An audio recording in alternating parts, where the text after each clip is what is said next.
prefieren de este, qué bueno. Ay, estos vlogs, cómo son buenos. Yo ya me acabé el del año pasado.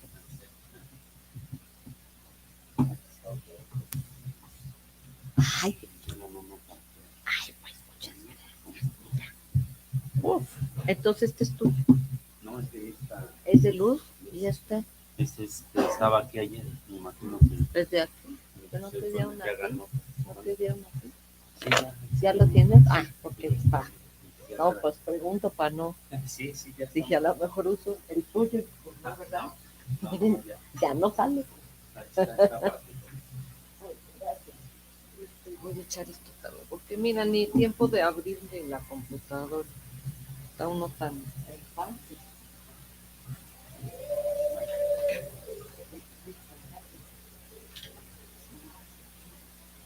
Oye, y el niño se toca en el diplomático.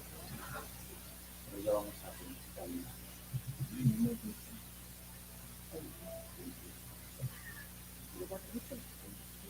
No, pero así no, porque ya va a ser. O sea, ya va a participar. Qué bien. Y el martes igual, bueno, para la persona.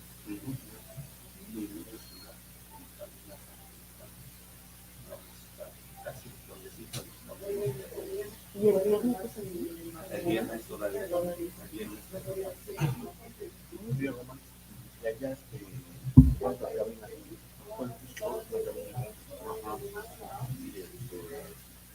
Y está haciendo en vivo, ¿no? Ah, sí, sí, ya va a ser en vivo, ya va a ser con consola y todo. Ya van a dar ahí. Exacto. Ah, sí. Pero nosotros de todos modos. La señal se va a seguir. Se va a seguir igual. Ajá, sí. Volver un poco a lo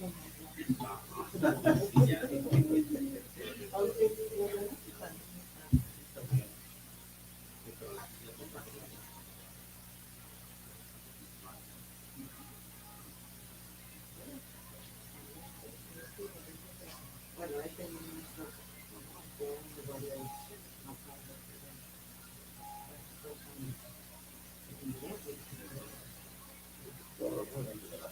decían que en serio, ya con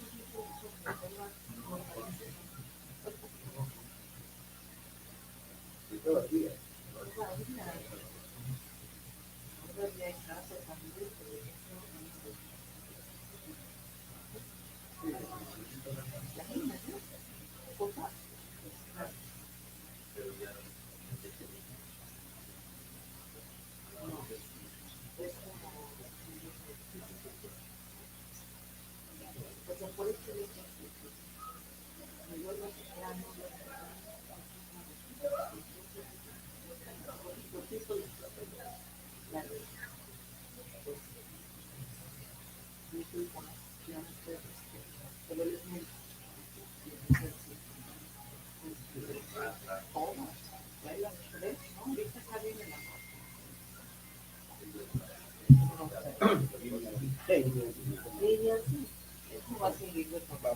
Sí, no.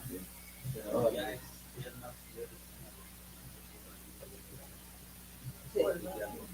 No, sí, ya los incubación ya es el mismo tiempo, ya la sea una semana, ya son 3 días. Sí, con 2 días.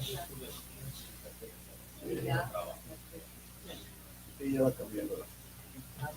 Les dio sin vacuna, pobrecitos, muchos que ya no la vieron.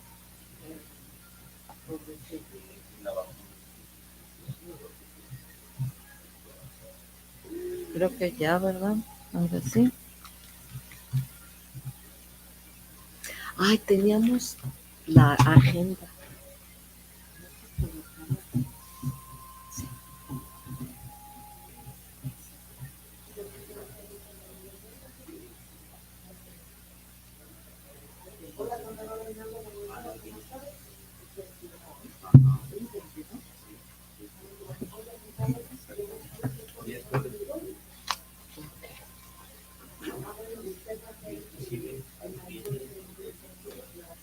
Ah, sí.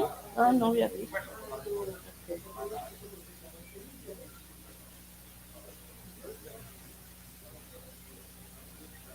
Vega. A ver quién.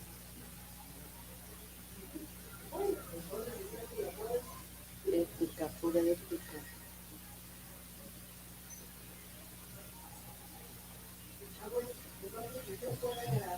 Okay.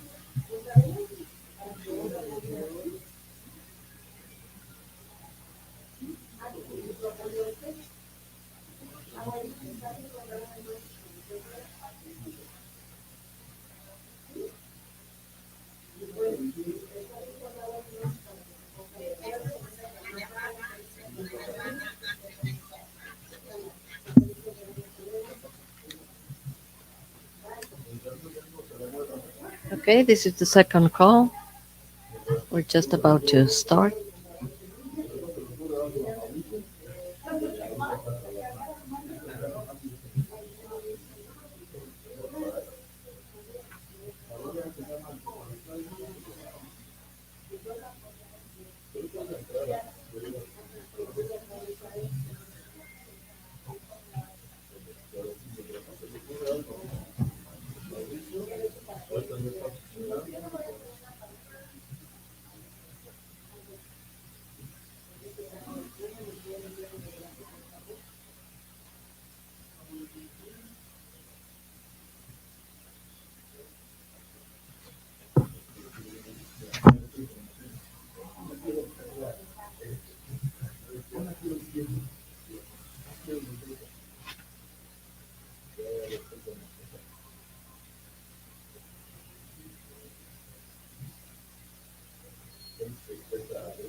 Hola. Hola, No. pues yo traigo, ¿Cómo? no, No, y me pongo cuatro semáforos en verde, no. todos me multan. O sea, yo me vine más temprano porque Alfredo se tenía que ir a las 8 y yo lo estaba estorbando. Entonces le dije, ya, para no hacerle la malobra de Sí, para mover salir, mi coche, ajá. dije, "Ay, pues vamos". Y llegué aquí, con todo y eso, aquí yo ya estaba a las 9. O sea, hice una hora en total, entre que me vine y de la registrada y todo, una hora. Yo salí de mi casa a Nosotros, 5 para las 8 o sea, y llegué aquí, 9:40. sí, es O que sea, aparte ya hay más tráfico del una hora habitual. con 40 minutos. Sí, es que ya todo es como antes. Ya Pero entraron bueno, las escuelas. ayer hice 40 minutos. Sí, sí, O sea, como, hice una hora exacto, más. ¿cómo te explicas? No, es que sí había una más. Yo creo que por eso precisamente pasaron los cuatro semáforos y nosotros. Mira lo que les toca el jueves. Es con nuestros amigos, pues, los cuates que hablan bien Lucía, rápido. ajá. Este que habla rapidísimo. Ujú. Este también. Y el viernes son 5 horas. Es de 9 a 1. Good morning. Welcome.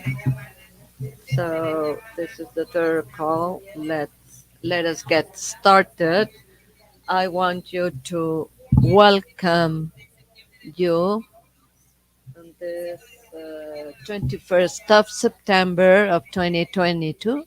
So we will initiate our session at 10 o'clock, and we are going to talk about the from Capital Reforma in Mexico City. We would like to welcome you. My name is Judith Herrera, and today I'm gonna be with you today, and along with a professional speaker, certified public accountant, our dear Reynaldo Leonava, who will be moderating with me today. So I will ask him to turn on his microphone. So the microphone is yours.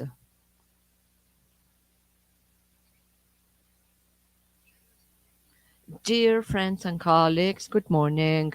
Well, please feel welcome to the banquet of quality and professional ethics. I thank you for the honor of being the moderator today on the 21st of September 2022, along with our brilliant presenter, Judith Herrera. So we will start with the first event that will be in charge of myself, and we will have also our good friend and, and colleague, Joaquin Vega. And Judith, I will ask you if Adrian can share the presentation for me. Yes, of course. Please, before we start, we would like to give the microphone to Adrian Nunez, who will give us he will talk about the WebEx platform to use subtitles of translation. And so, Adrian, the microphone is yours.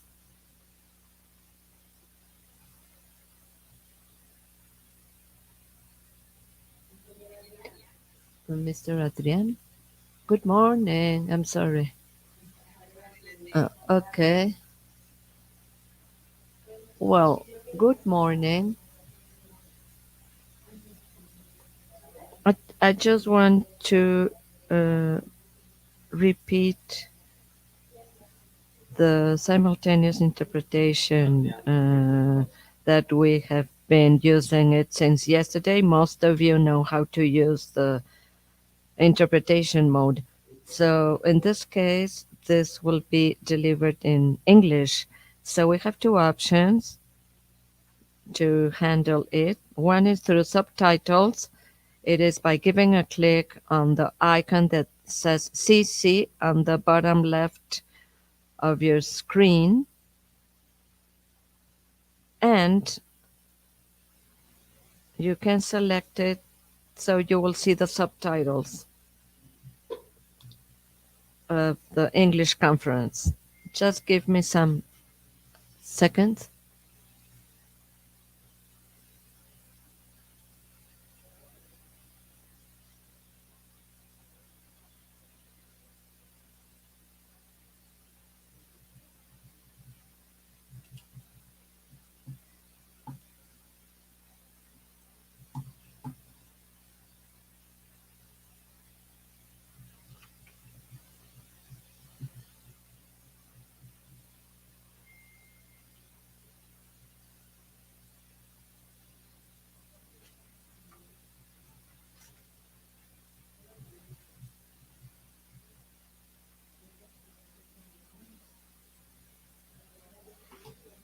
Okay.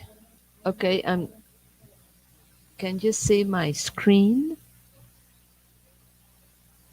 Yes. Yeah, we can see it.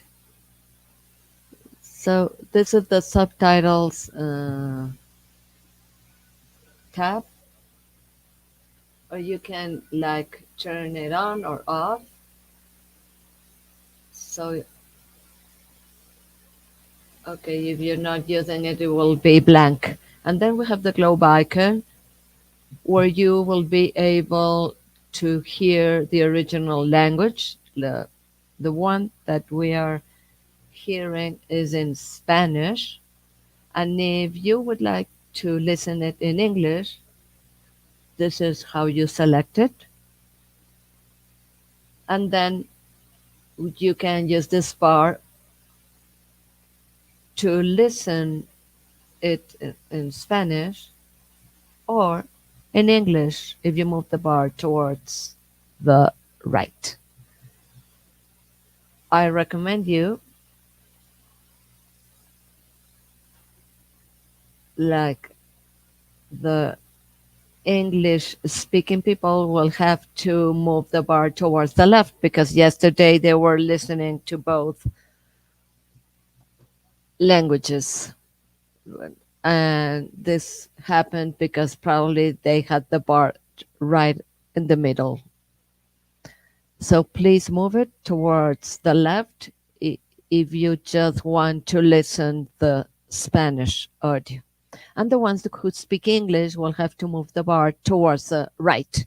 I just want to remind you that in the web page where you register, you will find all the sessions. When you select on the day, at the bottom you will see the agenda of the event and the guide of to use the tool. It is a 2 pages PDF document, and there you will see how to handle the subtitles or the interpretation. This is on the web page where you will see all the days of the event, 19, 20, 21st, and then you will see the agenda. And after the agenda, you will see the PDF document that tells us how to enable the subtitles or the simultaneous interpretation.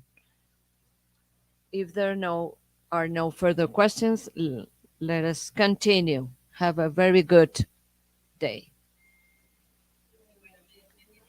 So I was asked to try to explain this in English, so I will mention it to you.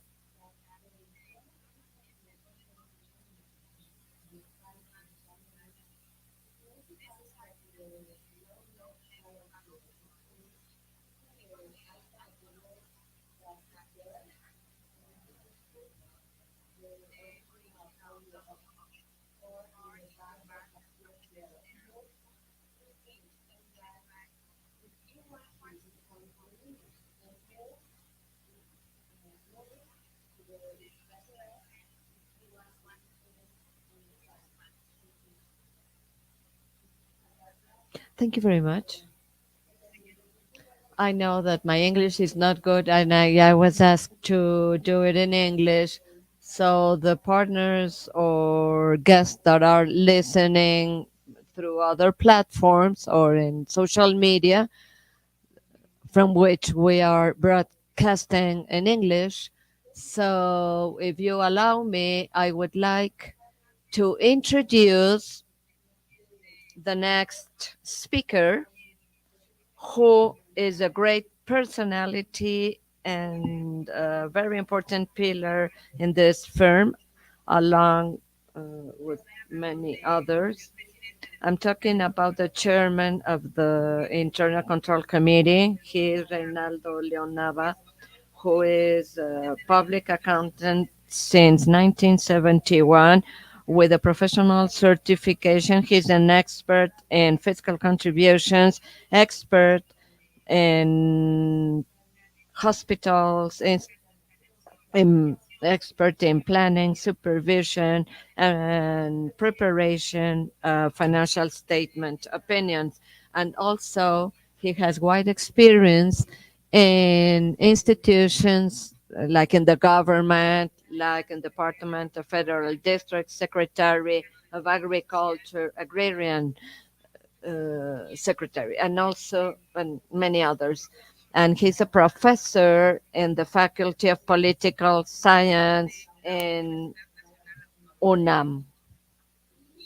And he has been chairman of Federation of Public Accountant Colleges and AC, and he's recognized as a distinguished public accountant since 2014 by the Public Accountant College, AC, also Vice President of Professional Ethics of Federation, National, International. He's a member of the Ju- Honor and Justice Committee. He's also representative of the ELA in Senegal. So for me, it's a great honor and a pleasure to introduce my colleague, my moderator of today, accountant Reynaldo Leon Nava. I will. give you the floor, and he will be also with the president of Code of Ethics of UCCS Global, accountant Joaquin Vega. It's an honor for me to introduce them. I give you the microphone. Judith, please. Well, Adrian can share my presentation. Yes, I will ask you, Adrian, to share Reynaldo Nava, Leon Nava presentation. Give me just a sec, and then we will make some comments. Well, basically, in this presentation, we have some experiences that we go through when participating in some talks and conferences on the former director of Enron. You know what is the Enron company? Marketing energy products. Basically, it was one of the largest companies around the world, and through irregular behaviors committed by accountants, lawyers, actuarians, and other people that saw all that were just finding out the vulnerabilities of the company, and as a result, the financial system went bankrupt. So the Congress of the US intervened to review everything that happened back then. And and this was told firsthand by the financial director at that time. The financial director that in some way was put in jail for X number of years, 11 years, but when we reviewed, he became a protected witness in such a way that instead of serving a sentence, he had a like a lower sentence. So, and this along with ethical aspects. So our topic basically is a conjunction of ethics and quality. So I'm waiting for the presentation. So it's worth to mention the court. There was a accountancy firm that were auditing Enron financial statements. I'm talking about Arthur Anderson. So there you go. So thank you very much, Adrian. So the first slide, please.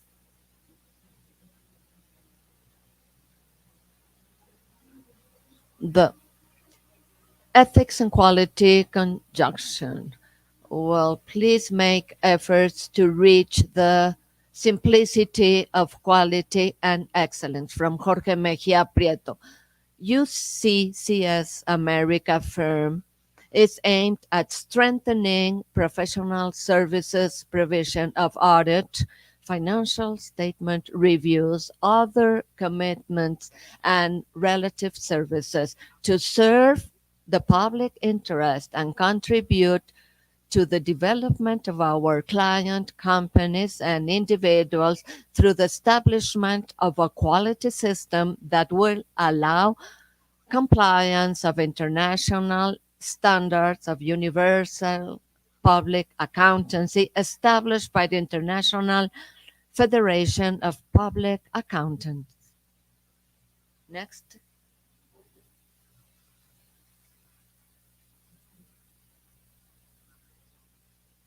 No, next one, please. Next one, please.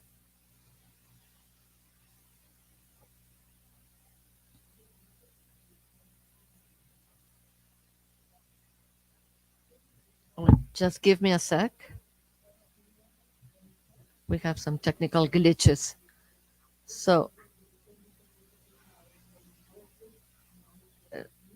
he was Well, this material is aimed at participants of the annual week of international uh, regulations, and it is a tool to reach the objective of covering personal requirements of the firm and will allow them to comply with their clients' expectations, to have the confidence that their professional services are of international quality, that the members of the firm will feel satisfied and prepared to serve the current professional challenges and the future challenges they have to face. Additionally, that partners and professional staff identify their limitations, demand the necessary training, and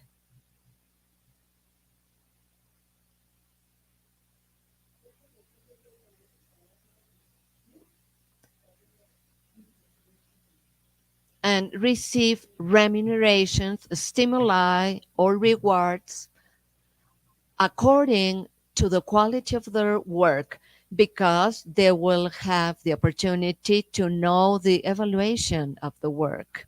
Therefore, next one. No, no. Next one, please.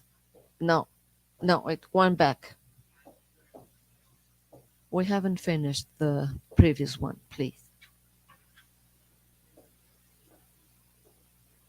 No, I so they will receive remuneration, stimuli, or rewards according to the quality of their work, since they will have the opportunity to know the evaluation of the same, and the firm will have the certainty that its services are excellent. In an environment of ethical values that will regulate the behavior and the conduct of the firm. So, this is the objective.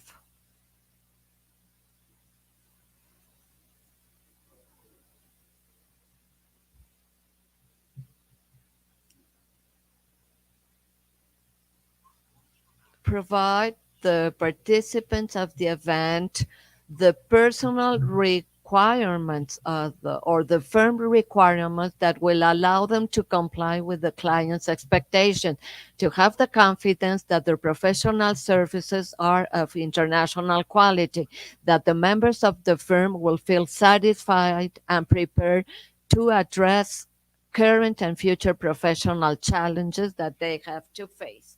Next one.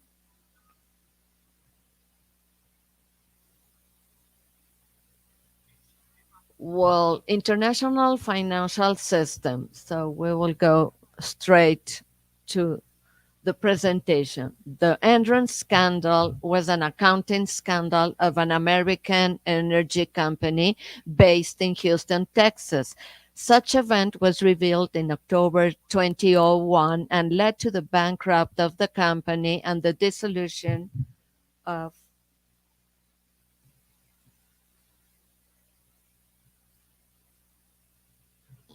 dissolution of Arthur Anderson, one of the five big firms of audit and accounting back then.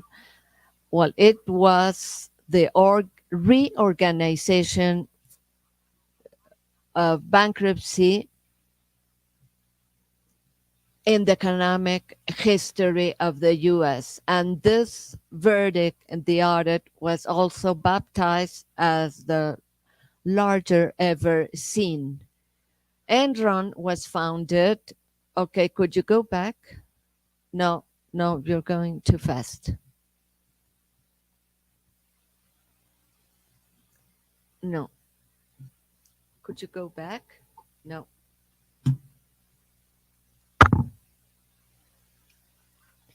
One, one back. Enron Company was established in 1985 by Kenneth Lay through the merge one Houston Natural Gas and into the knot. Later, when Jeffrey Skilling, so who organized everything? Jeffrey Skilling was hired. He developed an executive team that, through the use of accounting vacuums, entities of special purposes, and poor financial reports, were able to hide thousands of millions of debts of offers and failed projects. The finance director, Andrew Fastow, this is the one that gave us the talks. And when he was given the talk, I think that he is very talented. He was almost crying, repented of what he did. The finance director, Andrew Fastow, another executive, not only deceived the board, but the audit committee of Enron on the accounting practices of high risk, but also they put pressure on Anderson to ignore the problems. By the way, the director, Arthur Anderson, committed suicide. The shareholders lost around $11 billion when the price of the stock of Enron reached $90. Next.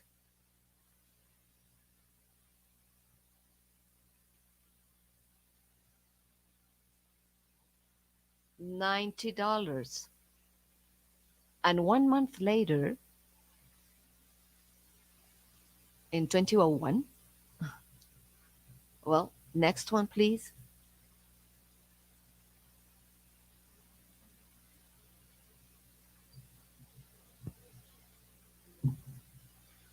Adrian, the they're having technical glitches. No. Okay. No. Reached a maximum of $90 per share. Okay, next one. Next one. Here you go. One.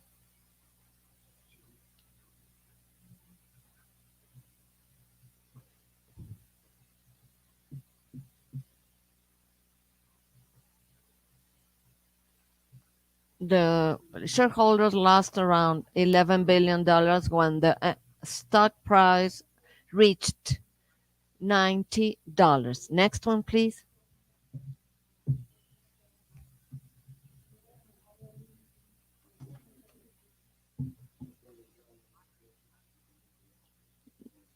He's going backwards. Sorry. So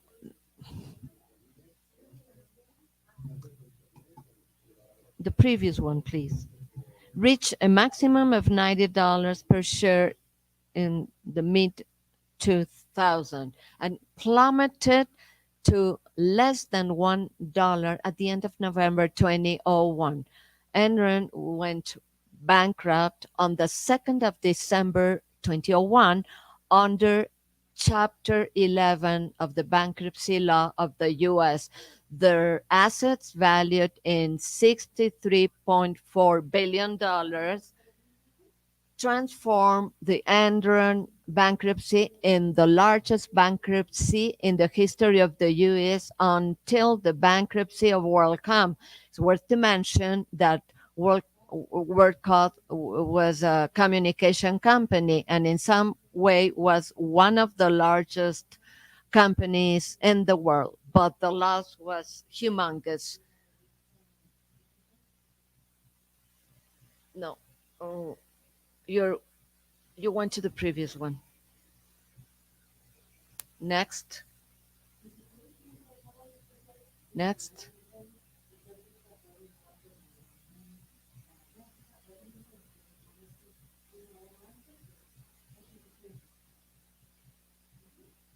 This problem reached the Congress, the US Congress, and they investigated two senators, the Senator Corojallo Well, one next, the next one, please. Adrian, please.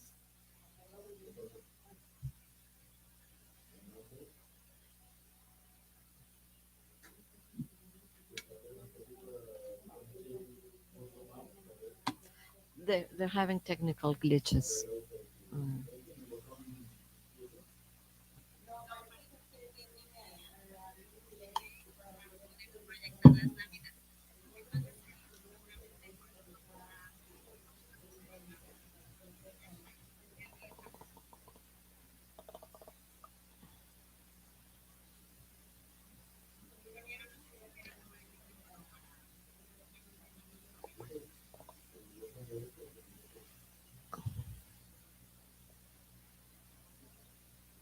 I'm sorry, there's a delay in the in broadcast. My apologies.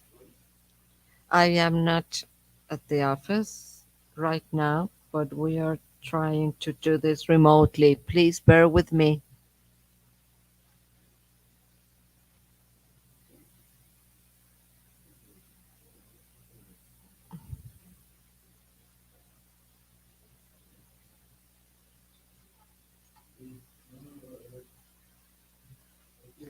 So,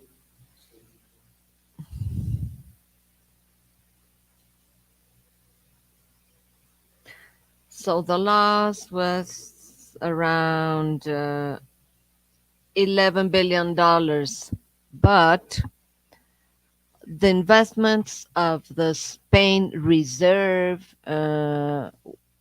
were was there also the Greece reserves, Italy reserves, and union investment, and many people lost the right to retire because of this small fraud, so to speak. WorldCom was even worse. Some employees filed a lawsuit and their money was returned, but they had to file lawsuits. There was someone that bought Enron. I well the values, because the value was almost $70 billion, but he declined at the end. Why? Because most of the clients were lost and the agreements or contracts was not possible to enforce them in the future. So there were two senators, Senator Sabarnes for Ohio and Senator Otley for Maryland. So they did what we know as one before, one the previous one.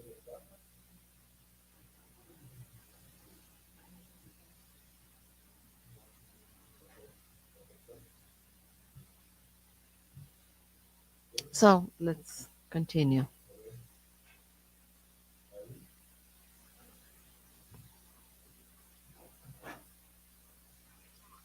So Sarbanes-Oxley law is a fundamental regulation for the comprehensive financial risk management. But I was saying that the U.S. court,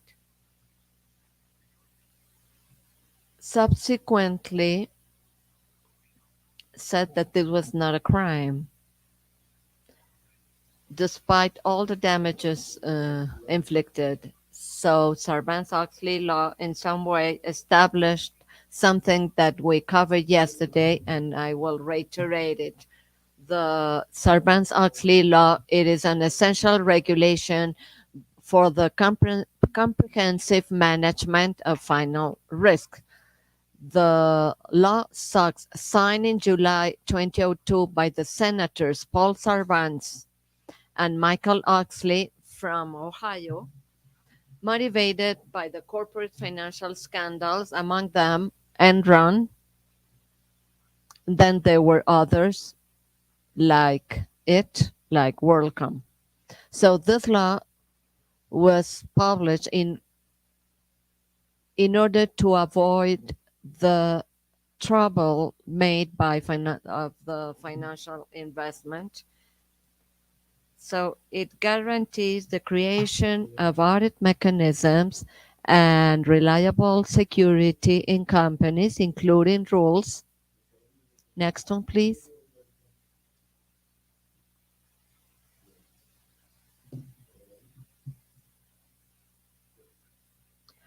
For the creation of committees and commissions in charge of supervising their activities and operations in order to minimize risks in businesses, to avoid fraud, that is, to anticipate frauds, and also to have means to identify them when they happen, guaranteeing the transparency in the management of companies.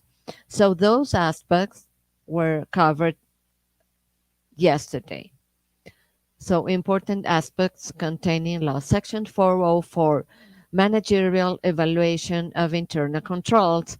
So we need to create a internal control structure that is not only the manual per se, it is a whole regulation, managerial regulation that supports the operation of all the companies. It required that management conducts an annual evaluation of effectiveness, and then this is they recommended at the first to be on a yearly basis, but now in a shorter period of time. So to evaluate effectiveness of internal controls of the company regarding the issuance of financial reports. Please ask Francisco Tapia to turn off the microphone. Thank you very much. Section 404, report on internal controls, is to mention the responsibility of the management to establish and maintain a proper structure of internal controls for financial reports and evaluate the effectiveness of controls. It is not referring to the internal control manual with which we are going to carry out the audit. It is all the structure that supports the operation of a company. Section 404B, external auditor report. And this is very important that we external auditor report on internal control. External auditor must report the evaluation performed by the management on internal controls according to the guidelines to which the external audit firms are subject to. So the management is responsible of the surveillance. Section 406 is also recommends ethics code for main directors. Ethic code should be issued with topics of conflict of interest, complete disclosure, complete true and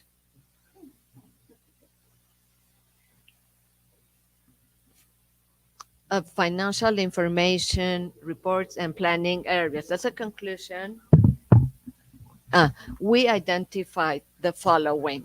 Any organization is immune to fraud, and most of them are committed by internal employees of organization taking advantage of a weak internal control system from which they know their vulnerabilities. It is very important to have a proper risk management policy in order to avoid frauds and financial problems by defining clear responsibility, establishing effective internal controls, and using the proper technologies. In parallel, our ruling body, IPAC, they also got ahead to strengthen the regulation framework for accounting. One of them is the establishment of a quality system allowing compliance of international accounting standards set forth by the Federal Association of Public Accountants, and also the International Management Standards 1 and 2 issued by the International Council of Auditing Standards, IAASB, that will start their force and effect on December 15, 2022. Yesterday, we were told that for those days, the two quality management standards should be in place, in force and effect. Nick? Well, NIGC, which is the Quality Management International Standard, should be interpreted jointly to establish quality standards for commitments of quality. Number 2 covers the appointing and eligibility of the quality inspector for the commitment and the execution of documentation for the quality review. The international quality management standard should be interpreted along with all the applicable requirements. Also, the ethics code was modified. International standards for quality control, the ISQ1 and 2, International Auditing Standards ISA 2220, quality control for auditing of financial standards, the strengthening of financial information international standards prepared by the International Federation of Accountants. The quality management system covers 8 components: appraisal or assessment to the firm risks. It was widely explained yesterday. Relationship with the corporate governance, leadership, applicable ethics requirements. They used to be called relevant ethics, codes, acceptance, continuity. Please just get back one. Ethics requirements that are applicable, acceptance, and continuity of relationships with customers and specific commitments. Execution of commitments, resources that are going to be used. This basically refers to human and technological resources, information, communication, and follow-up and correction processes.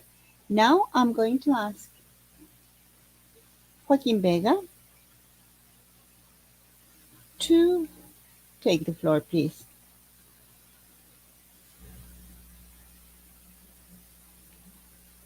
Is Joaquin here? Joaquin Vega comes in or opens the microphone. I would like to talk about him.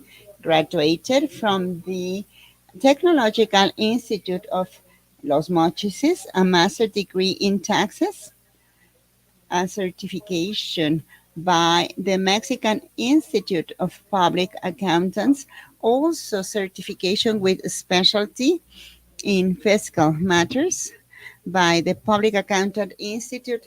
He's also ex-chairman of this association in Mochis, Sinaloa, ex-chairman of the Northeast Institute for Public Accountants. This institution groups all public accountants in the northeast of Mexico, and he's also partner of Nova Valadez. In addition to that, he's affiliated to our firm because he's the leader of the Quality Committee of UC&CS America, and also a speaker in topics of quality taxes at the Technological Institute of Sonora, Los Mochis, Public Accountant Colleges, and UC&CS America. So it is my pleasure to introduce him and give his bio, and we're going to be listening to him today. Joaquin Vega, I give you the floor. Go ahead, please. Thank you. Thank you. Good morning. Thank you to Reynaldo as well for the backgrounds that he shared a few minutes. And I think that I'm going to ask him to interact with me without the need of an introduction. But with all the experience that he has regarding his professional experience, I think that quality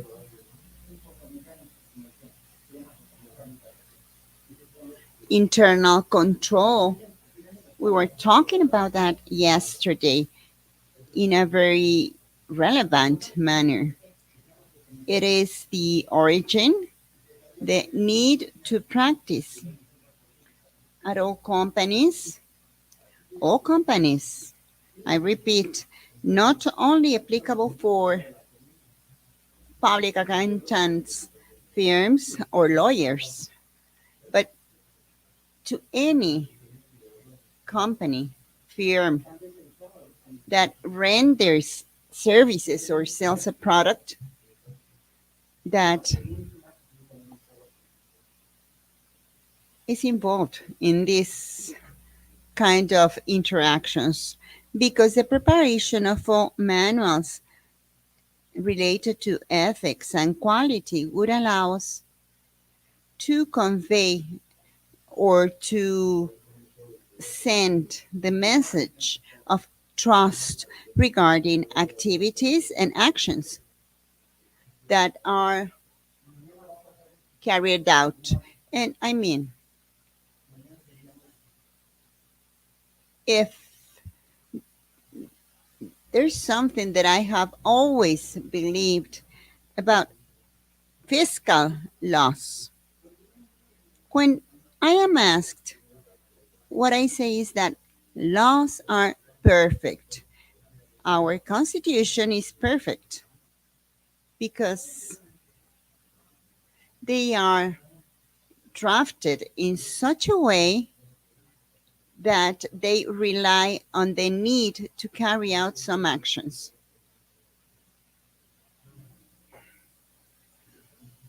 Even when this is not a talk about taxes, which is also related to quality with ethics, it is important to point out some aspects. And I insist, laws aren't perfect, but sometimes the ones that interpret or execute them are not so much. My apologies, but these kind of expressions are because in practice, every day, we can see that we are finding a situation on how to resolve an issue or a problem, but no matter what. And you need to consider that it involves legal practices and those that are quite often used.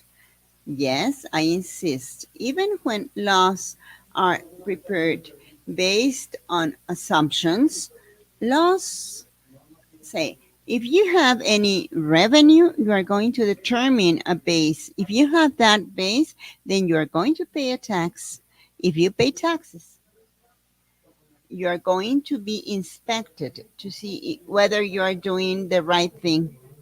But if you do not have an income, well, I'm simply going to verify that you truly do not have any income, just to check that you are not omitting the payment of taxes.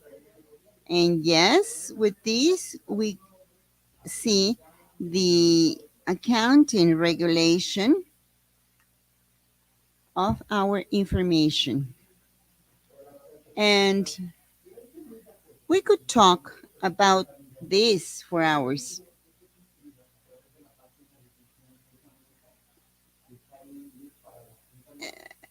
And I know that I have some time constraint.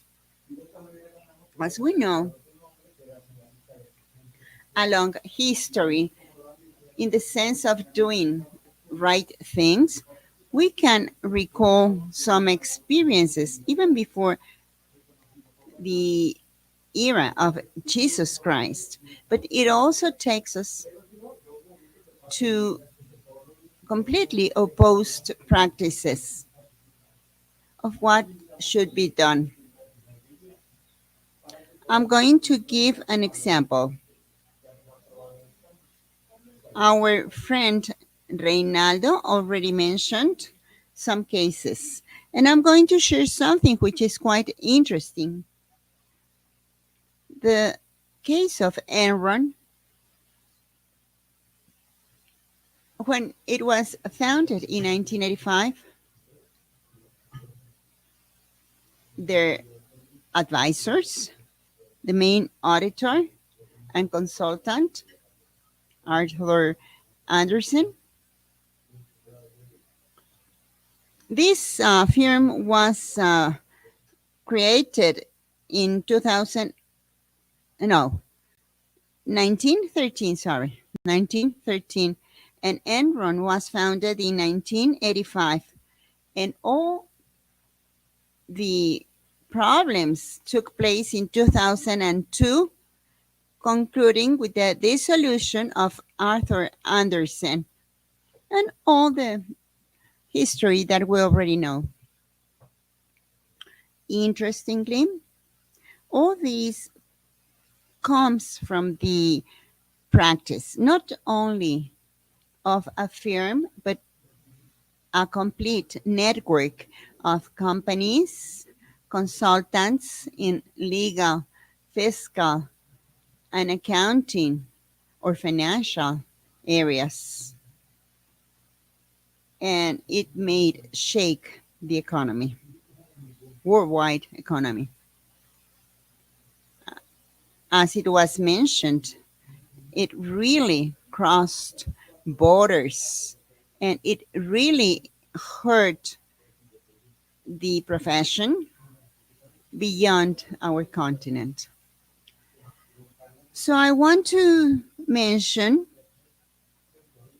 a coincidence, and I want to think that it is only a coincidence. I was talking to Reynaldo about this some time ago. And look, Arthur Andersen was founded in 1913 and positioned itself as one of the biggest firms worldwide level. Interestingly, as part of history around 1837, a writer, Hans Christian Andersen, wrote a children's book, which is The New Suit of the Emperor. This story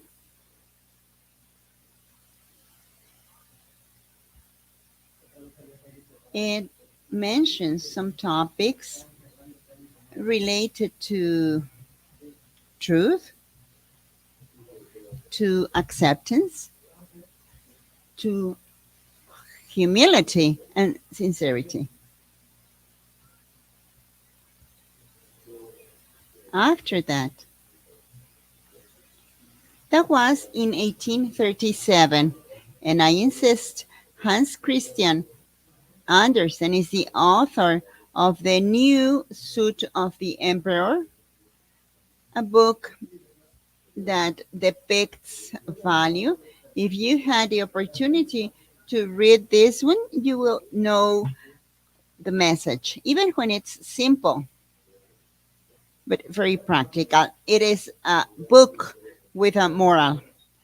And Reinaldo also mentioned that precisely that individual that was punished,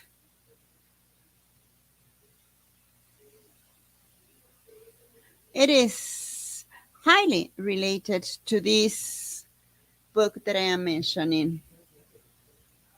Humility, sincerity of doing things, why, and if they really repented.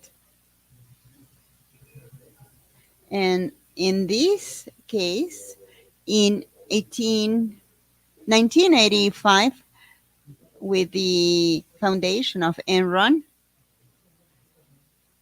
then this problem continued. It finishes in 2002 with the dissolution of Arthur Andersen. And this is highly related to this book that I told you, The New Clothes of the Emperor. An English producer, as I said, the book, The New Clothes of the Emperor. And you would ask, how this is related to my story? Well, I already told you who's the author of The New Clothes of the Emperor and what happened, who's the author of Arthur Andersen, one of the founders, what happened with Enron, and in 2002,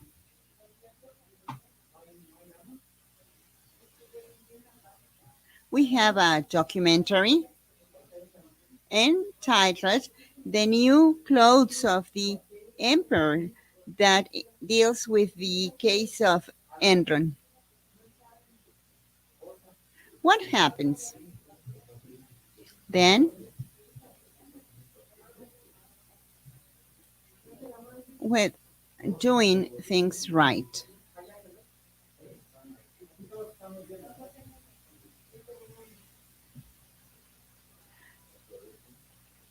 In the area of taxes, in order not to repeat bad practices in the area of taxes, there are modifications to our laws. If you realize, as I mentioned, these laws are not ill intended. Some people could say the spirit of law. Well, laws do not have spirit. They are written documents, they are specific regulations on specific assumptions. And it's the same for other regulations that are based on professional ethics. You might have heard at some point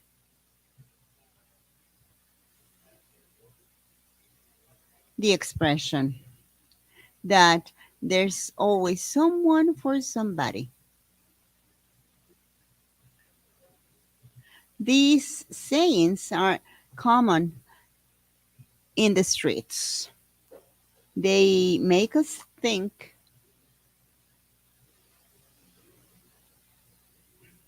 that there's always someone for somebody.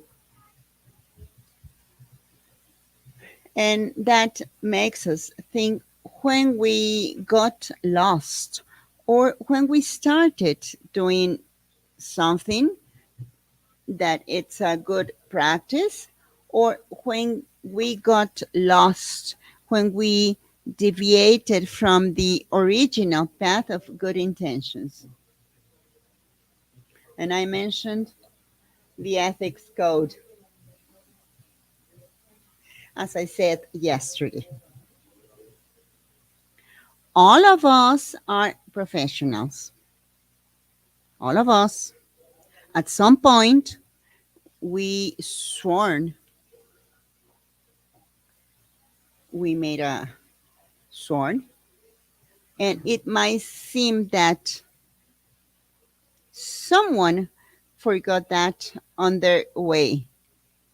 So that's where we have the answer to the question when we got lost, when we forgot during our sworn ceremony. And we have a lot of ruptures in many cases, in any sense. Break ins in society, among relatives, friends, businesses, and society. Also, governments. Why do we have modifications to constitutions of countries to prevent that someone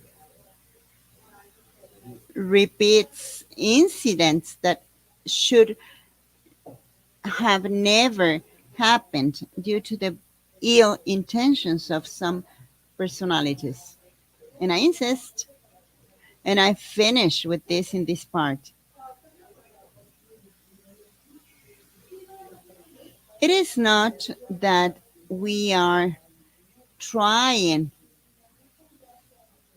to prevent people from doing best practices, but I consider that it is really important to apply regulations as the provision says. Apply it properly as a measure, as a measure that shows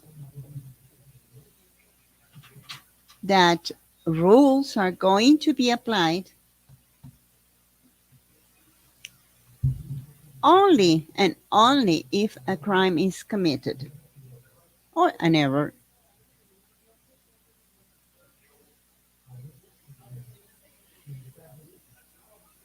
But it was said that as of the problem of Arthur Andersen, a reorganization process started in the service sector. And we were fortunate that in our profession, we took the lead in the process of voluntary certification, and then the federal government, through different institutions. The first one was the Revenue Service in Mexico and in the United States. They took as an example and supported the certification process for public accountancy in order to exercise the profession and also give an expert report from a company. With this, we strengthen, with this certification, we're strengthening credibility of a public accountant. That's a question. Are we supporting this certification with this? Are we truly strengthening credibility with the certification of a profession, or a specialty,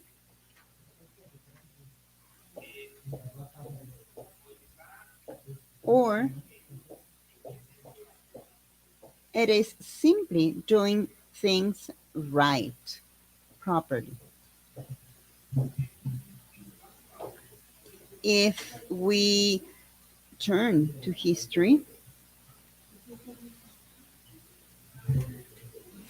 there was someone who felt really powerful during the Second World War, and there were some partnerships or alliances with some countries, and then it came a moment where they were not able to define it was the best moment, and then they decided to a different, with some questions, with some doubts, and then they decided to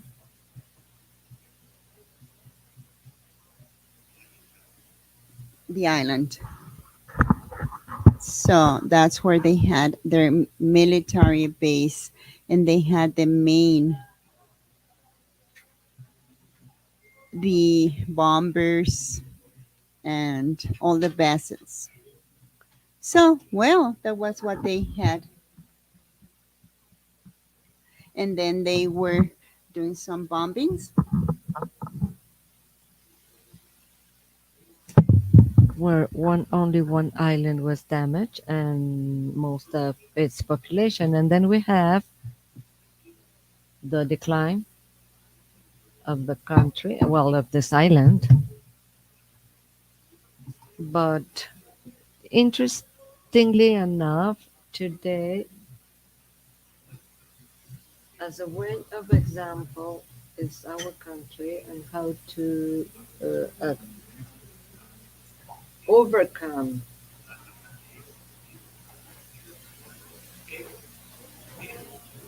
But as the emperor, but having being humble enough to recognize the mistakes, being honest with the population, quality management was born in the industrial revolution. And who led it? It was one of the countries like Japan that started fostering the cognitive improvement. You will remember when we had a very strong tsunami that devastated the country several years ago. Mauricio Mubarak perfectly knows who I'm talking about. A scientist in Mexico, a Japanese scientist based in Mexico, and to whom I asked about the strategy because Japan re- rejected economic aid, and Japan said, "Thank you, but we do not need money. We need hands." So when I asked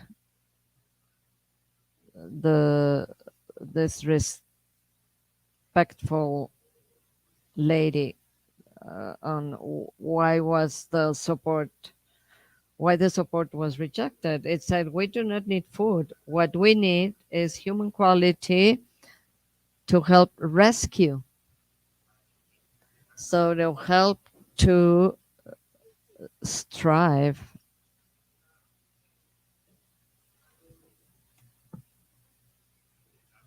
It's a humility aspect. It is like to explain people why they are supposed to do things well, not just do them like partially. This is one of the principles of quality. But when I don't know if we are running out of time because I'm not checking the clock. We this ends at 12 at noon. Okay, perfect. So if you have any comments, please feel free. Otherwise, I won't stop talking. Judy, please help me with that. And Reynaldo. Okay, we have your authorization to raise some questions during your presentation. But the name Joaquin was Michiko Tanaka. Michiko Tanaka. So I have great memories because with being so humble that marked me because the way she expressed or she talked about her country and this was like she was very fond of her country and the way of doing things. So and I and that is why she was here in Mexico doing research.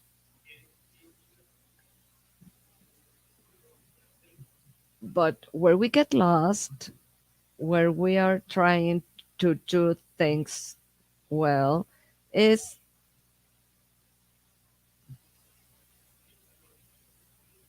and I have to say this, it comes from the family. And even though apparently it quality with family well, are not supposed to be aligned, but they are fully related. Well,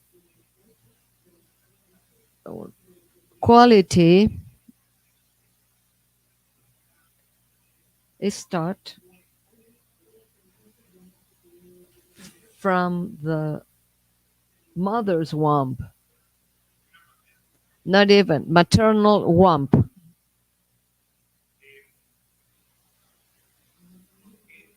Why?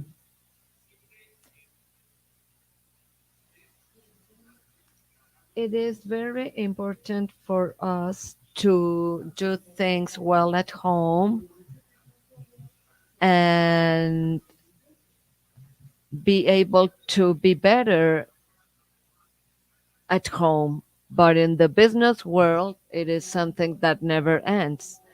The business, the entrepreneurial term was born, was we learned it at home, playing with the friends, and it's growing until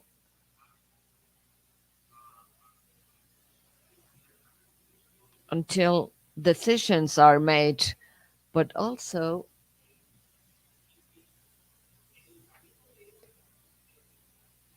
from birth, if we do not establish the foundation on which we set aside the good intentions and we put into practice all the elements that are necessary to avoid problems in the future. So we have guaranteed a life and transcendence of our company. We ensure, therefore, the transcendence of our families if it's a family owned company. This is in general terms, and this is very important, and you will find out why this led or what this leads to the family. There was a company that was very big. It started as a family project, an interesting project, though, where they started working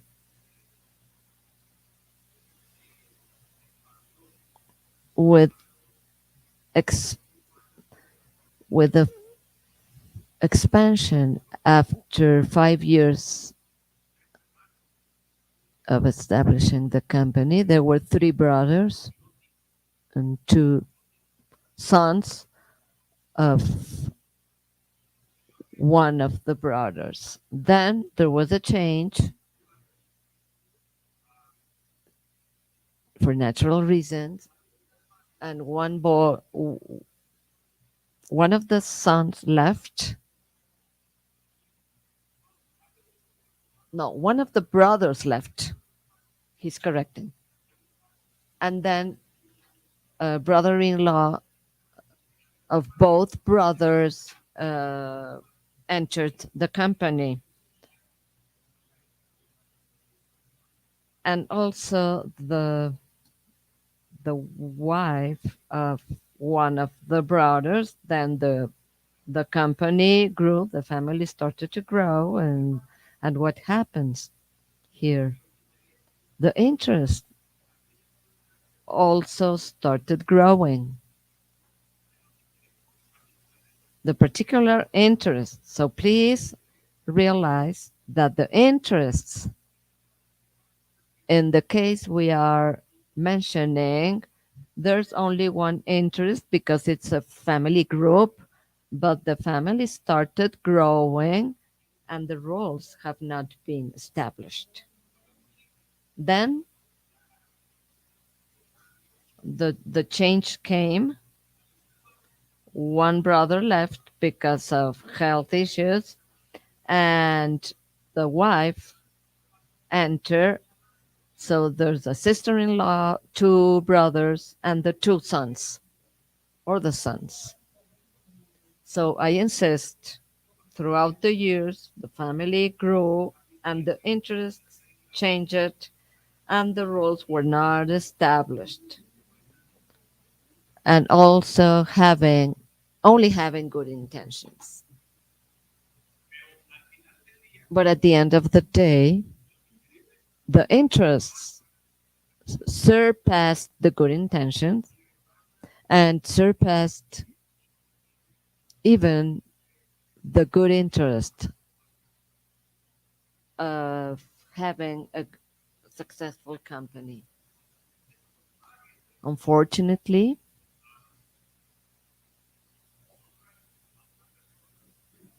one person was appointed as a commissary, like to guide them in the middle of this misunderstandings or disagreements. So this commissary was appointed to conduct a thorough review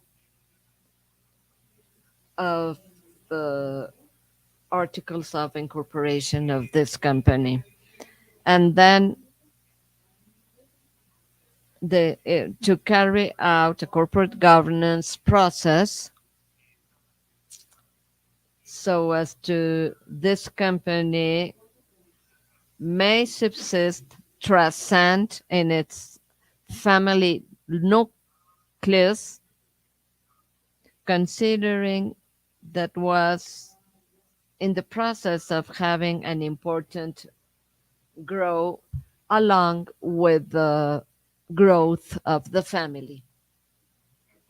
But it turns out that there was this character who had less shares and started to have like uncomfortable situation. The commissioner told about those situations, and during the review, he he was like fired, and and through an assembly,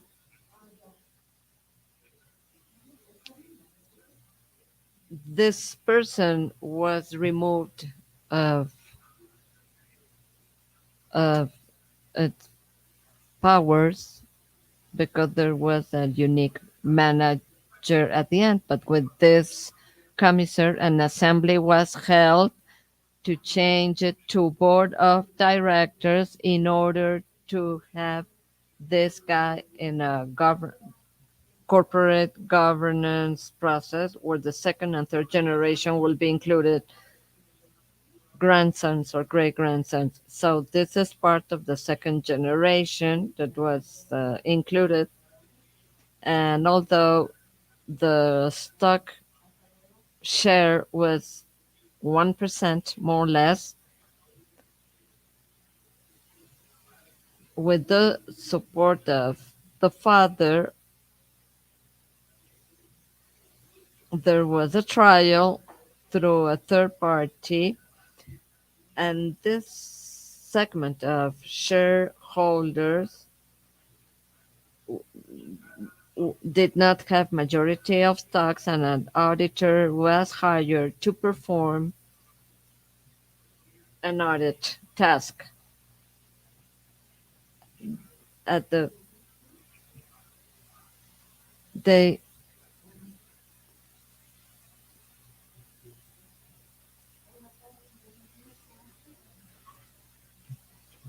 so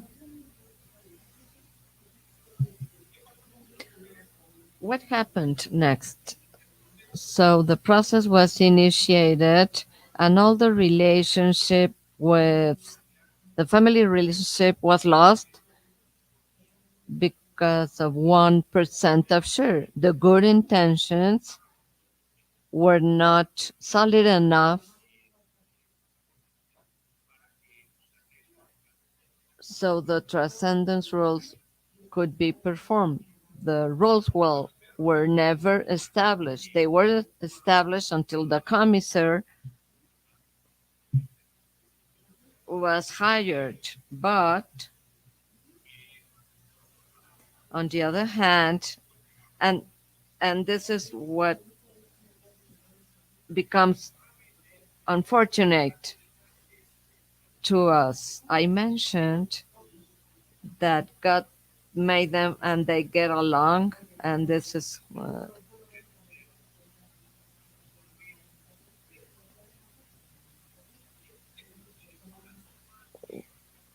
far from complying with the international standard, or the person that was hired to carry out the audit. In simple words, he started working without taking into account the work that was done before, or without taking into account the regulation process in progress. So, what happened? Unfortunately, it could have been a successful result. It for became hell for the family. That the family originally was born with very good intentions, and this is repeated over and over again because I'm before the Christ this happened, and I am relating this to the phrase of Christian Andersen.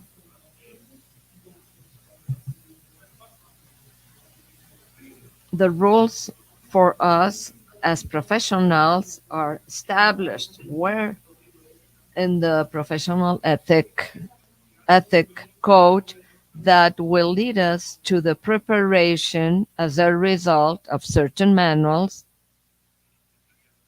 entrepreneurial manuals that have to do with quality and with the organization.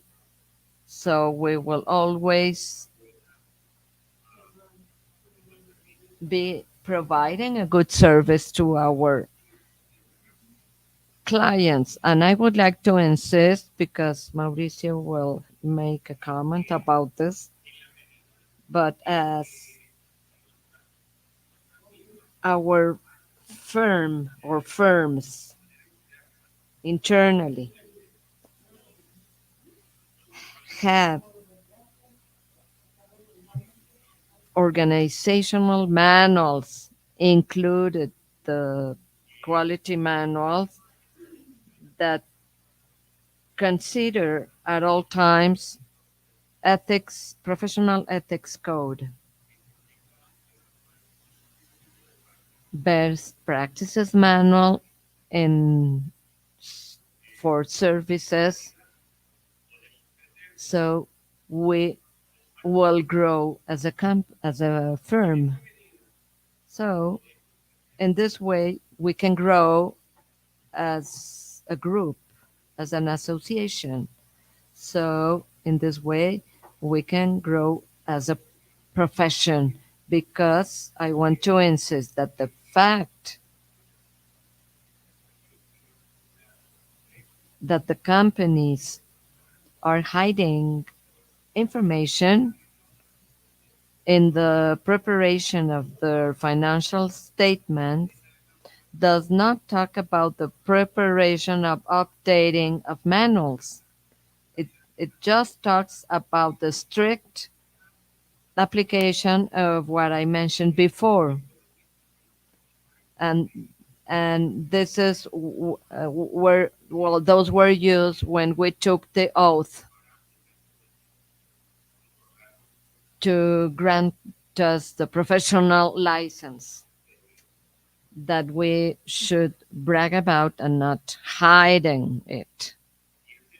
And it has to do a lot with it. This is food for thought. And I will talk to my friend Reynaldo if you want to make any comments. I have something to say, Joaquin. In some way, this our ancestors used to say this principle: everything you do, do it as if it were for God. And this is expressed in Quran and the Bible, in Torah. Why? Because this supreme being to whom we owe our life or many things, we owe it respect. And in terms of administration or management, there's another principle: everything you do, do it well from the beginning, but always respecting the law and the procedures. The values of ethics are very important, mainly love, love to our for our profession, and we should respect that love. Freedom, always be ourselves, loyalty, etc. And if we talk about moral, we have a legal framework of legal character. We have another one of religious nature, another about education. And like this, we have the strength, the legal strength, but unfortunately, there will always be someone that will not agree to respect it, and and leading to irregular behaviors. Mauricio wanted to make a comment. Please, Mauricio. So we are here at your disposal.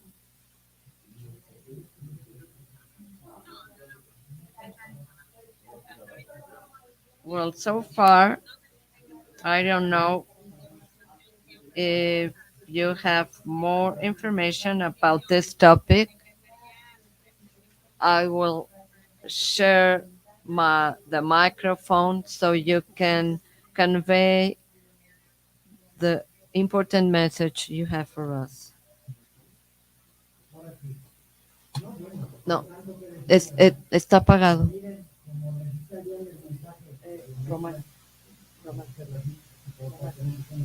¿Está pagado por cuánto?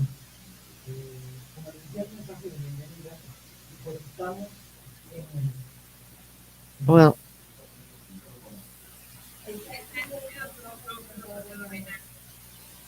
no, pero el contador Mubarak está pagado. Okay, now that's okay.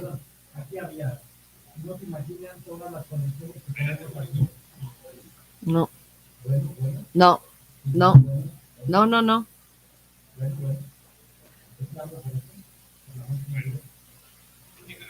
If you have any comments,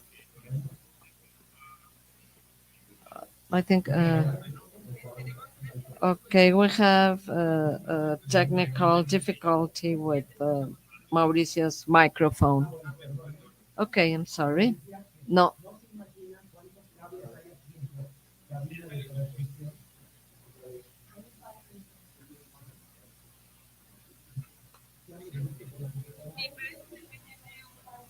it seems that there's a problem with Mauricio's microphone.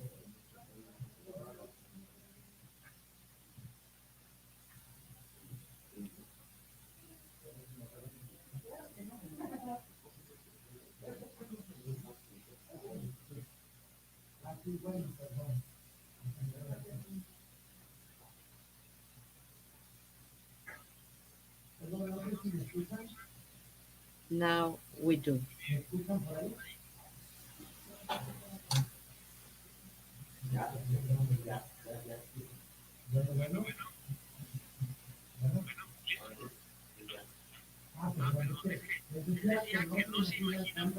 Uh, You can't imagine how many connections we have. It's like a TV booth. Okay, what we were talking about yesterday and the day before yesterday, this session is dedicated to this great change. More than change is a reset, is to click play to the button of the recording tape and to be synchronized. First of all, by retaking the objectives that we had before. We had many objectives before the pandemic, and because of the pandemic, we had those aside, to put those aside. And also, the pandemic accelerated the digitalization of the economy and accelerated many changes that we saw them coming. Tomorrow we will have a conference about the fourth industrial revolution. I will call them the fifth one, more than the fourth one. But among the objectives that we had before, there's one that is really important. That's why we dedicate only one day to ethics and quality. And we take it as our top priority. So if we put all those three together, all those 3 days, 50% of the annual meeting is dedicated to the technical matters. Why? Because our firm, the largest differentiator, its largest differentiator is this one. Many other firms, even they can call themselves that have many quality controls or have very advanced or state of the art technology. Sometimes this is not their priority. Our maximum priority is technology. Those are topics that we address on the board of directors, in the technical committees, and the follow up committee. And this is like a corporate governance. This is the emphasis we put in our firm. So we have gone through many partnerships. We know many other networks, all of them respectful and good, but with a different objective. So you may have firms where the annual meeting addresses climate change or any other social issues, and they're very good conferences, there's no doubt. And there's a series of social events. We also want to cover the social part, like being together, because we are a big family. We do have it and it's working, we feel it, but this wouldn't take us anywhere if we were not have all this technology. That's why, as you can see, 50% of the annual meeting is about technology. And during the year, every month at least, we have a technical seminar on accountancy, legal issues. So, what was the great objective before the pandemic? And today I would like to retake it because, as a result of many meetings with the quality co- committee, with all the members, with Oscar Herreras in Republican,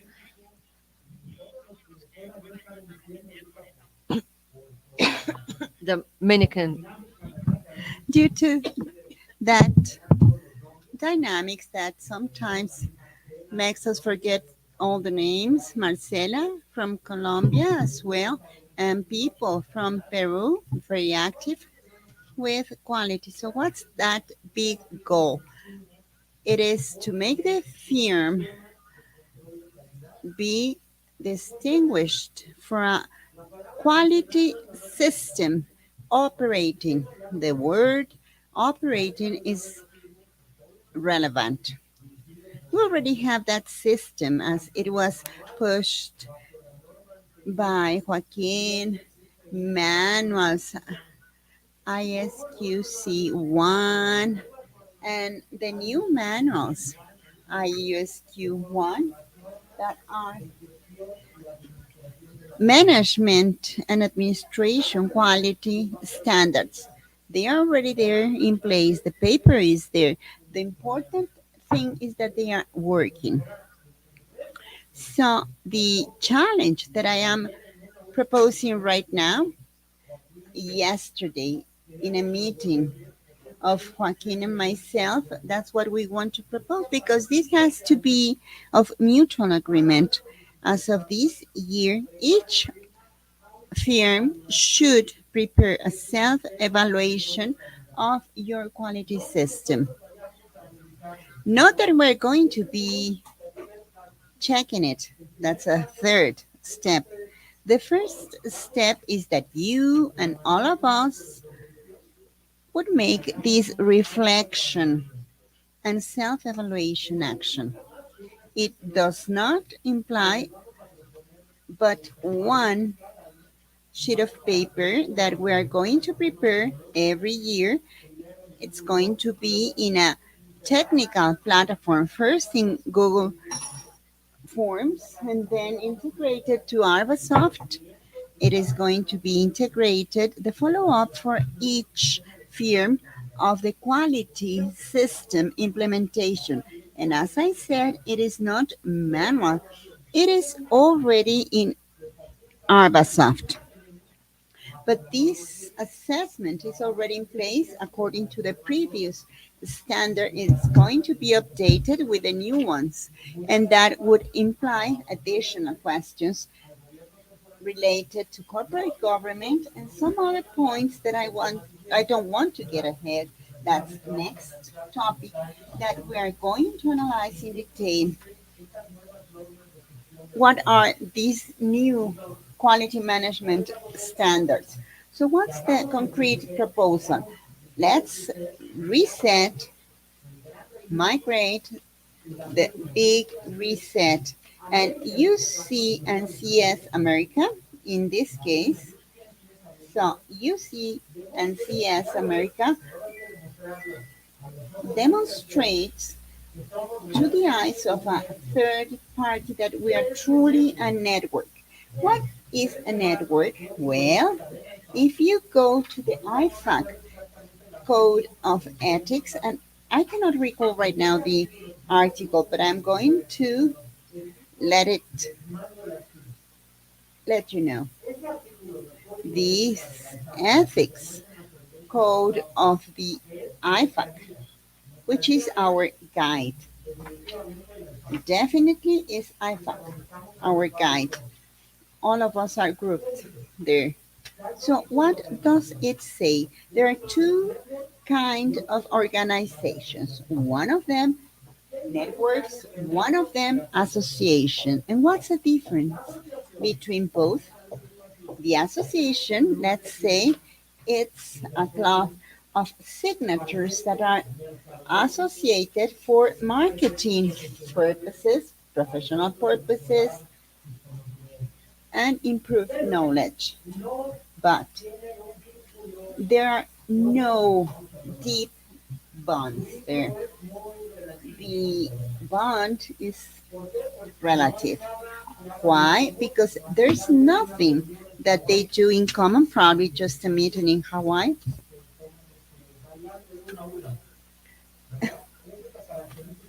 Dancing, hula hula. That's the feature of an organization or association. But in a network, there are different ones. The first one is that they should have auditing manuals and processes in common. At the end, that's the most important words. They are shared or joint manuals. Number two, that they have a quality system in common again. And number three, a training system, or in this case, continuous professional development. And this is what they are called SMOs, obligation, standard management obligation, right? Which is continuous professional development. So that's another feature of networks.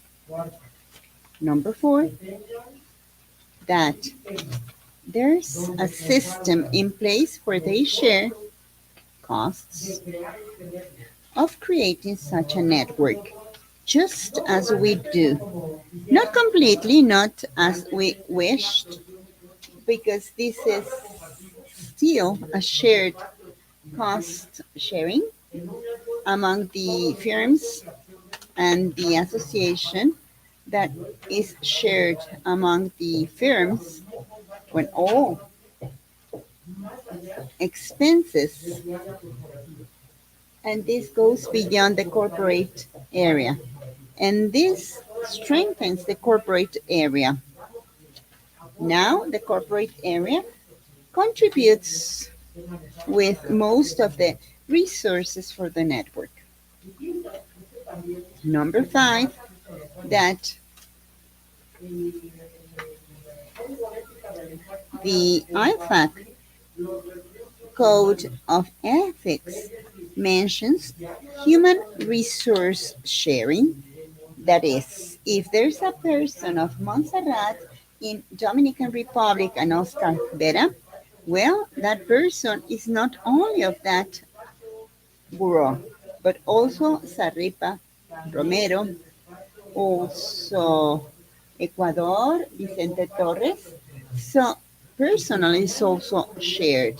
And if there's a project tomorrow with Oscar and Montserrat, and this person is needed in Costa Rica, well, that person would go to Costa Rica, or now with the virtual meetings in place, they can carry out an audit of that company. I told you five, they are about 10 for a network. And UC&CS America covers all of them. Even when in the financial part, we still need to perfect that. And as you know, changes by decree do not work. not because someone says that they would work. This is a fact. That could be just like fantasy. No, the change needs to be upgraded from bottom to top. Vicente, hello, thank you for your comments. That's where the center of the world is. Article 290 of the Code of Ethics of IFAC. Changes of a building are built from the foundations, and we want the foundations to be reinforced. So we're going to put some J-bar and good blocks that are really clay baked, the best metal structure. So this building will never fall down. And then the proposal of this great reset is, let's go to this ship. Let's start with some philosophy without saying fill out this form. So this will come later on. The important thing is that all of us have the same will, that this is the first firm in the country, in the world, based in Latin America. That's the sole and unique firm with this feature. Right now, it's not only Latin American because our growth in other regions,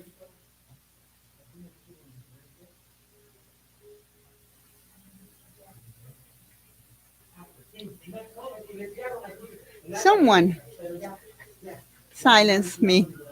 Yes, we already released it. So, growth in other regions is much better.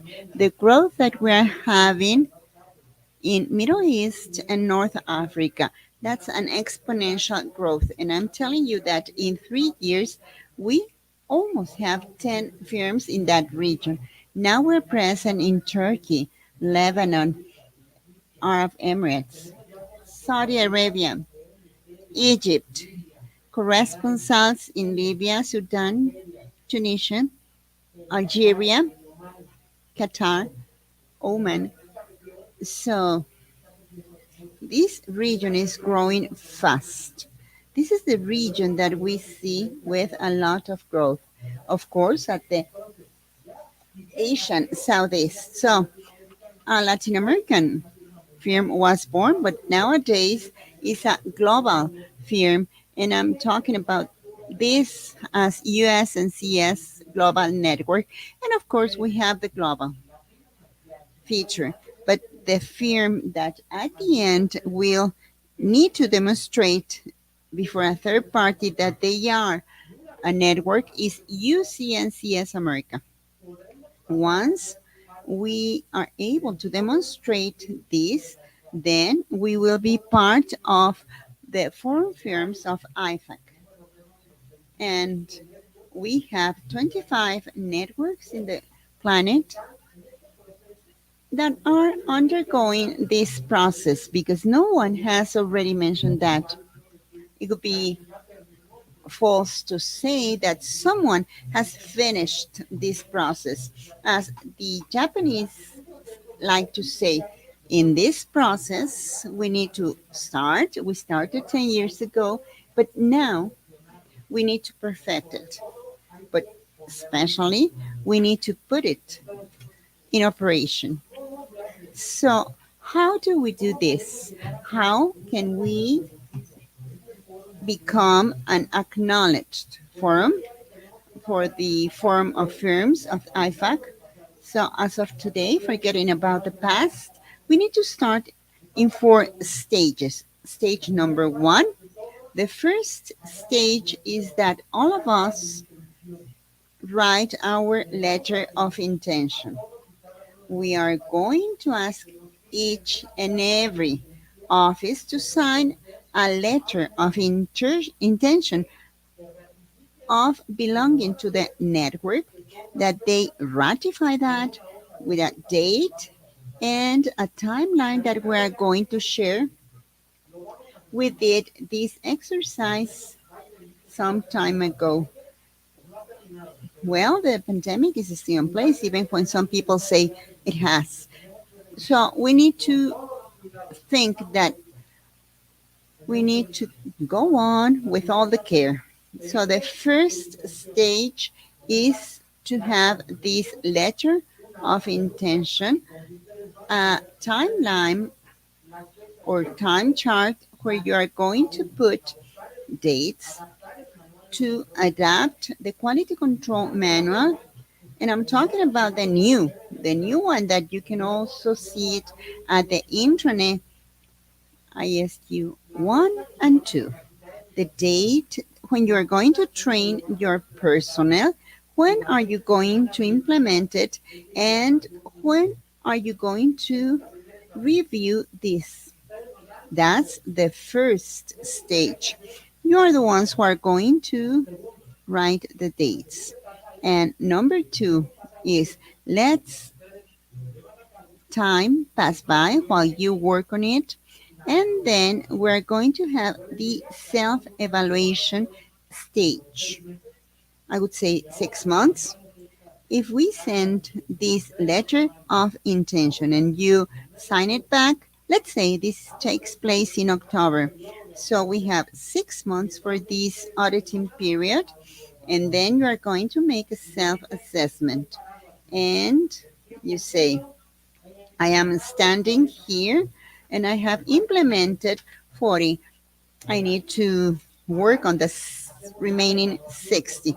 Go ahead. So 1 year, we have the formal evaluation in a year. And then on this evaluation, yours, no one is going to assess better than yourselves because that's when you reflect on yourself. So then, when we are ready, there's a third stage, and that requires a table inspection with the quality committee on the committee. Well, we can make this review of this self evaluation at the board. Then they talk to the offices to know where they are getting stock so we can have a more complete scenario. And with this, we will go to a third stage. To start this third stage, that would take about 1 to 2 years, and we will be able to start with peer reviews. That's peer to peer review from the associated accountant. It is ourselves. So we open the door to these work papers. A lot of people has have got mixed up. A lot of people think that if they have adopted the quality manual, they can get a certificate of this quality review. No, we need to be quite clear about this. Joaquin will elaborate on this. It is different to adopt the manual than implement it, and a very different thing is to carry out the audit according to quality and ethics principles that the firm is proposing. This takes time and it is not overnight. I insist probably 1 to 2 years so everybody can say 100% of my audits comply with the quality system of the network. When this happens, when you say, okay, I already adopted it, I already trained, and it is implemented, so it is in place. So then I'm going to make this assessment. So with this team of quality inspectors that we also need to train, that's a special training course for quality auditors. They can do that according to the standard ISMQ1, 2, and also the firm standards. So then we will be in position to say Ecuador is going to be audited by Costa Rica, Oscar in Dominican Republic is going to be audited by Samuel in Arab Emirates. Welcome, Samuel. And then Uruguay and Belarus is going to be audited by Chipre. So this is a peer-to-peer review.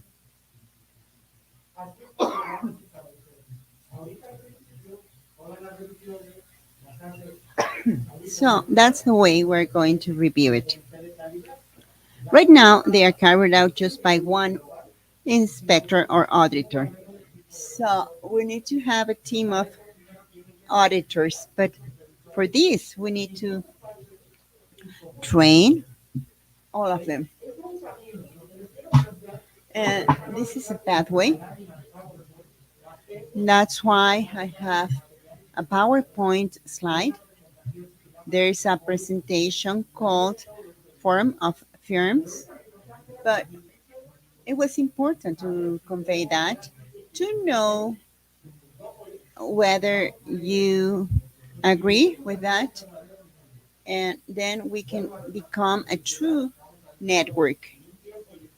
And I recap: time and space, the letter of intention, and then self assessment, and then the peer review. With this, when we have all that, and we can have 3 or 4 years for that, and then we will knock the door saying that we had been accepted, and then the form of peers had already accepted us, but they put a goal saying that it is 70% of firms that are already certified, not with a manual, and then we need to pass. Please turn, switch off their microphone. Someone is testing audio, checking. Okay. So as I said, by managing to do this, it's not only the manual implementation, at training we have the implementation, then the office audits, and then peer reviews. As in Argentina, say peer-to-peer review. I am a cardiologist, I'm going to be audited by another cardiologist. And that's the only way. You cannot be audited in theory. Someone has said if ISO 9000 is going to be audited. No, that's quite different. We cannot have a quality specialist. I have done that work as a quality expert, as you want to call it, would have the capability to make a peer-to-peer review. Why? In order to know whether a bypass is okay, you need to have an experienced cardiologist in bypasses, and they need to go to the surgery room. So we need another more experienced cardiologists. Okay, Ray, we are just about to finish. And then we can have this review. Once we have this, I believe that this process would take between 5 to 3 years if we start today. Remember that it is 123 firms and even 124 with Brazil. So we have a new member in Brazil, Finance Consulting in Brasilia. In order to bring 124 firms to have their system implemented and a peer-to-peer audit, it would take approximately 5 years. And then we will knock the door to IFAC, and then we would say, we want to join 1 year as an observer, just to update knowledge. And then 3 years as an affiliate. And on the fourth year, full member of the Forum of Firms of IFAC. As you can see, in total, it takes about 10 years. It will require a big effort from the quality committee. So we invite you to join the quality committee. A lot of effort from the members. And once we knock IFAC's door, also financial resources, a lot. I anticipate that. Yes, because this is going to be an additional contribution, 5 years for that, not today. But when the time comes in, we will have to break our pig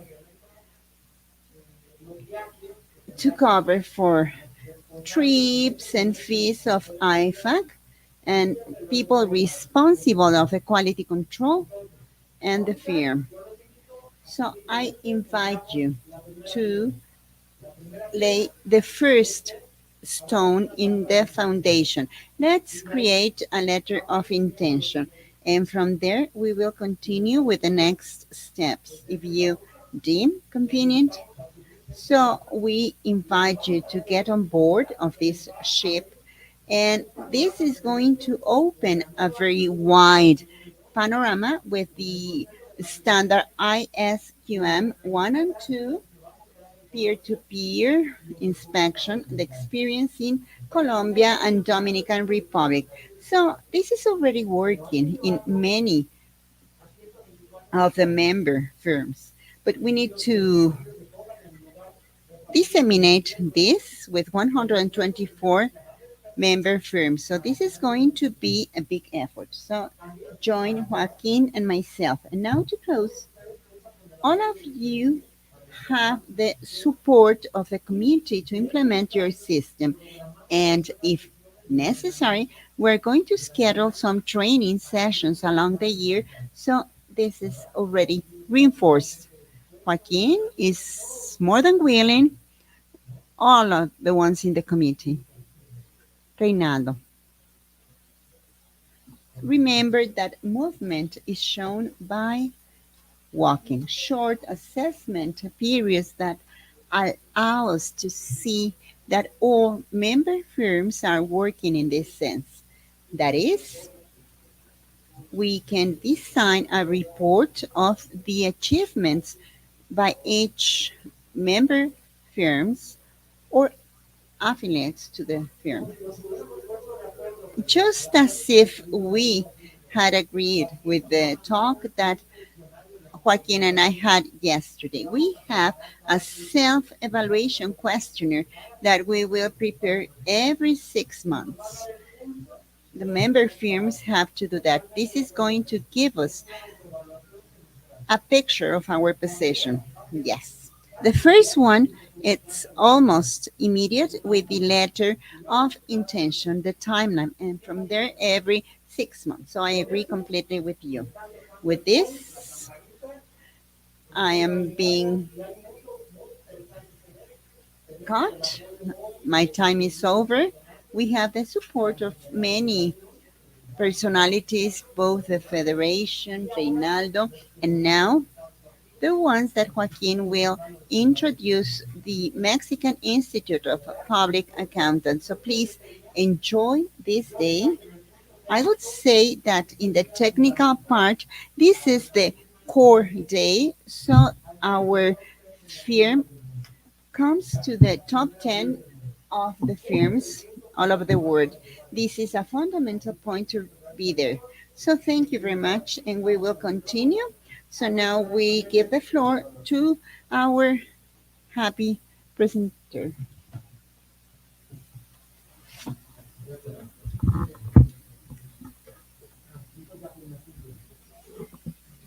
Thank you very much. Can you hear me okay? Yes, perfect. So,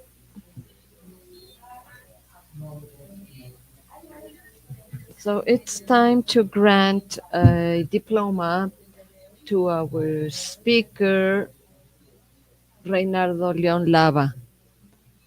The the diploma for Joaquin Vega will be granted at the end of his presentations because he will be presenting and a lot of information, and we will be delighted to hear his voice. So please, Orfa, can you grant the diploma for Mr. Reynaldo Leon Nava? Good morning. Can you hear me okay? We can barely hear you. Yeah, now it's much better. Well, good morning, you all. It is a great honor to virtually grant on behalf of our firm, UCCS America, the diploma to Reynardo Leon Nava for his valuable participation as a speaker in the Technical Conference Cycles 2022 during the 23rd annual meeting of partners of the global firm with the following topic: conjunction of ethics and quality, international financial system, 2000-2001, delivered on the 21st of September 2022. I would like him to thank, I'm a fan, his fan, and hopefully he will continue sharing his wide experience. I receive it with a lot of love. Thank you for your attention and for your support, Joaquin, and also Mauricio. I send you a big fraternal hug. Thank you. Likewise. Thank you, Accountant Ileana. And then we will continue with our agenda. Next, we have a very interesting topic, and I would like to ask Mr. Reynaldo to give us the overview. We're talking, we talk about ISQM 1 and 2, which is really important for you. The floor is yours. Basically, Mauricio explained all of this, but as a complement, I would say the following.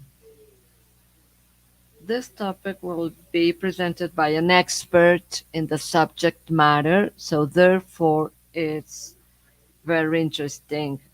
ISQM 1 and ISQM 2, which are the international standards of quality management.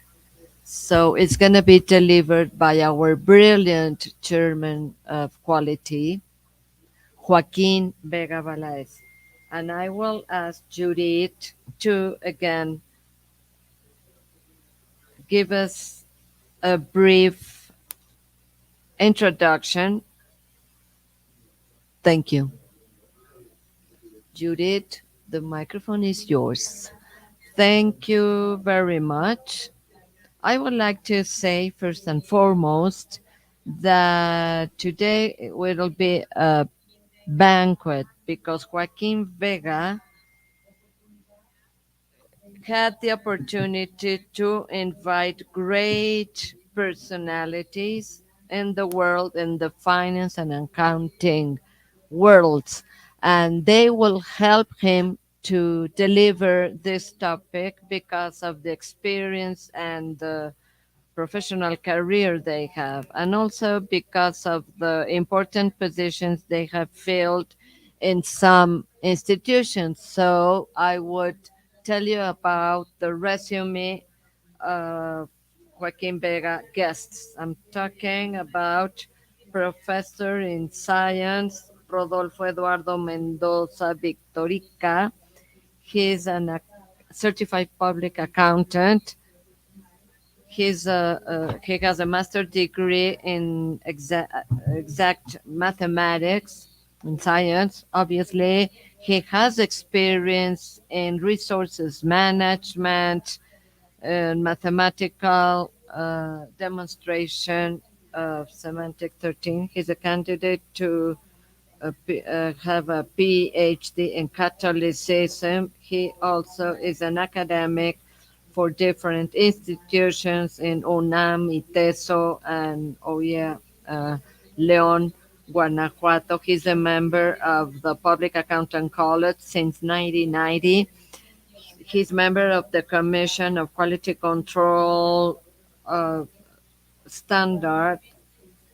He performs as a director of quality assurance and risk contention in RSM firm Mexico since 2000, firm in which he implemented the national system of quality assurance. He is a national inspector in RSM office in Mexico, international inspector in several firms members of RSM Global. He's also a lecturer in different topics related to public accountancy delivered in companies, and he's a writer of several articles in the Contaduría Pública magazine, and also he has wide experience in international accountant firms, also in has been part of national and international audits. So for me, it's a great honor to talk about him. And also, I'm going to talk about our next guest, who is Raimundo Raúl Velarde Miller. We will be hearing them. He's a founder director of RSM on the Northwest area. He has more than 31 of experience providing fiscal and financial audit, integrated services, and consultancy. He's certified to sign for the IMSS Infonavit. They established the Mexican laws for big companies. He has wide experience in the reviewing and preparation of financial statements under Mexican NIF and also IFRS and also US and also under rules issued by the National Banking and Securities Commission for the financial sector. He have has performed in construction, industrial, manufacturing, financial, government, commercial, telecommunications, agriculture, real estate sectors. He developed all his professional experience for RSM, performing as a partner director in the center and in the west part of Mexico. He's a member of board of directors national. He's member of public accountant member college in Sinaloa. Is member of quality management of the Public Accounting Institute since 2011, regional vice president on quality standard since 2015 up to date, and currently he has been appointed general VP of INSP for 2021-2022. He's an elected president for INSP for 2022-23. So it is a great honor for me to give give you the floor.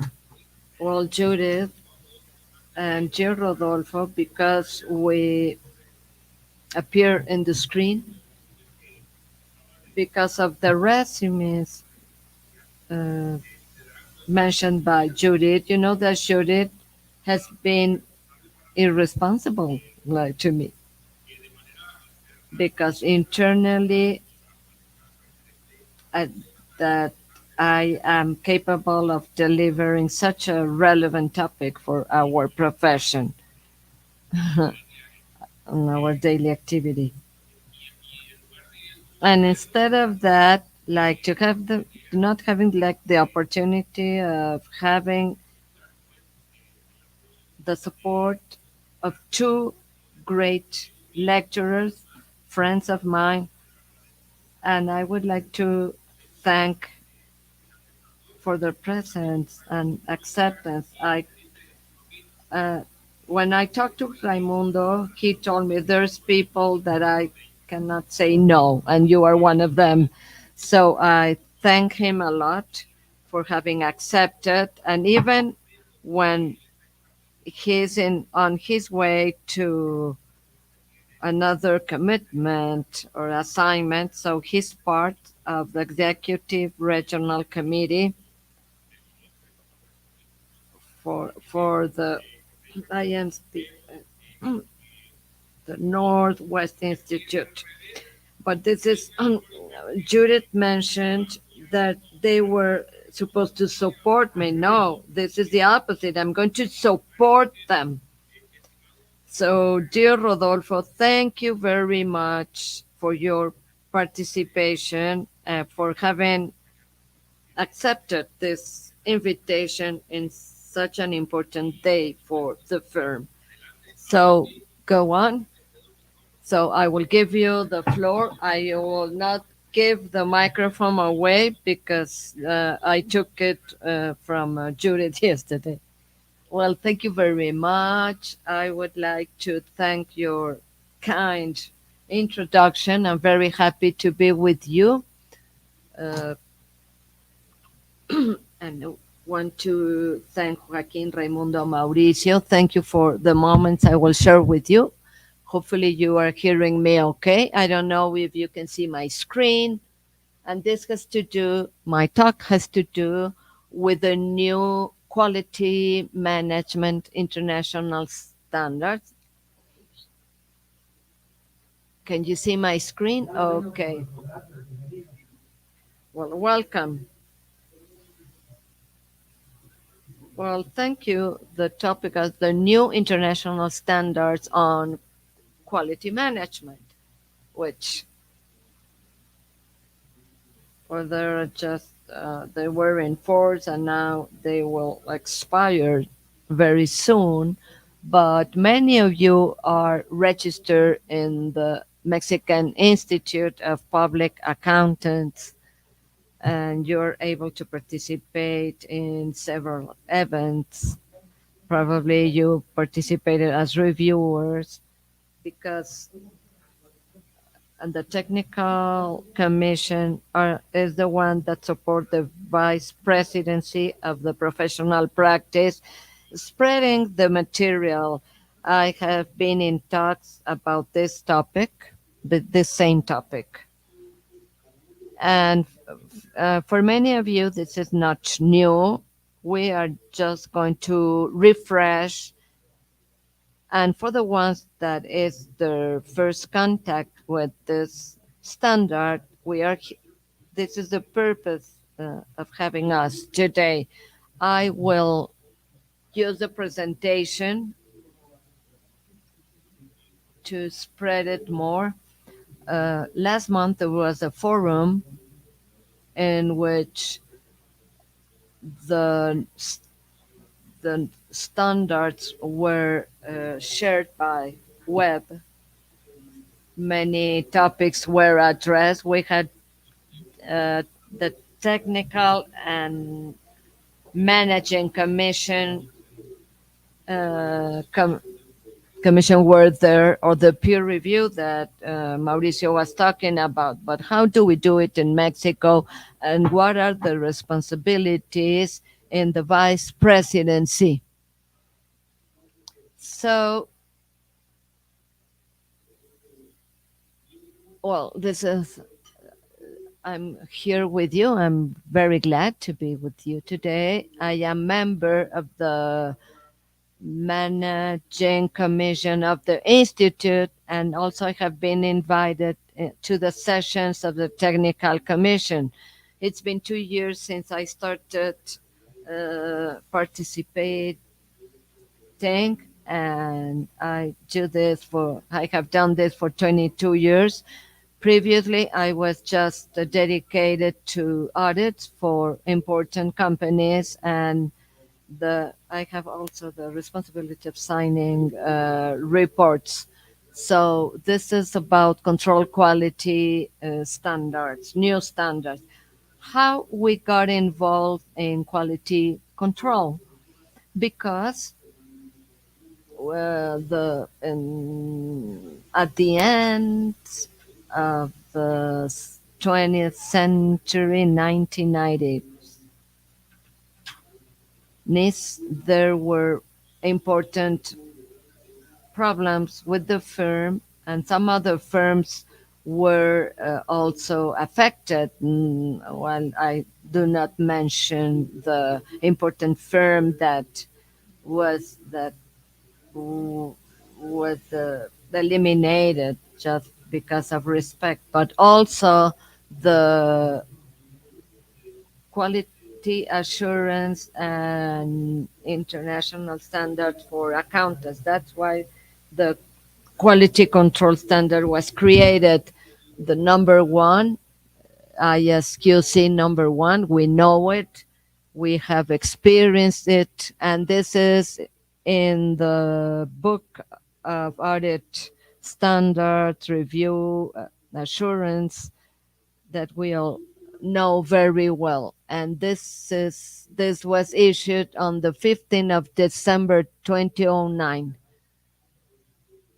through reviews, international reviews, and Mexico, because it is registered in IFAC, has to comply with 7 DOMs that are obligatory declarations. We need to be in the to abide by governance rules, ethical rules, but the number one is the quality control management standard. And as of 2022, we'll have quality management. We will see the difference between going from a control to a quality management. So it was launched, the ISP, the International Audit and Assurance Committee. And in Mexico, we adopted it in 2010 after a period of review that was aggressive, strong. There was lack of confidence, lots of denials. Many of you remember the 2009 or 2010 when there were negative comments about if the big firms will eat the small and medium firms, what would happen, that the many clients will be stolen. But no, never of this happens, and I will explain you why. But it was adopted in Mexico in the 1st of January in 2010, and currently it's like to be in IFAC and comply with this 7 DOM, because the Mexican Institute of Public Accounting is registered there. So we are ruled by the USCA MCA, and we had to comply with several regulations throughout the years. So obviously, this has evolved. So in 2013, there was feedback from several firms, national firms, big, medium, and small size, where the standard was completed. So there was not the need to apply like 7 basic components, and now that you have to order, or we needed to order ourselves, issuing policies, disseminate them so everybody will be prepared and will comply with it. There's a basic rule that everything that is not documented does not exist. It is as hard as this. So the reviews we have in during the reviews we have found many things. People say that they do it, but if it's not documented, so does not exist. So there was a finding in the audit where the opinion is not supported. And we will see what are the main objectives. And we all know what they are. The objective is the same, but in it with a different, with a main difference. Well, due to this complexity, IFAC issue a practical guide for small, medium, and large firms. And this publication is in the third edition. It is still in force because of this quality management. We will have something new. There's no doubt about this. And then, so this third edition that it is also applied in Mexico. It was disseminated with a good. It's a good support for many firms of all sizes, and they are disciplined in a faster way. So, and they are, when we have like more offices, the complexity increases, and the nature, and because of the nature of the firms, also it is included in the international new standards. We need to escalate it according to the size, the nature, and also with the network support. That way I will also touch on. So in the strategic plan 2015-2019 of YASB, where certain objectives were highlighted to improve the quality of audits because of the results that they were getting. So people were not cooperating, there were important findings, and this had to keep going on. So there was a substantial improvement project. So mainly because several international standards were unified in terms of audit, accounting, and mainly those of quality that had importantly or interestingly evolved. The strategic plan of YASP. This slide is very illustrative because what YASP is to adapt and help and coordinate. So all the firms will have in the scope a quality management system, and the ceiling will be that the audits will be performed with high quality, and the audit report is the only document that circulates after a long work, and is the one that is why an audit is hired. And this is the evidence of the work we perform, and it has to be performed with the highest quality possible. And we have a lot of regulations and laws in order to do it. So let's not forget that we have a changing business environment. Also, COVID made us move forward, but many of them were good because we are remotely connected. We have remote trainings and so on. So because we to have a continuous improvement, the going concern, the continuous improvement is a very important topic in accounting.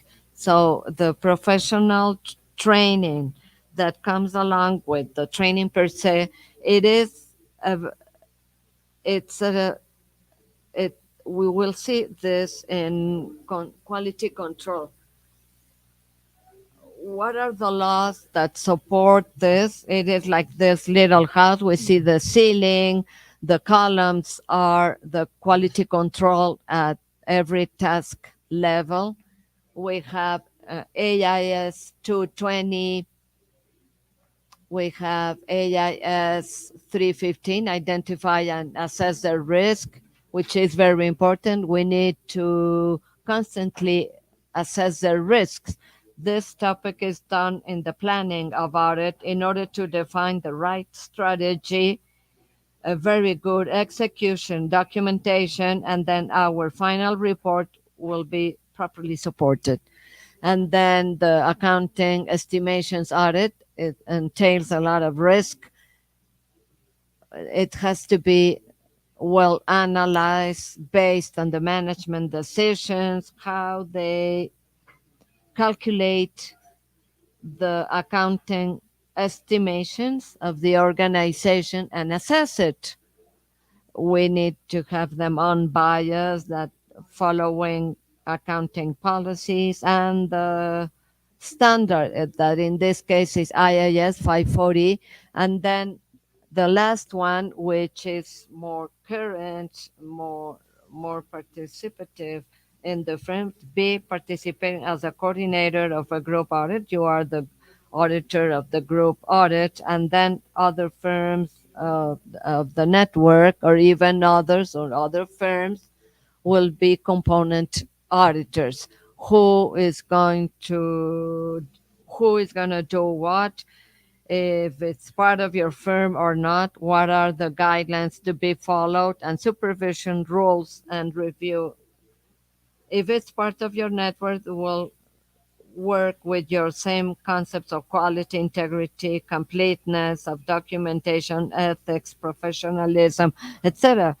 But if it's that you have a component in Zacatecas you do not have an office of your network, or you appoint the nearest closest office, or you look for an ally that you will call it correspondent.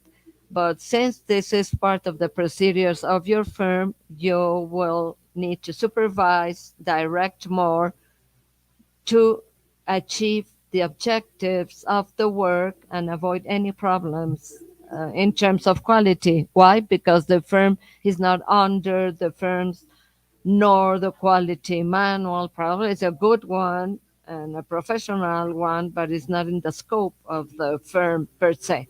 And the floor, obviously, is also the skepticism, always with ethics related. So when we read the quality standard, you need to see your ethics code, be the national one or international one.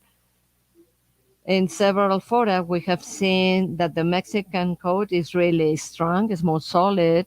It has two more chapters than the international one, but the international is the one that, if you're part of a network, is the one that you need to know and apply. And even though you are allowed to manage your own local regulation, if it's stricter or more solid.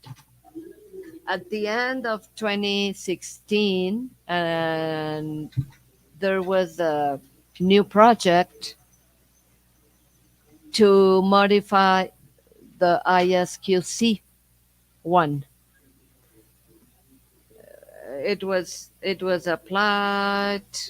There were courses, talks, some adaptations as well, but it was time to have like a new ISQC.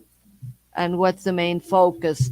The slide that you see, it's very illustrating, because in the center we see leadership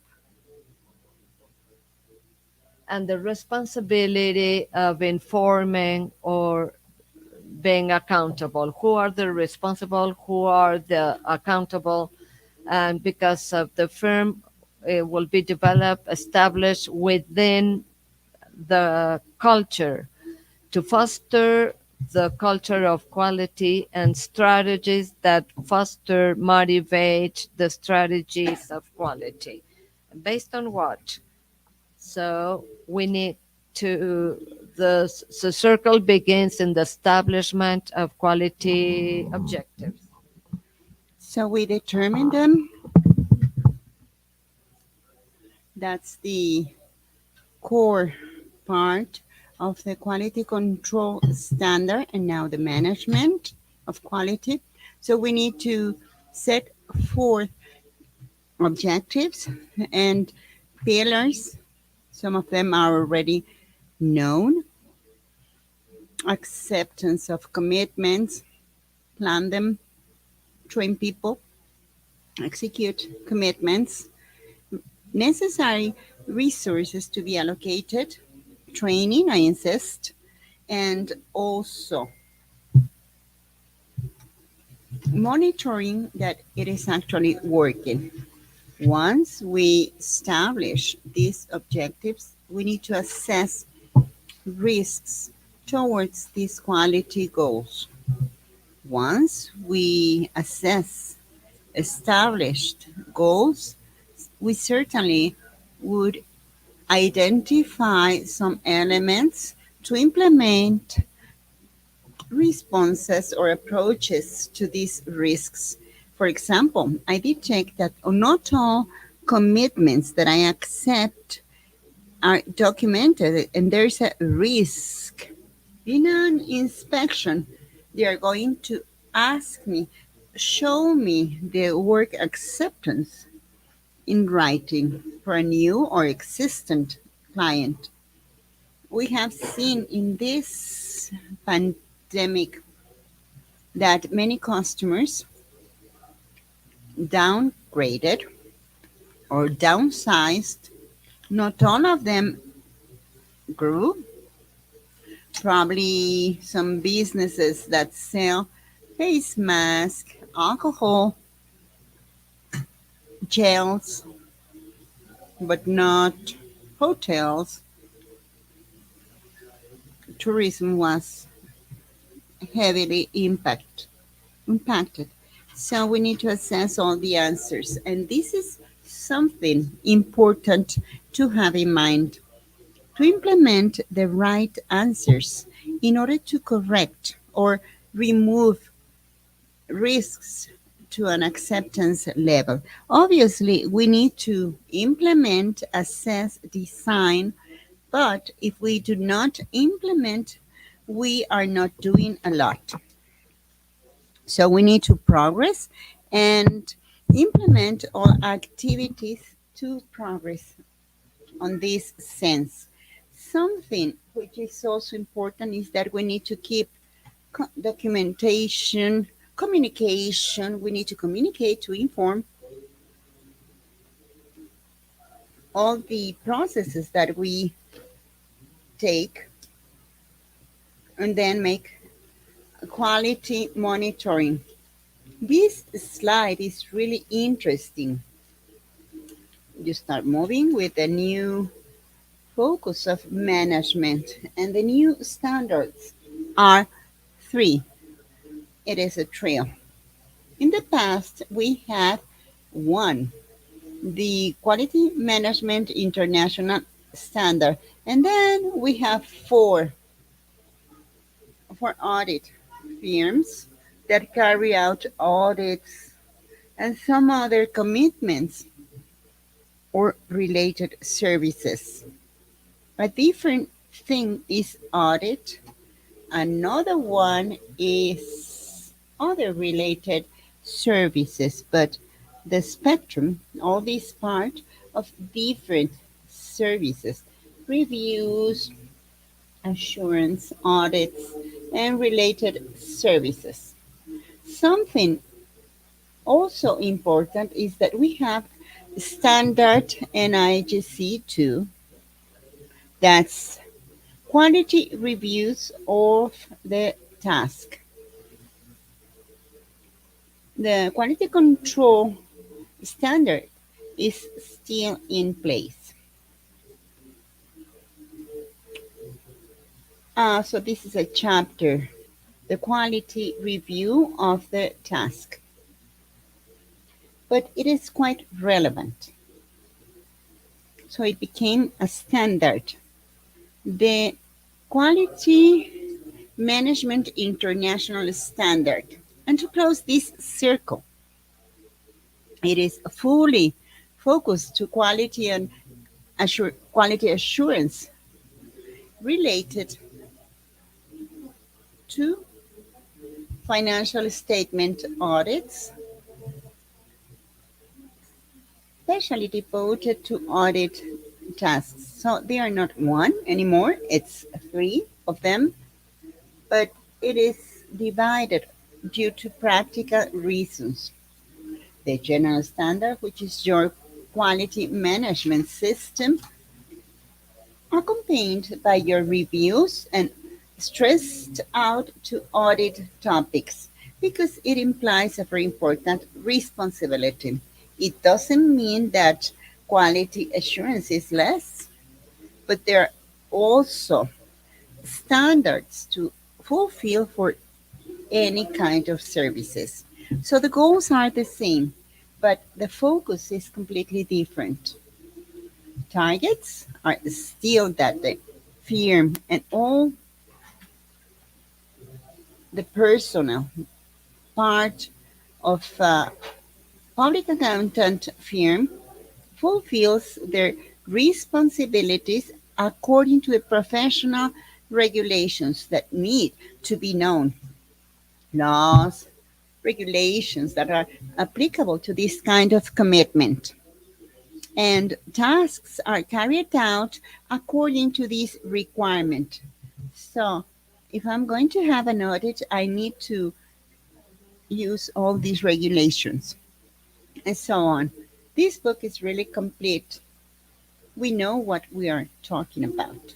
So, with the purpose of the following, if all staff, partners apply regulations, standards in their job, tasks, all the expert opinions by partners of these jobs would be the proper ones for the circumstances. It wouldn't mean that they are under the standard or substandard or deficient.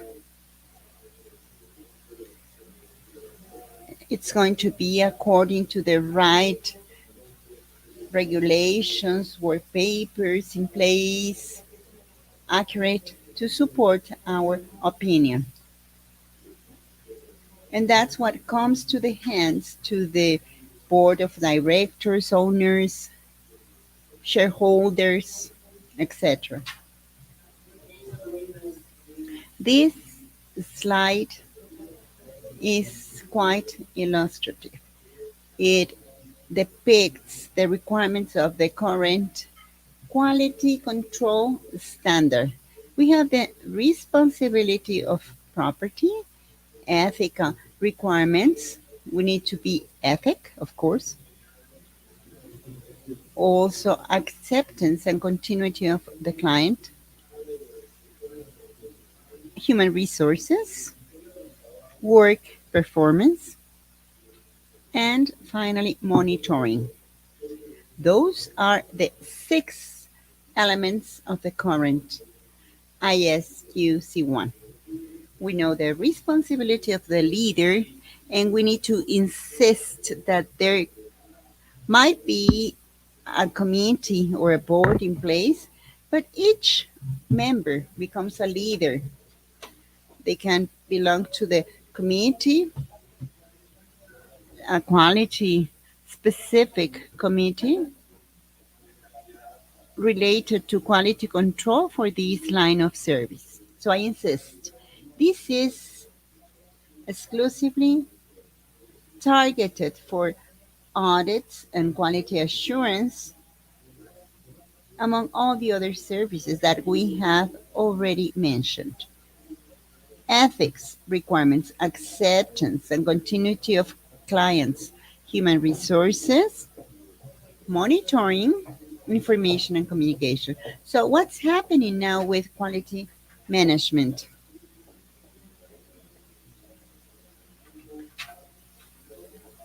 We have also governance and leadership, which is very similar to the leader's responsibility. At the end, leaders are responsible of the company governance practices, professional practice, quality management. And when we're talking about two owners or partners or more, well, you can have firms of different sizes. The two lines in blue are the new elements. The risk assessment process, it's a new topic. That's what we said before in the last slide. And you need to assess risks. Then goals could imply inherent risks. You need to assess them, set a response procedure, and implement element by element. This is a new topic, quite interesting. Ethical requirements are similar. We need to be ethical, independent, be careful with all the elements. We need to express that we are independent, and this is related to ethics. There are some anti bribe policies or corruption, and those are the minimum elemental requirements for the firm survival. These components, the six previous one and the eight new that will come into effect in December. Those are the common elements for survival in the professional practice. Acceptance and continuity of customers is similar. Now, talking about resources and remediation. Resources and remediation are in green. Look, in the area of human resources, they still include human resources. Additionally, to more resources, we couldn't imagine our current world without them. Intellectual resources and technological resources. I cannot conceive my professional practice if we are not doing it through a software system matched worksheets in Excel. They were nice. They used to be nice, but life changes and changes the systems we used to have. So we have human resources and technical resources. Intellectual resources, we will see briefly all the resources and all the developments carried out to extend our professional practice. Work performance, commitment with our job assignments. We need to see if there are any differences in opinion if we are going to have external collaborators.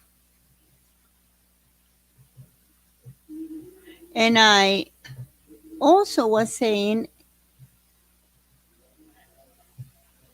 the other word in green is remediation. That's the last component. In the past, we used to talk about monitoring, action plans, etc. And yes, that was really interesting, but remediation plays a very important role. And we would see why. We would see how we classify findings and the connotation and follow up in order to react to them. That's the important thing about remediation, that findings can be assessed through a cause root analysis. If it is due to lack of training, knowledge, or also neglecting problems or change resistance, probably.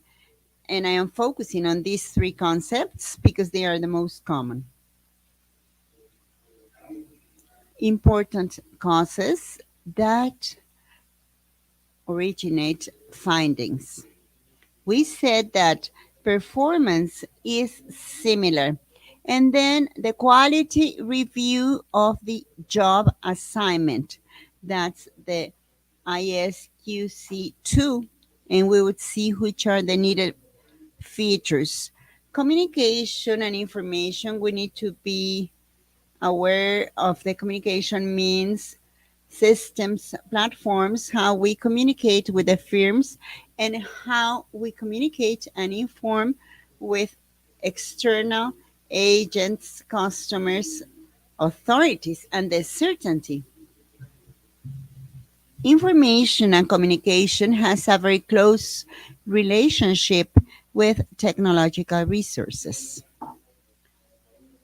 So, monitoring and remediation. So, we need to carry out monitoring, internal reviews, small teams, all these adjusted in size and the type of firm, professional practice.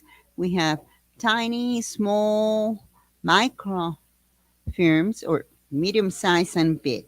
So, with this new focus for management, we can see that it is risk based risk assessment that plays a relevant role. When we determine objectives, we need to assess risks, and we also need to assess other elements. This circle shows the interrelationship of these six governance elements: information, communication, acceptance, coordination, job assignment execution, and relevant ethical requirements. And now, making a sandwich, we have risk assessment process and monitoring and remediation. These two elements will provide a lot of information and interaction with the rest.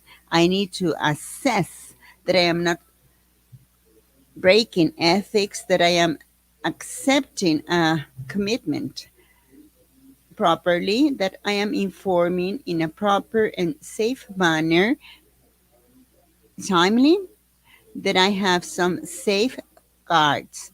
The application of my resources, both human, intellectual, are working. For this, I'm going to have a remediation process to see if I am fulfilling my part. Otherwise, I'm going to carry out a risk assessment of each element as it is done nowadays, but not too much in this process because quality control demanded us to have policies, guidelines that they were disseminated and that you fulfill them. And that's it. Now, the difference is that all this process is permanent.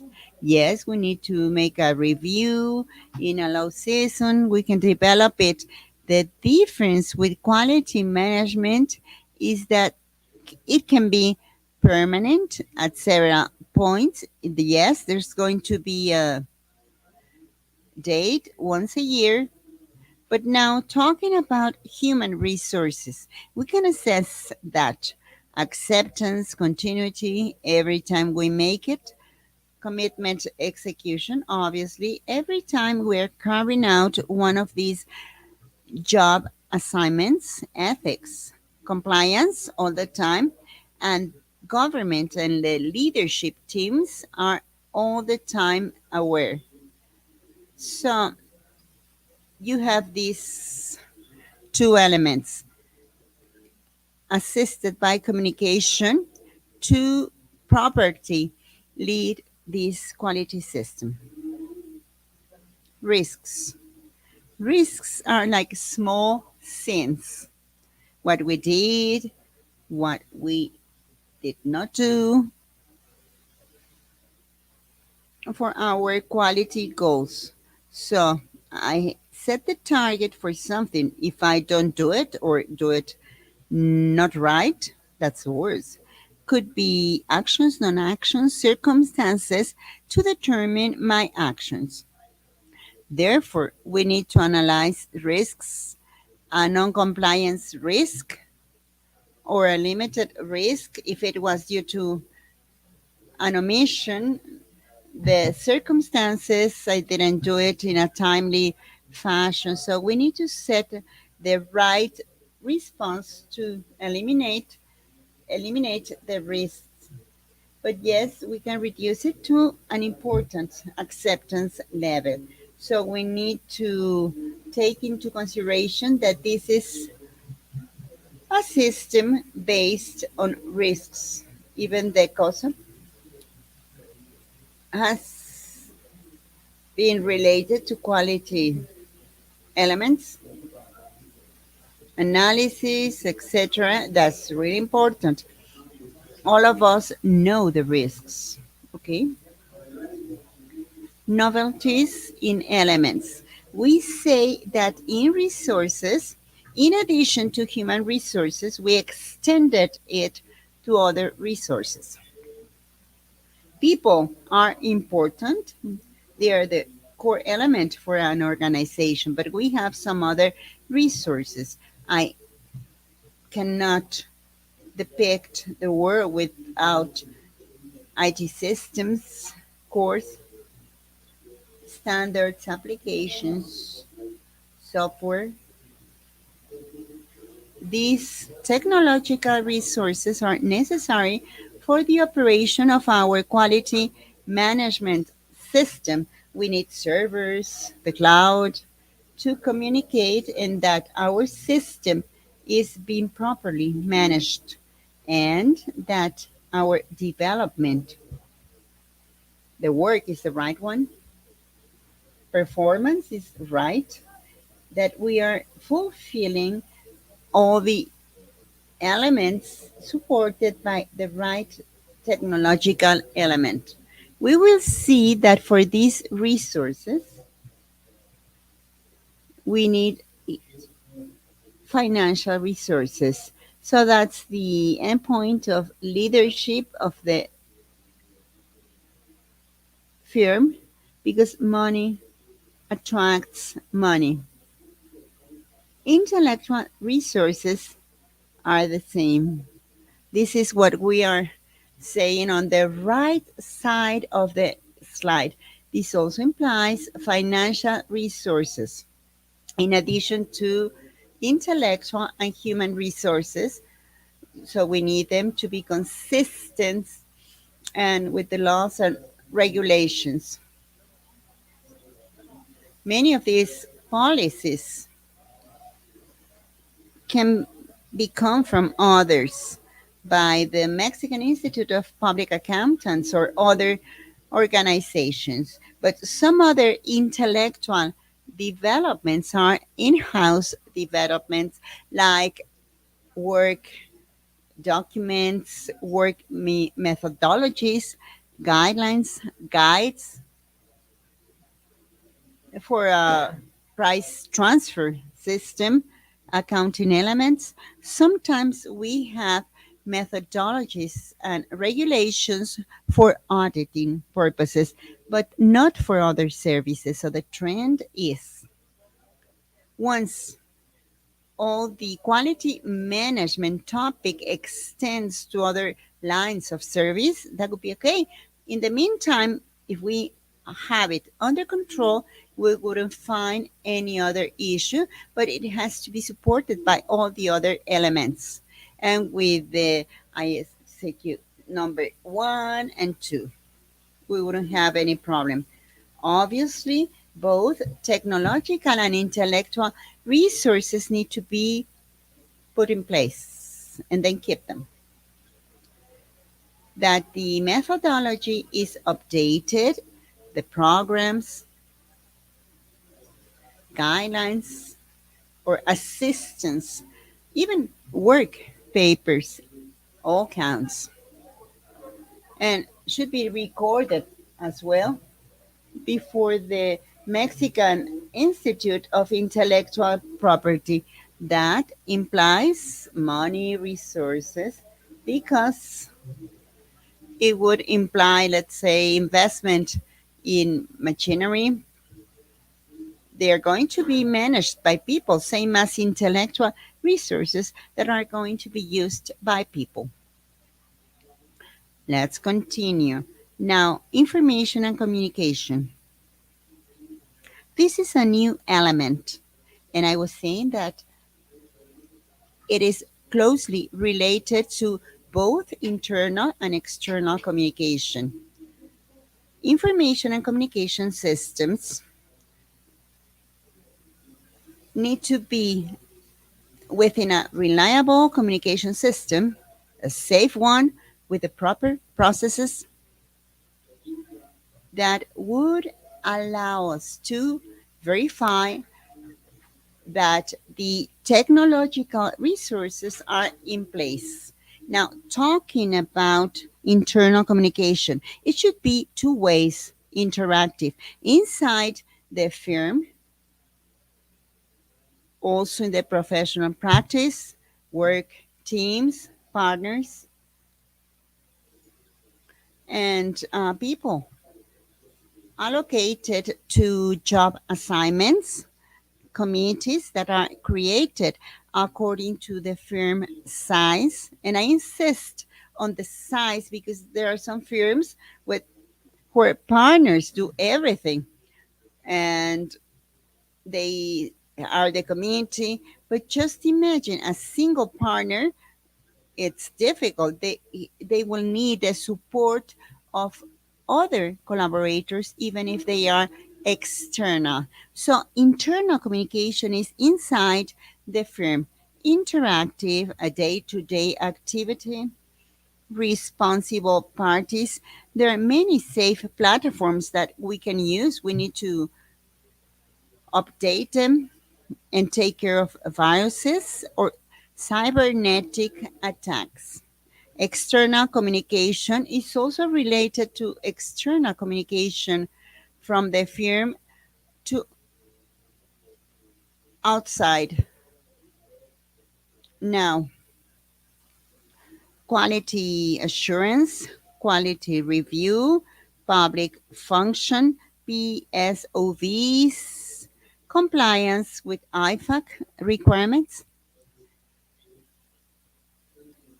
So, communication is active that covers all these topics in an active manner with all these technical resources. How do we communicate nowadays?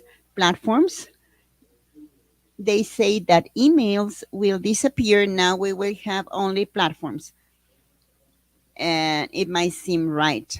So we need to inform ourselves, communicate, to be updated, and share valuable information, because if we communicate and there's no valuable information, the results will be like that. If we have safe communication, the results are going to be much better.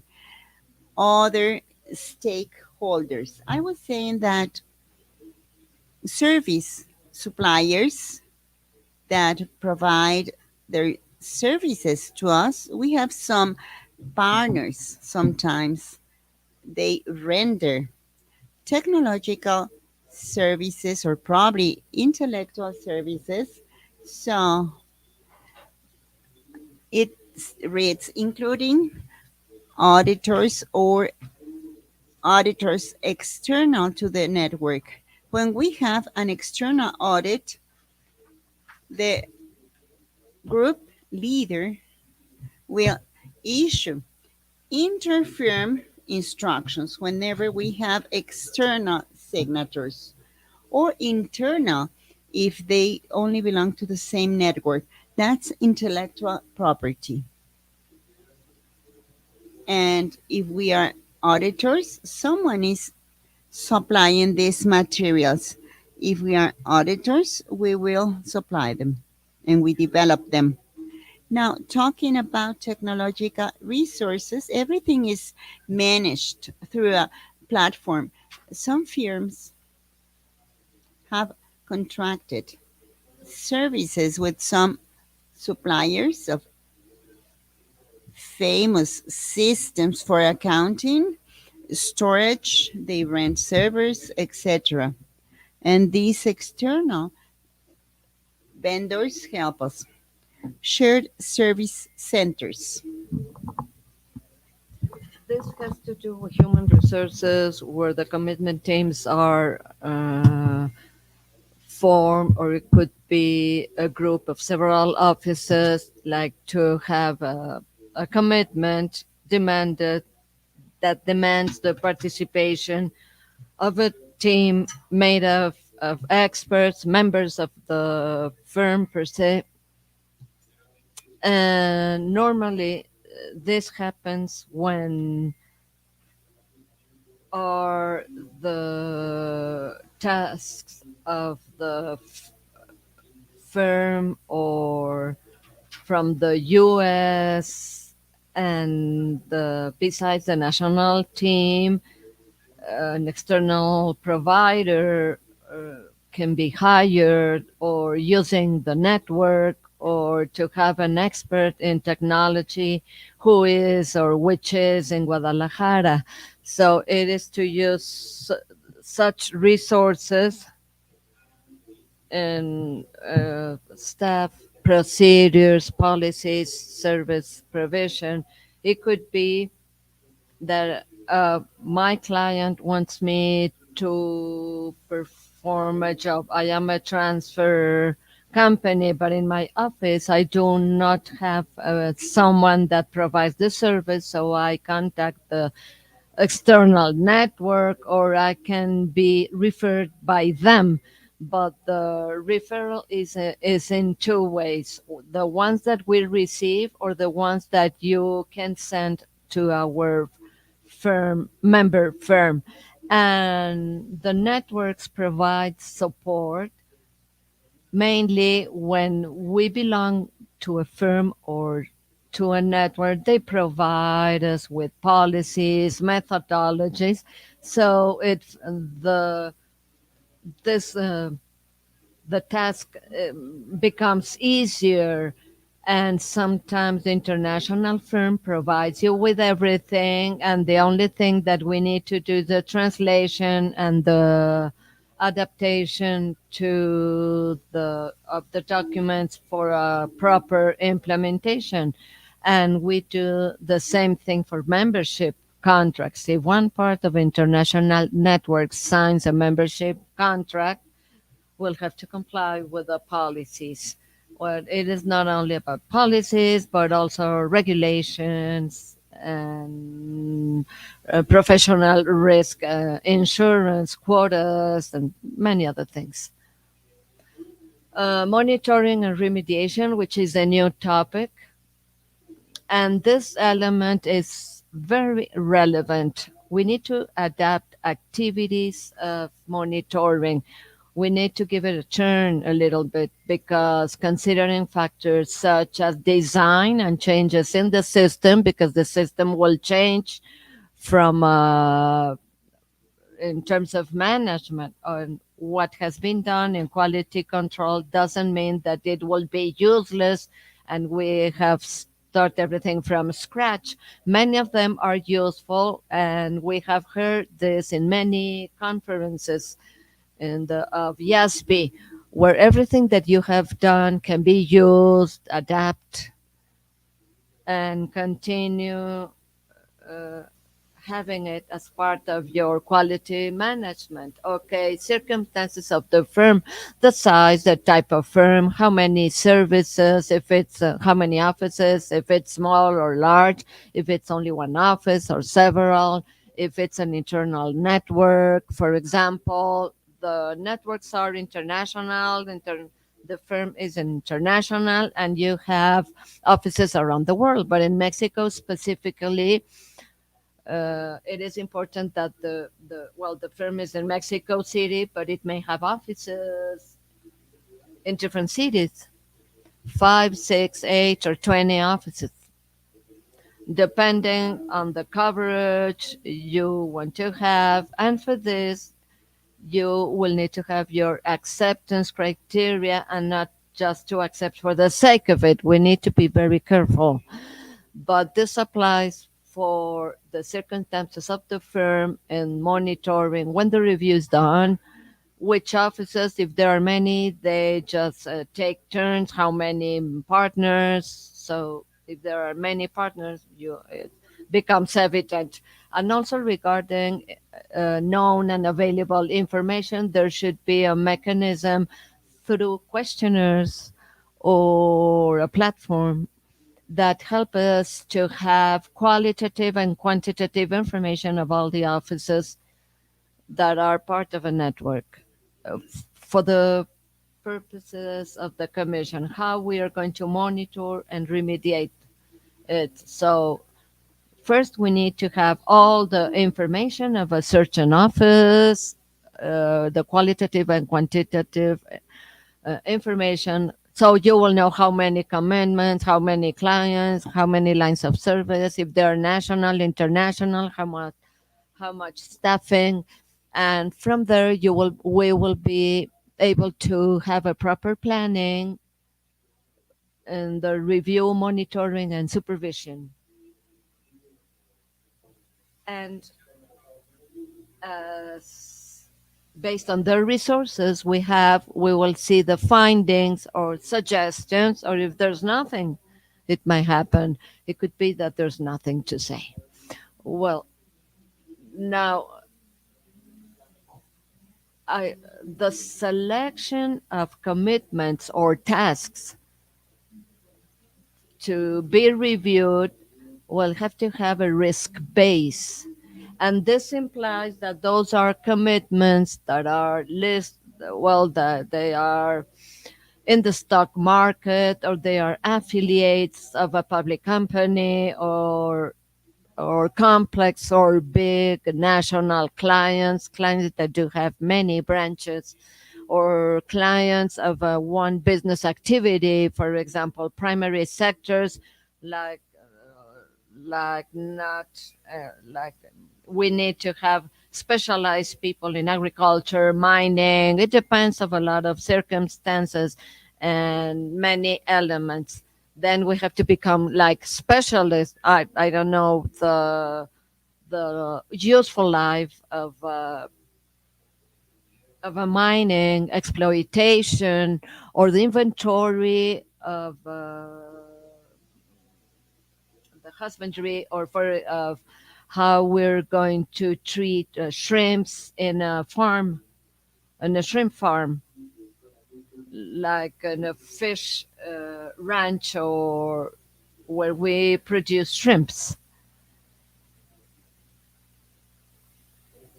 How we consider the inventory. We need a biologist that will know statistics for this. So it is a risk commitment. So the base is to consider risk commitments, partners that address risk commitments, or partners that have a lot of commitments. There are partners that have more commitments than others, and the one that addresses the most has more risk in committing a mistake. So the emphasis in the monitoring of all the system, we need to address, to evaluate, and perform all the elements that are part of the quality management system, and we know what the elements are. There are 8. There are 2 news and another 2 with the reorganization in terms of the monitoring and resource wise. And I was saying that in remediation process, because or as a result of the monitoring process, there could be like top issues, like where we detect positive things. This control system of management quality is not only to identify bad things, but we need to know all those practices that are relevant to disseminate to the network. And we need to apply this for all, okay, to achieve the quality objective and should be considered in order to improve the system and to have a continuous improvement system. In terms of findings, there's two ways: when there are deficiencies or non-deficiency. If there's deficiencies, research must be done because those are sensitive topics. They have to do with the quality management system.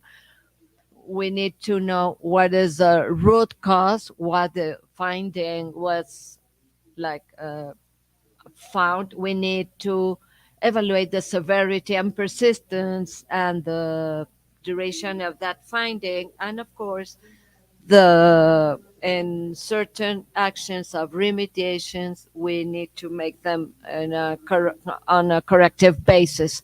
So this is, and when there are not like less significant findings, only like we need to suggest in terms of an improvement, or if it's in material, we don't even mention it. Let us suppose that in a task, the inventory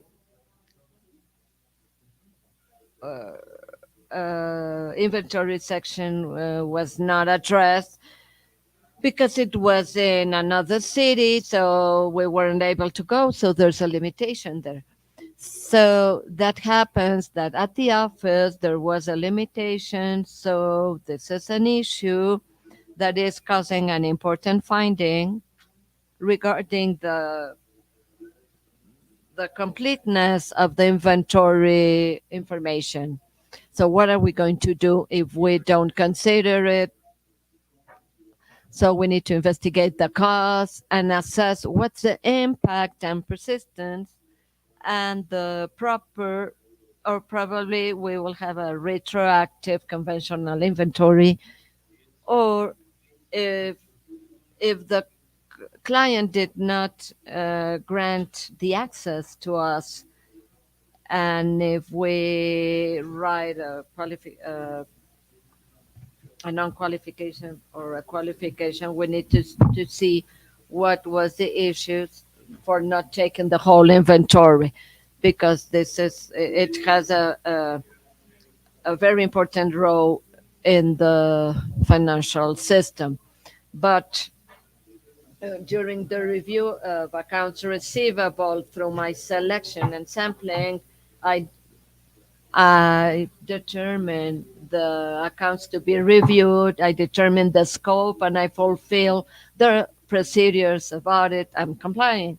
But in terms of minor items, since I have a statistical sampling method, so that means that this is not represent a problem during my review.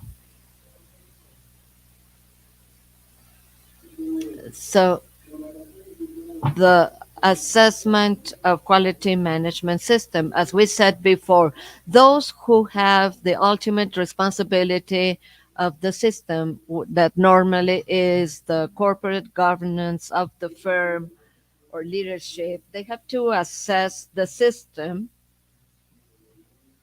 and plan it, execute it, review it, assess it, and conclude. In order to conclude if it provides, if our system is working, it provides a reasonable security or certainty that the objective of quality management system have been achieved. And we are talking about reasonable and not an absolute confidence, because we are sampling. We can highlight the findings and we highlight what is well done.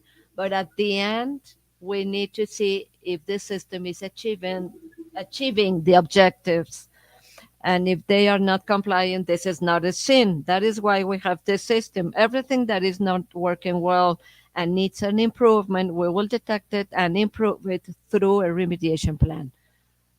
Okay, obviously, the this review, when it comes to the quality management system, has to be performed on a specific date and at least once a year. It's not like every 2 or 3 years. It has to be done on a yearly basis. Well, being our remediation system and monitoring systems are done on a yearly basis, that doesn't mean that we need to review all the offices. Imagine to review 30 offices with more than 80 partners. It'll be an ordeal.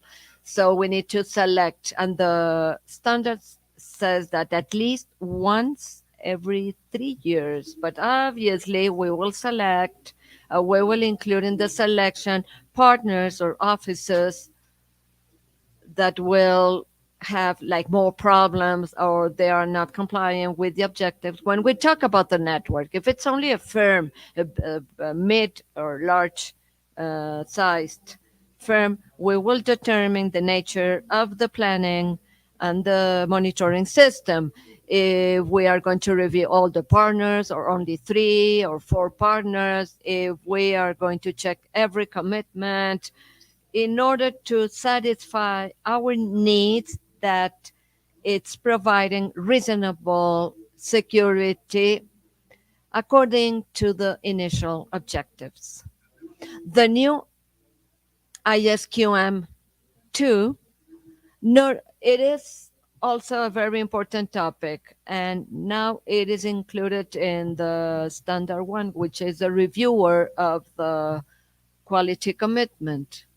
This is a topic that is not unknown, but is very important because we need to know how to choose this person that will be part of the team, and as a member of the team must be independent and from the client and the commitment. There are a lot of requirements to be fulfilled, but we need to identify this, like to perform this commitment. In which kind of commitments? A reviewer of quality. It's in risk commitments, risky commitments that will expose the firm, that could expose the firm. It is very important that this person has experience, that will have the expertise. They know that they will know the industry to which he or she has been appointed to, or that the that like to have like a 2 year period of not being like involved in the same industry. So we need like the review has to be done within a reasonable time frame. So the review at the beginning, in the development, during the progress of the commitment, and at the end, it is very important to have those external and qualified assistants. So we need to adapt this according to the commitment. If it's a community that merits like to have 2 or 3 reviews during the task, then they must be done. And also the permitted use of external or qualified external reviewers. There are firms that allow this because there are several partners, several employees. We can do it internal without having an external reviewer. But if it's a small company, well, it can have like external reviewer from the region, from the college, institute. If it's a member of the firm in Aguascalientes, will review Irapuato, for example, in the understanding that there's only one partner. Or if there's an inspectors group at the national level that will review all the firms, and with this we will internally comply with this appointment of internal reviewers and avoid the use of external ones.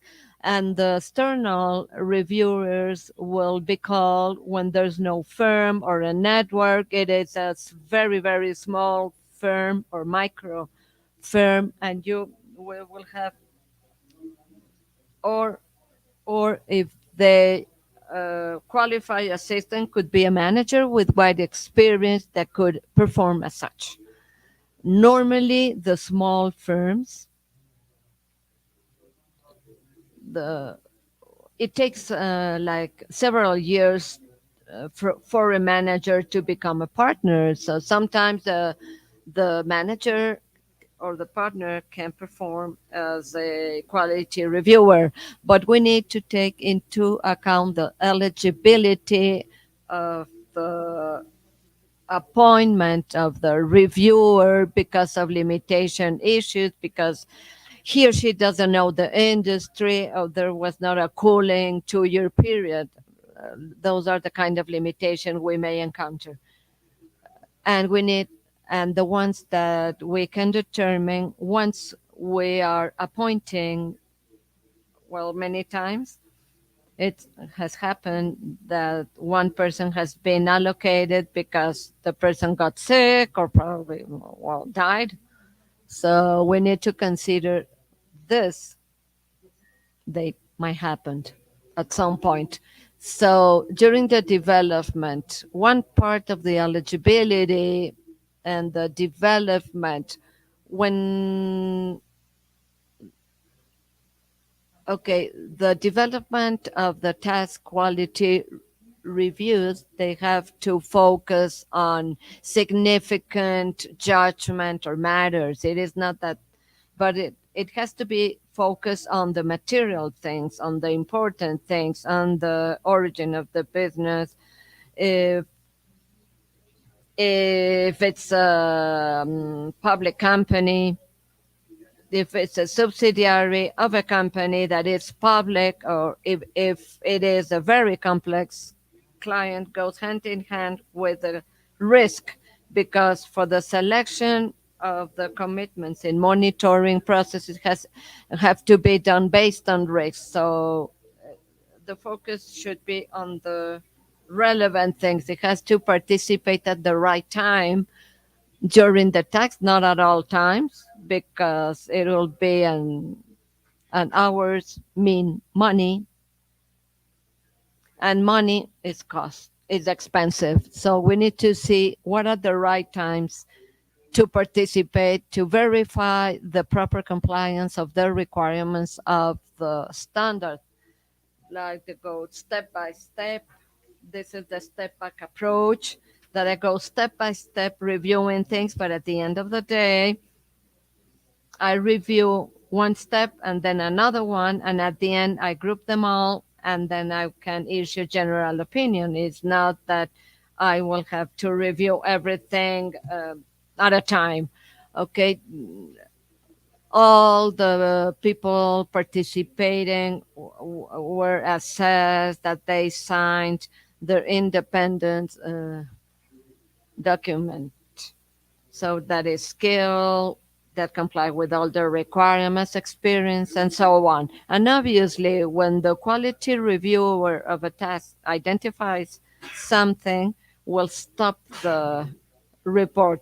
Can have like can mention 3 or 4 causes in which he may say, I will stop the report, and it is not issued, it will not be issued until the quality reviewer of the task uh, had detects,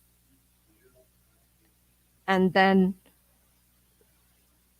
the quality reviewer will issue then the report, or the partner in charge will not be able to issue until it has the authorization of the quality reviewer, and this is very important. So what's the important relationship between standard 1 and 2?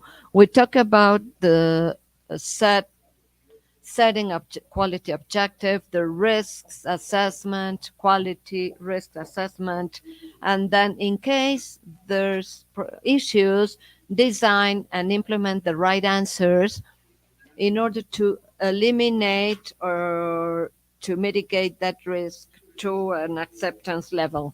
So, oftentimes, when we select a quality reviewer for this specific task, we said that we need to base ourselves on risk, but in our office or firm, we are monitoring and it has the listed audit, and there's a requirement with the regulation.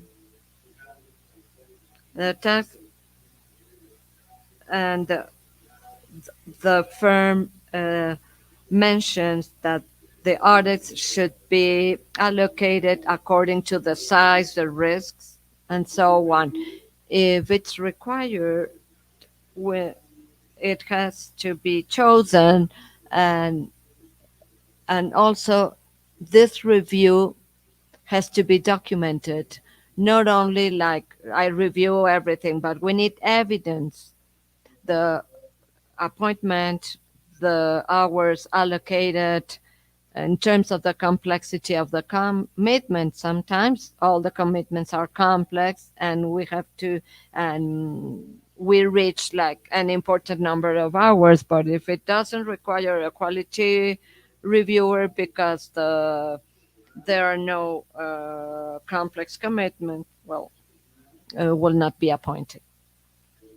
This person will not be appointed. But if it's the case, this is what we will do. Well, let's talk about the AIS 220 that regarding quality management in the financial statement audit. This topic is reinforced with that the partner of the task has the responsibility for managing and achieving the quality of the task. This is a rule number one. How is going to be achieved to have a sufficient and appropriate participation during the development of the audit, from the acceptance until the issuing of the report. And this is very important because sometimes the department lies on the work of the manager. And if the manager is a good one, there will not be many complications because it's got the right team and has wide experience. But the partner is not exempted of participating during the audit. It's not that we will have the partner performing the audit, but it has to be in contact. He has to know about the flow of the audit and collaborating in the top management regarding the task. The supervision and review, it is from the top management down, and also the partner has to take into account, so to have clear direction, consistent, effective actions that will reflect that the firm has a commitment with quality in each one of the tasks. And this means that the participation, the collaboration, the behavior on each partner, manager, that all the behavior of all the team appointed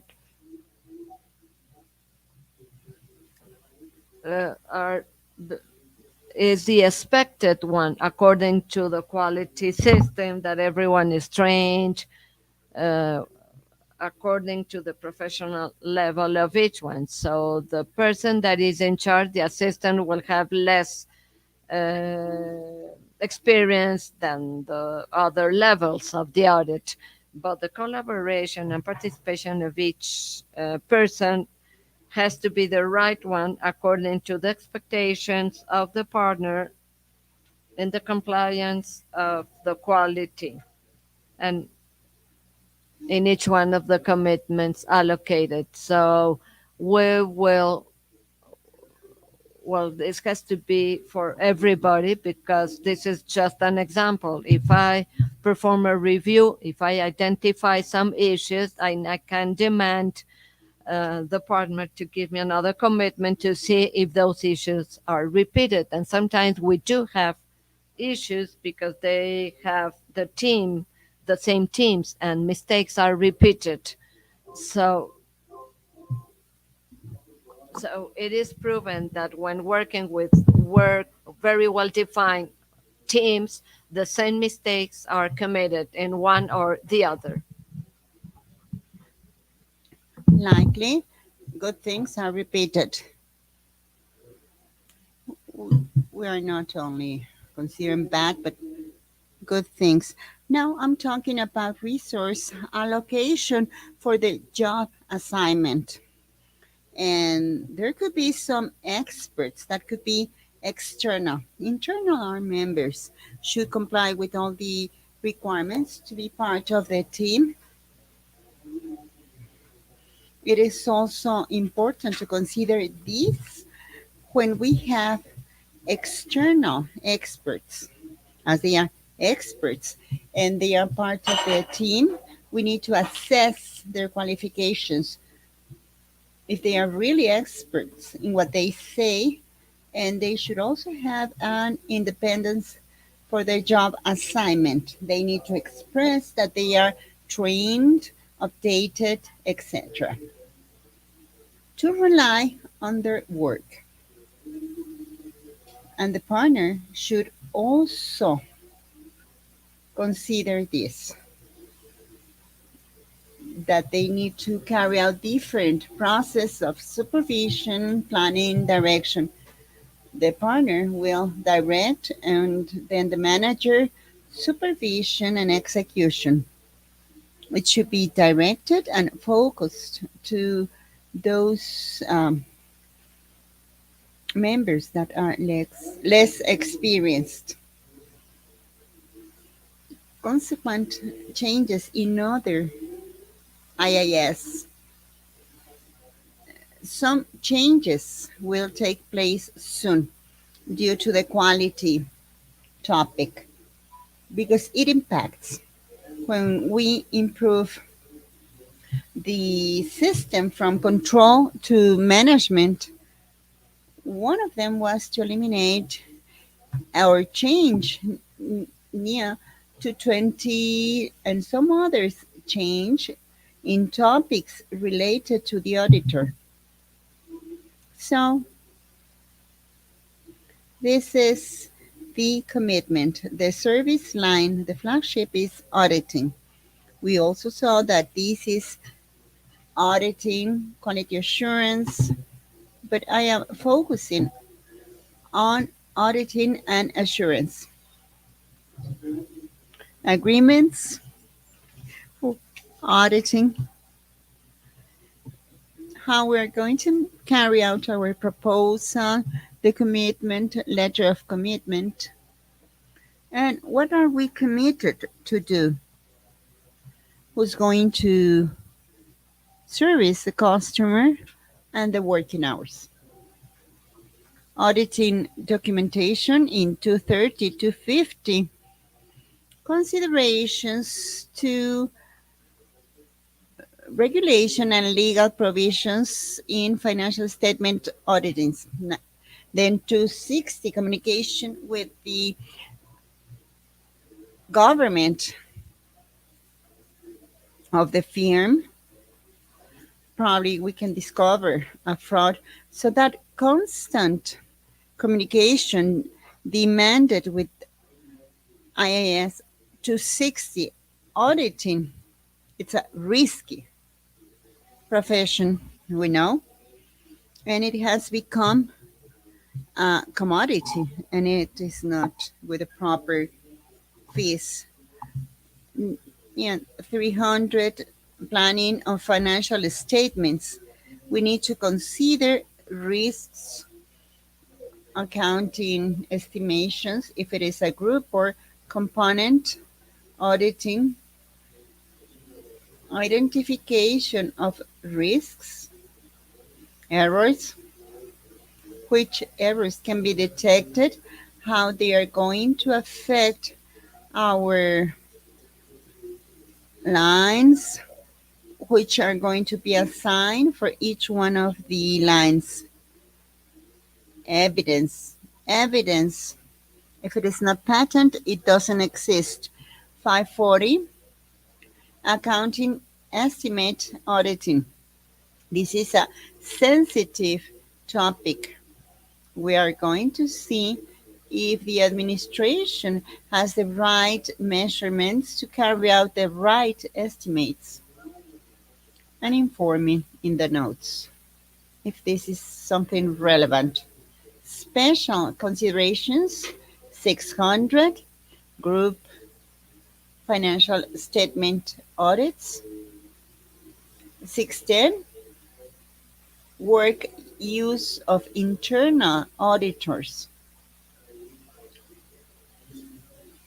Sometimes they also need to review that the work is applicable for the auditor purposes.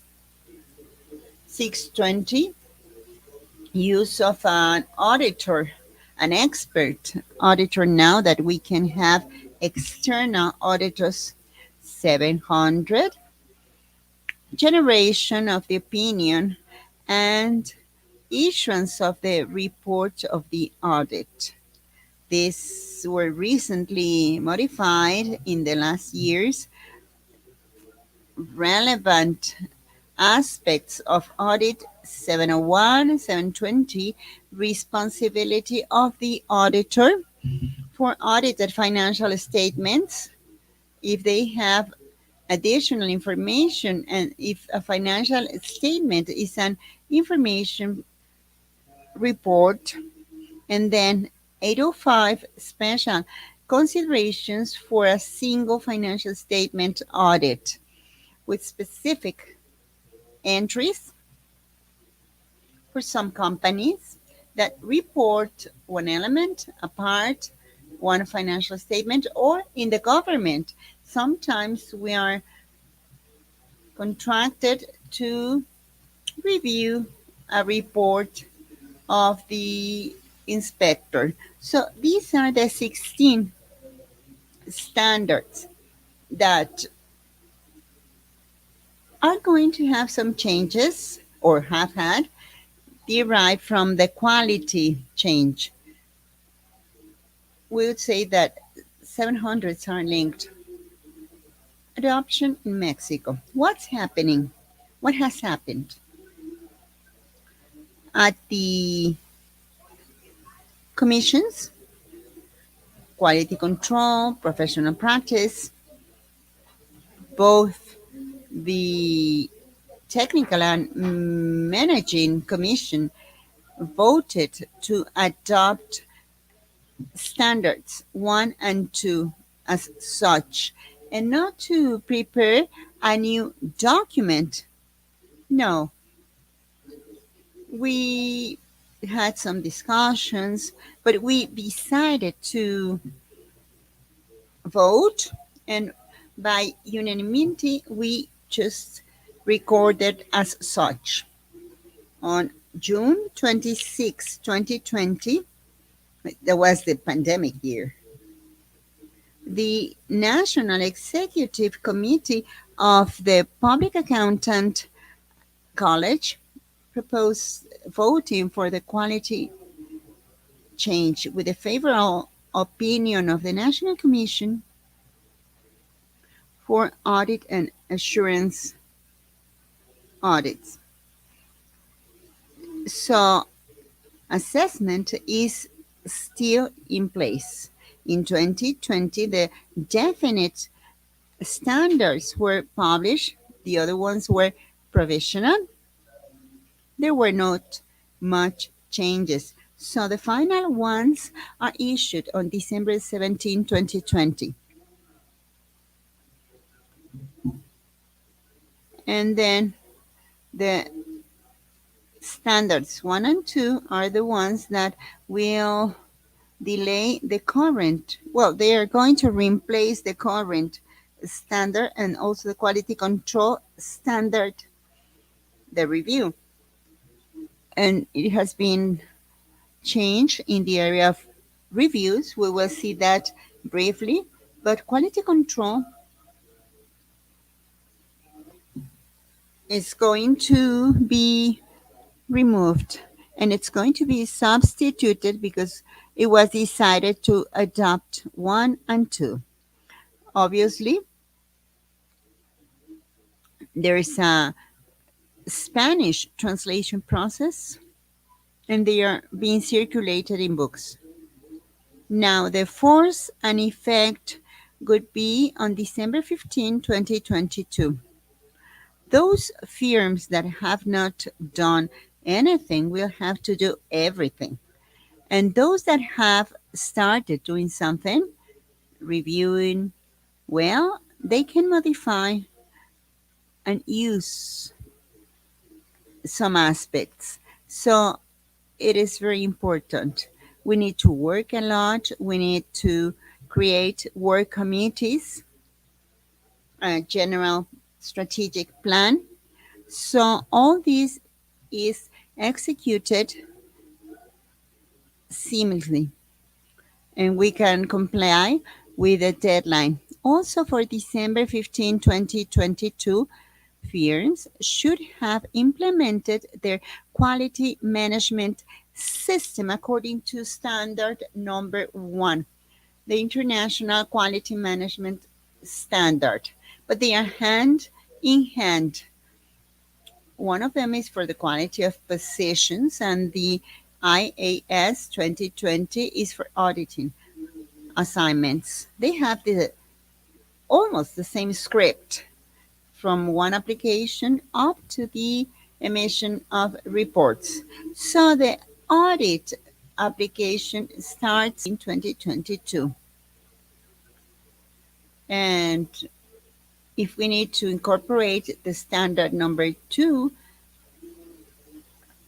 and it also includes some other elements. So we're going to be setting aside not only auditing and review. We saw that. And it was important. The firm, they are the final responsible parties of the quality system. They will have 1 year to carry out their first assessment. That means that the system needs to be assigned, implemented as of December 15, 2022. They will have 1 year next year to carry out the assessment, draw conclusions whether the system is reasonably achieving quality goals or some improvements are necessary. If they are not complying, they feel bad. So everything is subject to improvement. So the improvements that are detectable will be recorded through a monitoring and remediation system. That's why we need to plan this well in advance. We need to see whether we have internal or external inspectors, partners, managers, preferably, to carry out a proper review of all the commitments. We need to carry out review processes and also review processes of no commitments related to human resources, technological resources, intellectual property, training, assessments, promotions, that we are independent, that there are no gaps or any ties of our independence.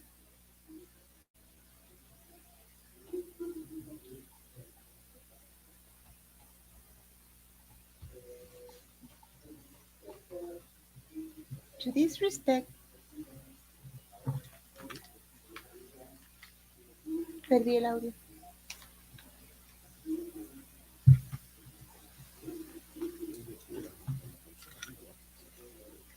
An ethics code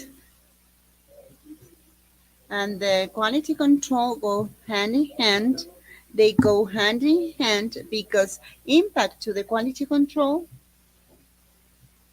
is linked to ethics and independence. Then ethics code is applicable to the accounting firms, is related to services.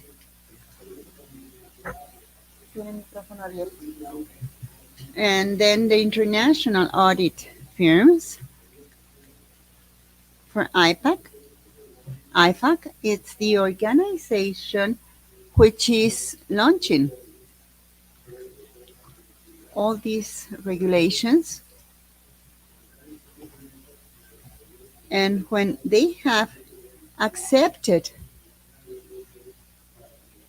they need to see the convergence,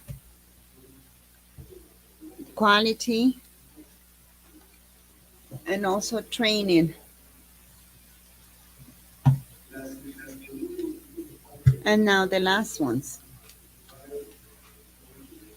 Prevention, as in the book, and also some others issued by the Public Accountant Mexican College. It's for other related services. So we need to identify what kind of commitments, reviews.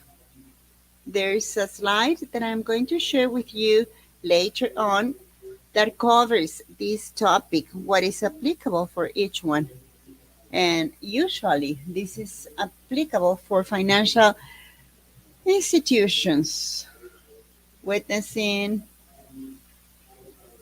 social security fees, local contributions, actions, review actions for financial statements, particular accounts, and usually these are previously agreed services in general terms.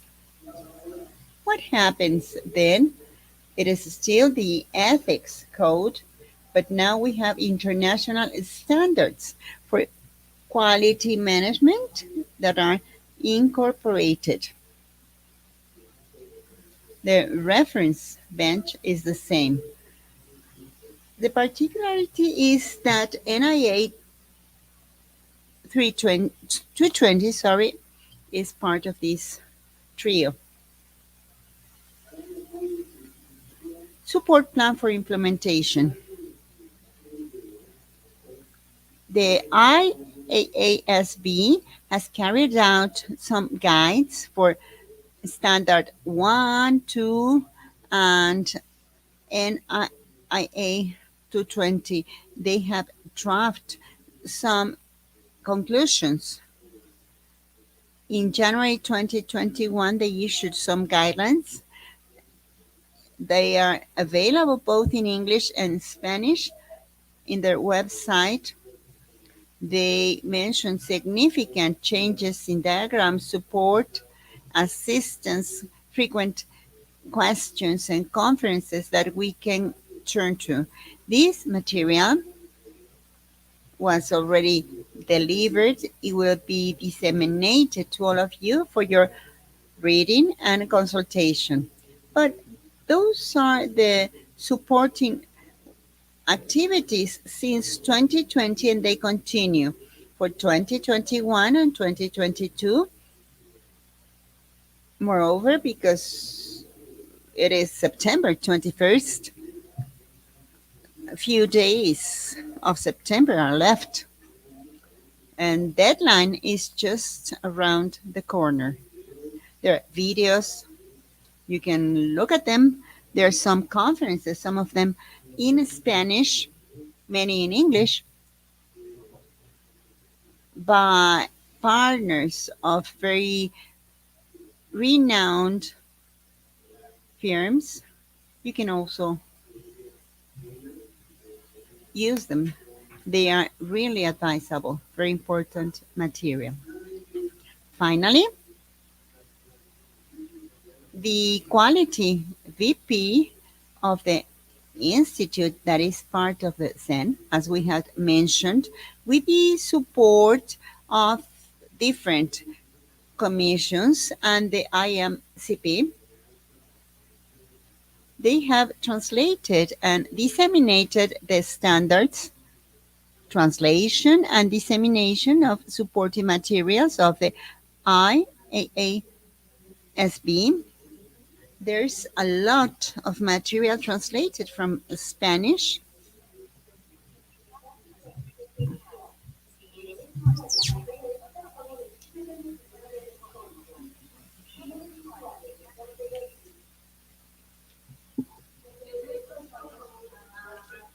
Marcos Uzcategui, please switch off your microphone, as well as Rodolfo Acosta. Thank you very much for your support. Go ahead, sorry.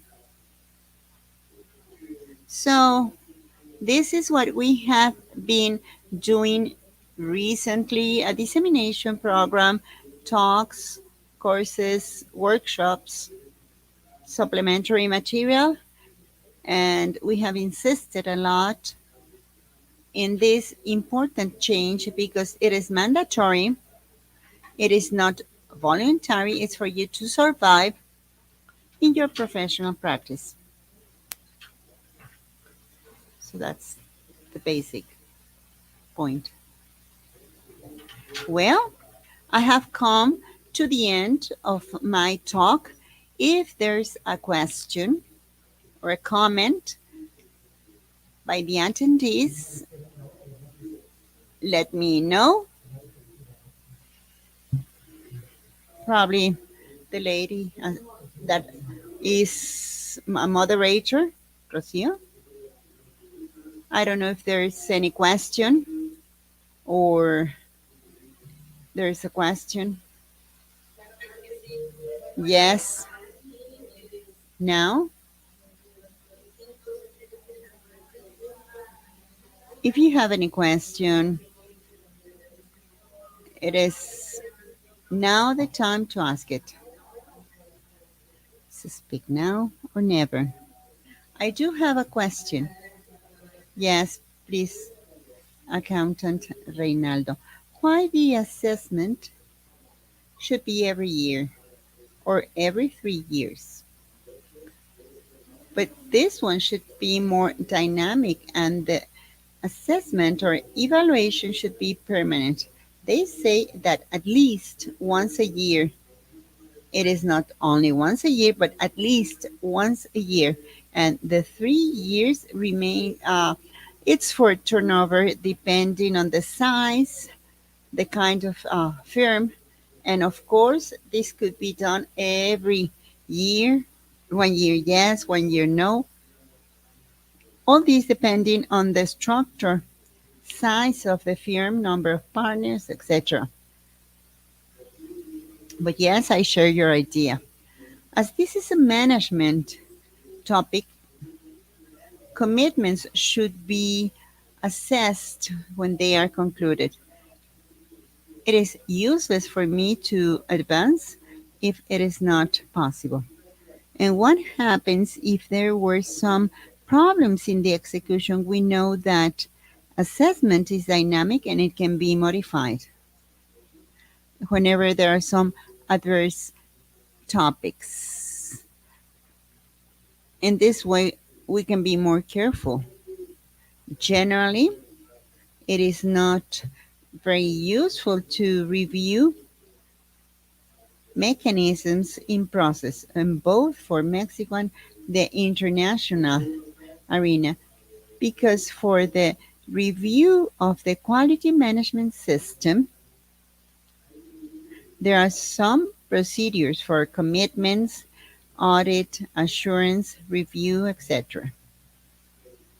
But the management system is a completely different thing in terms of resources, communication, etc. And our risk assessment system should include all the risks that have been spotted of any size, very big, mid-size, small ones. We need to have a response for each one of them. Excellent presentation. Thank you. Thank you, Don Reynaldo.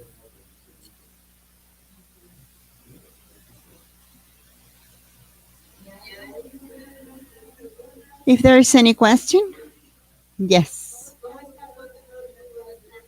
How are you, accountant? My pleasure to hear you. Go ahead. Yes.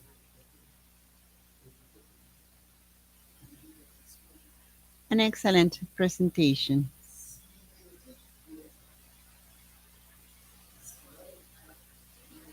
If this is going to be adopted as an official measure, this obligation for all accountants, as far as I understand, in the United States, implementation is mandatory. So, what I see is that the profession, our profession represented by different institutions, is doing it in a ethic and professional manner. But what would happen with the state? Because this is a warranty of work and also on the results shown by that work. So we need to undertake measures of obligation, or the public education ministry through the general division of professions will have precautory measures and periodical assessment. Look, I'm going to try to answer. The obligation is for firms in Mexico. You need to register through the Quality Control Standard Commission. That's something else. Yes, this is a mandatory exercise regarding reviews. Reviews first, when a firm registers in the quality control standard of the institute, it is because this firm already has a system in place for quality control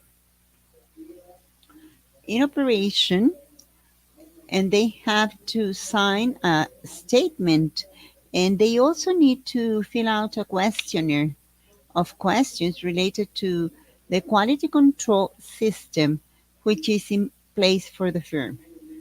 Those are the two requirements to register: the statement and filling out that quality control questionnaire. It is filled out and issued online through the system used by the Public Accountant Mexican Institute to document, control, plan, allocate, review all elements related to inspections and review of the institute. It's a quite safe and confidential system because when an inspection was carried out many years ago, one of the issues was whether the information could be stolen or subtracted. So those firms that decided to go for the quality control topic said, yes, we can do that, but we need to set very safe measures to have confidentiality, security. So everything is on very safe basis. Those of you that have had the chance to participate as auditors, as Joaquin, who said that he has participated, they should know what I am talking about because this is a very safe system to prevent any information stealing. And some other regulatory entities might be sure of their security. In fact, professions or the public education secretariat do not carry out these reviews. With the exception of any suspicion that any partner of a firm has made mistakes, serious mistakes, then they can suggest because the institute, the quality control standard, we are regulatory organizations, so we might remove some members, some accountants. If the error is really serious, we can make a suggestion to the professions area of the education ministry.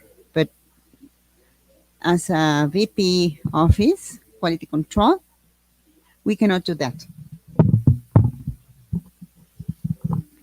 I don't know if I answer your question regarding the state because I didn't understand your concept of state. What the government is doing? Well, I was asking this question and I was expecting the answer because this was adopted as a legal measure by the state, in this case by the SAT. And in this case, the general profession direction to normalize the requirement. And then, okay, thank you very much. Thank you very much. Please remember that the one who gave the authorization of certification was a public education secretary through the professions department. And then the fiscal commitments and for public accountants, the CPIs, or this is where the SAT intervened. But when registering and be part of this is just the survival of the professional practice. I can assure you that several of you probably you have been requested the if your firm is registered in the quality control review system. In our case, some offices like told us, please Rodolfo, send me the document that states that we are registered in the quality control review system. This is the clients are demanding that. This is mandatory. Well, I imagine that in some sectors like stock house will demand this. The financial sector as a whole, leasing, stock market, the corporations also demand this, and this trend will not make the fiscal other authority to make it like mandatory. I haven't heard any comments that the Treasury Department will participate. Probably we need to get prepared for that. Yes, of course. Probably we will. We need to comply like with the first step, and then we'll go to the second step, and then the third step. Thank you very much. Thank you a lot. My last comment, Rodolfo. I just want to start by thanking you. Your presentation was really deep and technical because you have opened our eyes of what is next. So I want to express my gratitude. But I talked to Benjamin Gallegos, who was the first one who it was in the vice presidency of quality. But in Mexico, there's no regulator as such because this agency, which is the IFIAR, International Forum of Independent Auditing Regulators, and in Mexico, there's no regulator, as could be the PCAOB in the US, like in our other countries. So, do you think that it will remain the same? Probably because Mexico does not have a very strong, not even Latin America, a strong equities market. So, the accounting firms, like in this case, or the institute in Peru, this has been requested, and in other Latin American countries, it's going to be like a self-regulation because there's no an official regulator because of the equity market is not as strong. Yes, in Mexico, there's no regulator as such, but the institute is trying to have this role at the professional level as an independent agency. In Mexico, the profession is organized independently, but in a college. In many countries of Latin America, the one that regulates the profession is the government. So the government is the regulator, and like we know that they could be like linked in Latin America. If you're going to be reviewed, you say that if it's your friend, you can tell your friend that to do it next year because you're not well prepared. Yes, I was reviewed in this period, but I told my friend not to review it. Wow, how cool! That's a it is, but you should accept it. You should accept the review because to see if you have enough tools, or you will see in which part you may improve. We shouldn't get away from this topic. And regarding the regulator, you're right. In Mexico, I'm talking about Mexico, in our country, there's few corporations that are uh, publicly traded, and there are less now because of the sanctity of the country, the all the insecurity with the domino effect and the craziness of who I'm talking about. So there are three corporations that will no longer be public, and the one that addresses that smells like PCOB has to register in PCOB. And the one of the international firms, because international firms could require the national firms or the representative in Mexico, so you should be registered in PCOB if the commitment is very complex and has this connotation that the last parent company is public. So at the end, it has to be registered in PCOB. Normally, this is in the U.S. We do not have. In Mexico, we only have only one. Uh,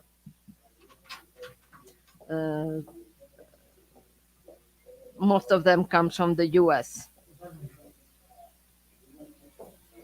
And also, we do not talk about big four. We talk about big six. There are four plus Grant Thornton, big four plus two. This is how they are called.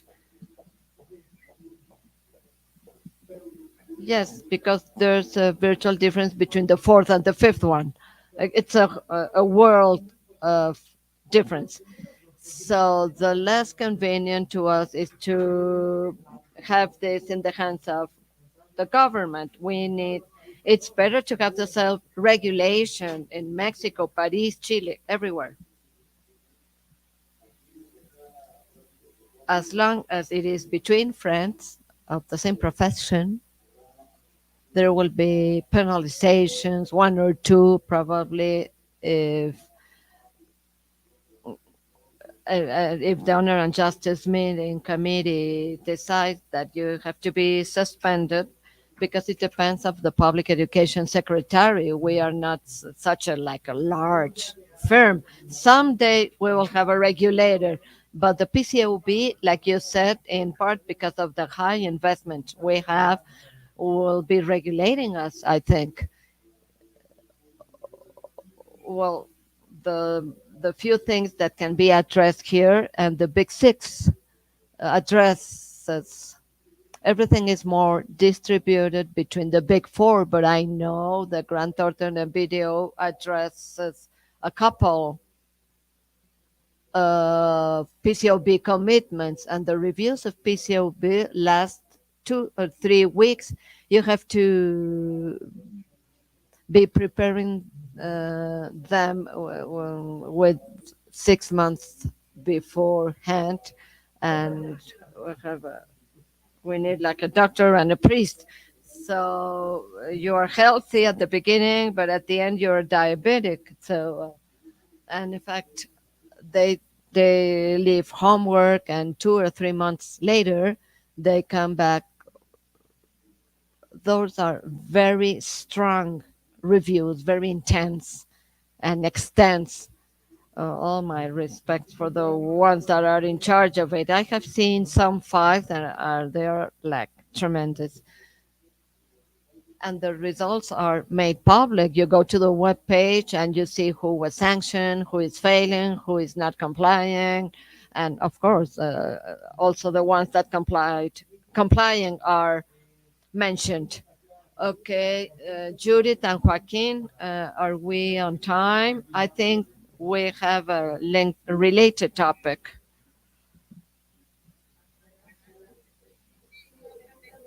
Yes, they have in charge of quality review, integration, and functioning of quality committees.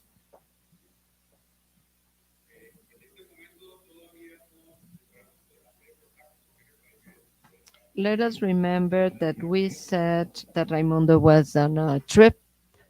I don't know if you can see the presentation, Rodolfo. Yes, of course. I will give it. This is what I prepared. When I saw the topic, quality peer review, the the way it was established in 1994 in the U.S. by the American Institute of Public Accountants, of Certified Public Accountants. It's been a while. It's been a while. The peer review is that one firm reviews another one. This was first conceived.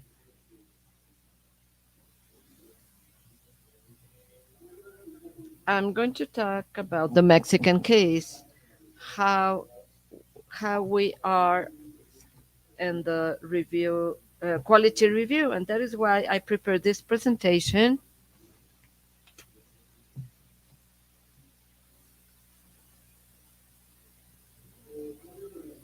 What's the organization, the current organization in Mexico? The quality control review standard, the Vice Presidency of Quality in Professional Practice, the Quality Technical Commission, and Quality Managerial Commission. Many ones know about this, but this will shed light for the ones that are new in these topics. So the current organization of the Mexican Institute of Public Accountant, which is the major independent body that administers all the professional practice in Mexico through the colleges and people that are part of it, is the one that in turn inside the National Executive Committee integrates the vice presidents of the control of the professional practice, as you can see in the diagram. And for the new review of this quality review control, and having the two commissions, the technical and the managerial one, is the way how Mexico is organized. It is a very simple diagram, very and illustrating at the same time. This is the web page of the control quality review standards, and in the red box this is the address. If it's too small, when you get the material you will be able to log in. We just put on our CC, and the browser will take you to the web page. It's a safe site. It has many blogs, many, not anyone can log in, eh? And if we, when having access, sometimes we cannot access easily access, but this is how we control the review. This is a copy paste of the web page. This is my presentation for you to know that it says who we are, the formats that need to be used. This is the manifestation, and the other document, which is the where it is what is your quality control system, so by questions, so you can answer. If you do not have it, what's the point of manifesting? In few words, dissemination materials, aids. So this presentation is shorter, but it's very illustrating, and I hope that it will fulfill your expectations. If not, well, what can I do? But anyways, let's get started. The quality control review standard. Well, my apologies. Could you put it in presentation mode? No, it is already shared, but put it like in a presentation mode, like, oh, okay. I don't know how do you see it, but as long as I know, okay, I can see it perfectly. Thank you very much. So this standard applicable to public accounting firms that perform audits and reviews of financial information, works for witnessing or other related services. This is for firms of public accountants that perform, execute, carry out audits, financial information reviews, the witnessing commitments. This is the scope for which the law was created, or the standard was created. The main objective is to allow the Mexican Institute to prove that the public accountants that are part of a firm or to an independent professional independence are complying with the quality control standards established by the Institute. Currently, this is the international uh, standard, the ISQC number one, because to prove through the procedures of reviews, everything that we are doing during the discussions and complying with the quality standards established. We know them all, but behind them, there's a whole law. We have financial information standards, all the audit procedures, all ethics, independence of codes. There's a lot behind. So accountants that are dedicated to the professional practice in Mexico should comply with several requirements to prove before the institute through the ISQM that we are complying with this. We are part of a culture of quality. We need to develop it. We need to permeate it. And this quality culture has to start in the corporate governance towards down, towards the employees. And then we will have a it's very difficult to have a culture of quality if the top management is not convinced. So we have we need like a top-down approach. For the operation and functioning of this quality review standard, we have the support of the technical commission and the managerial commission. That this in turn depend of the vice presidency of the quality control of the professional practice, as we saw in the diagram. Well, since 2013, the registration was open in like to have a quality control system because the standard began in 2010 and it took a while to start since the standard was published. So the quality control standard was published, and this standard is just the Spanish translation of the control quality control review standard. But since 2013 was fully established. So the registration was started, and also I answered the questionnaire, the quality control system with accuracy, responsibility, and professionalism. And if you tell lies, you will have a lot of issues. And it's because you don't have problems, but because being a liar. I'm sorry for my comment, but if you lie, there will be consequences. So 2013 is an important year. So we need to be in the firms, manifest in the firm. Are you a firm or you are an individual, an independent practice? If you're an individual, Esa casilla, ¿no? Ya contesta siempre lo que tienes que enviar. Y esto sirve, además de que inició el proceso de registro de las manifestaciones y todo esto, y tener ya un censo de firmas. Eso importante es tener un censo de firmas.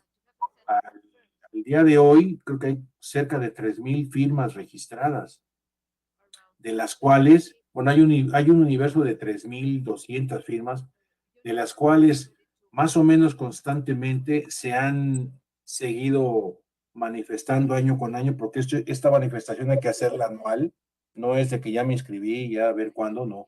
Es anual, es anual, es anual. Es un tema que es anual y además es gratuito, o sea, no hay pierde, no hay que pagar, no te cuesta la inversión de tiempo. Perdón, contador, es la que se entrega a más tardar el 30 de junio, ¿no? Así es la manifestación, y si tu sistema no ha cambiado, puedes así indicarlo, ¿no? Que tu sistema no ha cambiado y te manifiestas. Ok, gracias. Gracias a ti. Es la que se entrega a más tardar el 30 de junio, ¿no? Y luego ya en el transcurso del año, pues hay poquitas, ¿no? Pero ya después ya llega el 15 de junio y es cuando la gente se está empezando a manifestar porque traemos ese tema, ¿no? ¿Qué hace además también la norma de revisión de control de calidad? Pues coordina la programación y la ejecución de las revisiones de control de calidad. Es el organismo encargado de coordinar, programar, administrar, ejecutar las revisiones de control de calidad, ¿no? Y que se controlan a través del sistema que insisto mucho, que es un sistema automatizado, diseñado internamente por el Instituto Mexicano de Contadores para el manejo de todo este asunto, y se llama el sistema de la norma de revisión de control de calidad, como lo indiqué yo aquí, el sistema NRCC, ¿no? Regresándome un poquito a la lámina de la página. ¿Okay? ¿Por qué insisto que es muy seguro? Porque sí lo es. Miren, hace unos años invitaron a la AIC, a la Asociación Interamericana de Contadores, a dar un curso de control de calidad muy completo. Fueron 5 días, fueron cerca de 19 países, y todos querían el sistema, porque les platicamos del sistema, cómo se controlaba, administraba y todo esto. Y yo les dije, miren, no es el compact, no es el COI, es un desarrollo interno muy seguro y con muchas complejidades para poderse vender en un disco y tengan, para que aprendan. No, no es así, no es así. Pero les dimos la luz y muchas firmas grandes, nosotros, RCM, somos mediana, quisiéramos tener un sistema así, pero habría que desarrollarlo y meterle lana, meterle recursos tecnológicos, financieros y humanos. Es un sistema muy seguro y es un sistema que está en servidores, es un sistema que no se puede estar vendiendo a través de licencias, no es así. O sea, lo cual comprueba más la seguridad del sistema. Sí, soy muy enfático en eso porque muchas firmas han abandonado porque pues, ya no hacen auditorías, pero sí hacen atestiguamientos, entonces sí caen dentro de este espectro, ¿no? Pero se dejan de manifestar y por muchas razones de todo tipo ha bajado de esas 3.200 a las que más o menos se inscriben cada 30 de junio, ha bajado alrededor de 2.700, 2.600, ¿no? La pandemia, cosas que han pasado, muertes de contadores que tenían sus firmas, ya no hubo sucesión, qué sé yo, qué les digo, ¿no? Entonces, todo esto, esta información nos la arroja el sistema de que podemos tener un censo de cuántas firmas hay en México y de cuántas firmas de esas iniciales que o en un momento porque empezaron siendo poquitas, fueron creciendo y de repente fueron bajando, luego fueron creciendo y luego han tenido sus piquitos, pero generalmente han sido a la alta. Últimamente, a partir del 2020 para acá, pues sí bajó un poco, ¿no? Pero bueno. ¿Qué también hace la norma de revisión de control de calidad? Lleva las revisiones de manera independiente a las firmas, ¿no? Y a las prácticas individuales, insisto, a las firmas y a las prácticas individuales porque hay acceso a los dos tipos de prácticas, ¿no? Las de firmas y las individuales. Y es cuando a través de la comisión técnica hace una invitación a las federadas para empezar a formar los equipos de contadores. ¿Okay?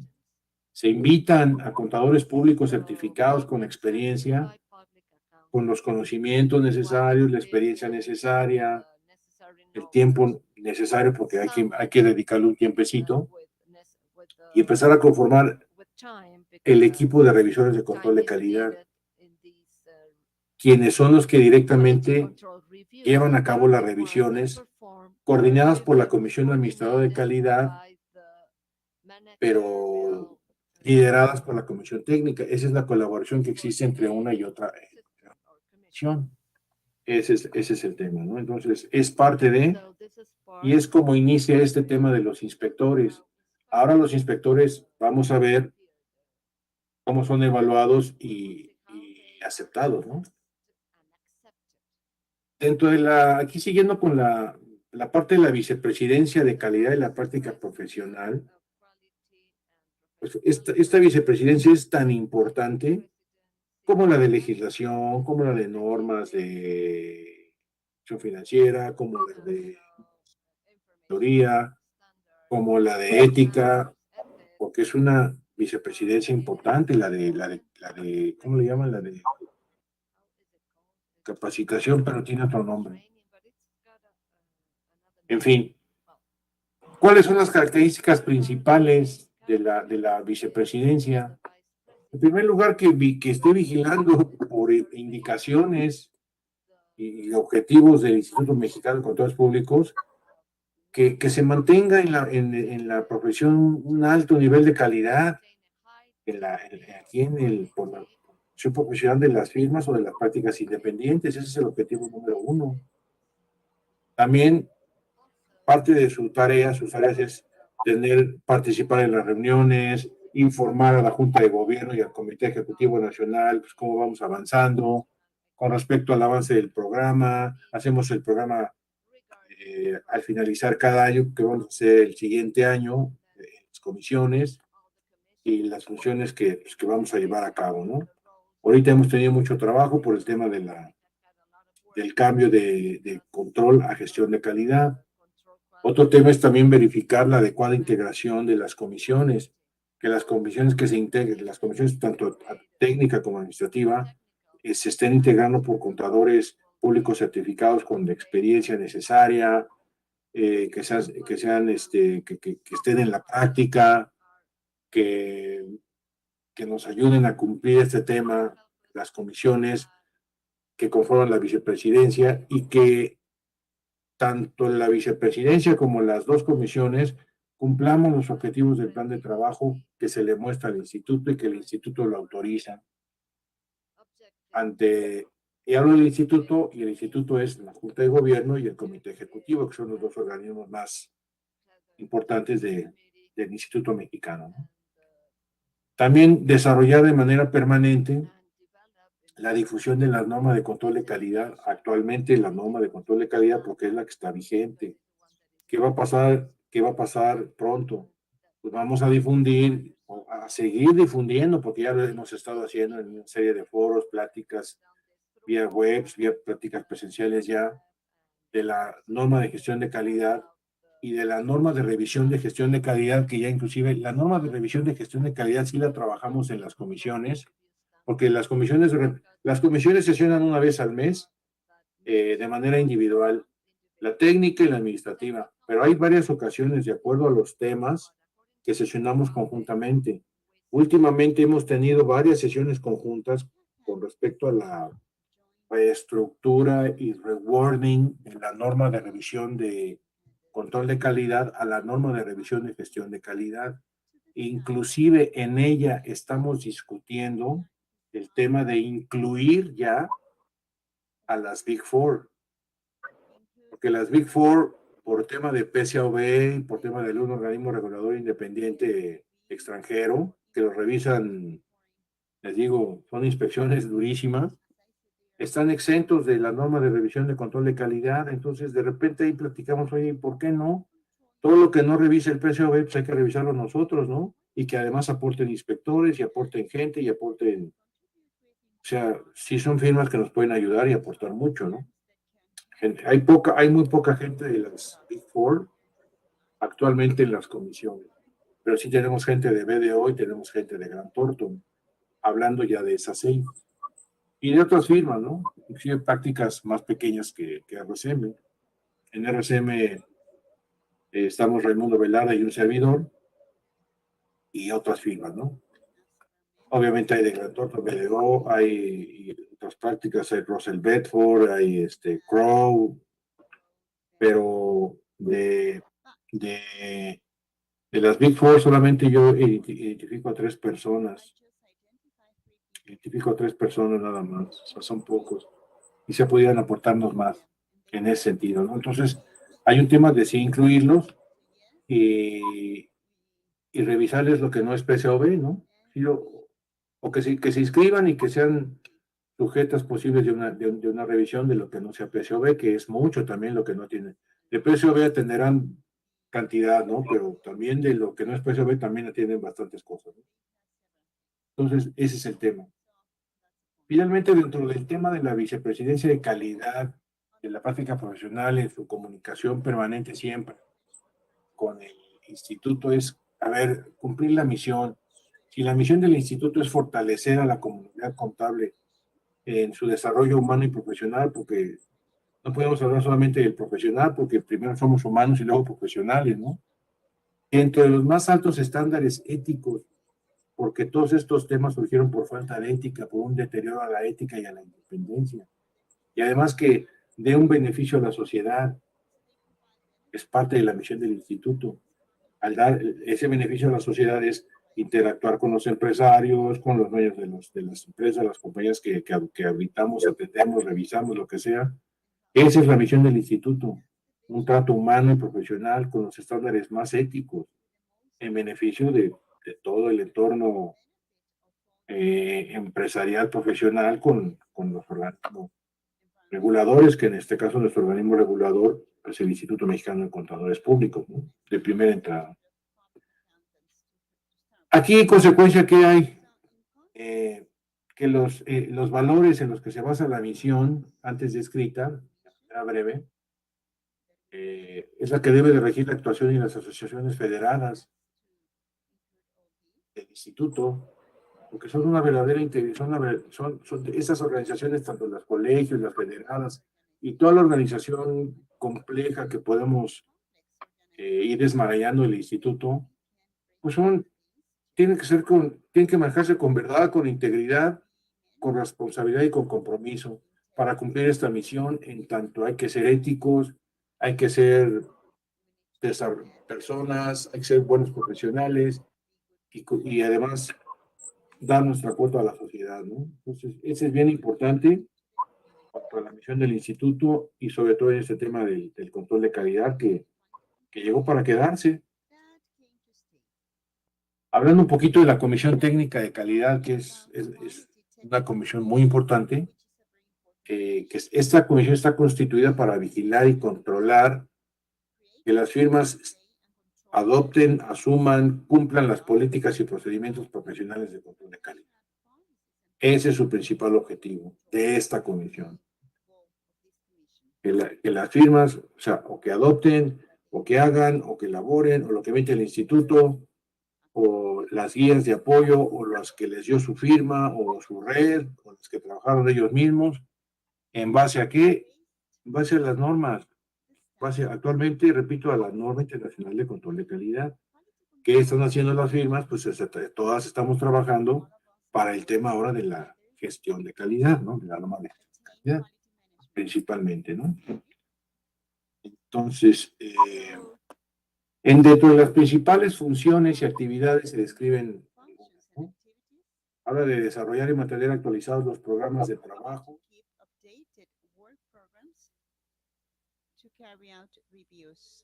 All these questionnaires and programs need to be prepared in paper, like Word, and then they are uploaded to the system because everything is managed through the system, nothing outside of it.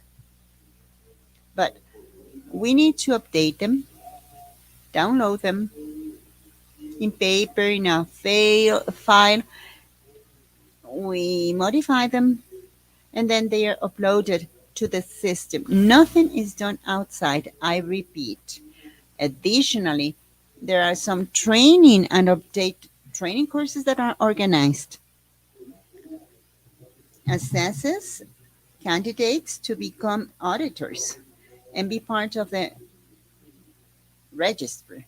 Probably they do not have the necessary qualifications. The same way they are assessed, as I said in the previous talk, there are some training courses for system management, documentation, that nothing is outside.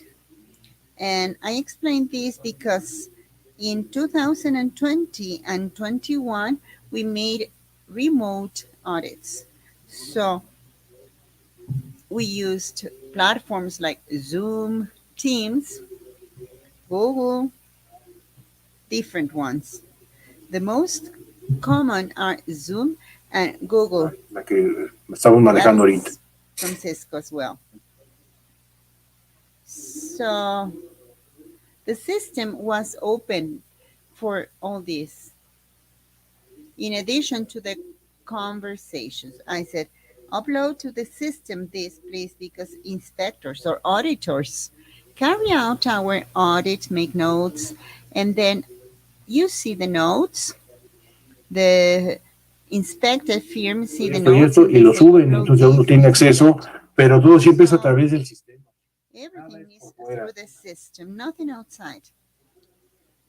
Outside, well, through Zoom, maybe just an informal talk, but everything is going to be documented.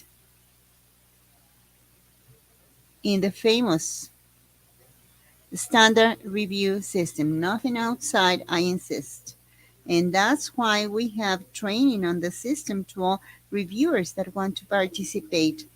This commission also surveys the record, that it is updated, that all the members are truly members, and the ones that left are not there anymore.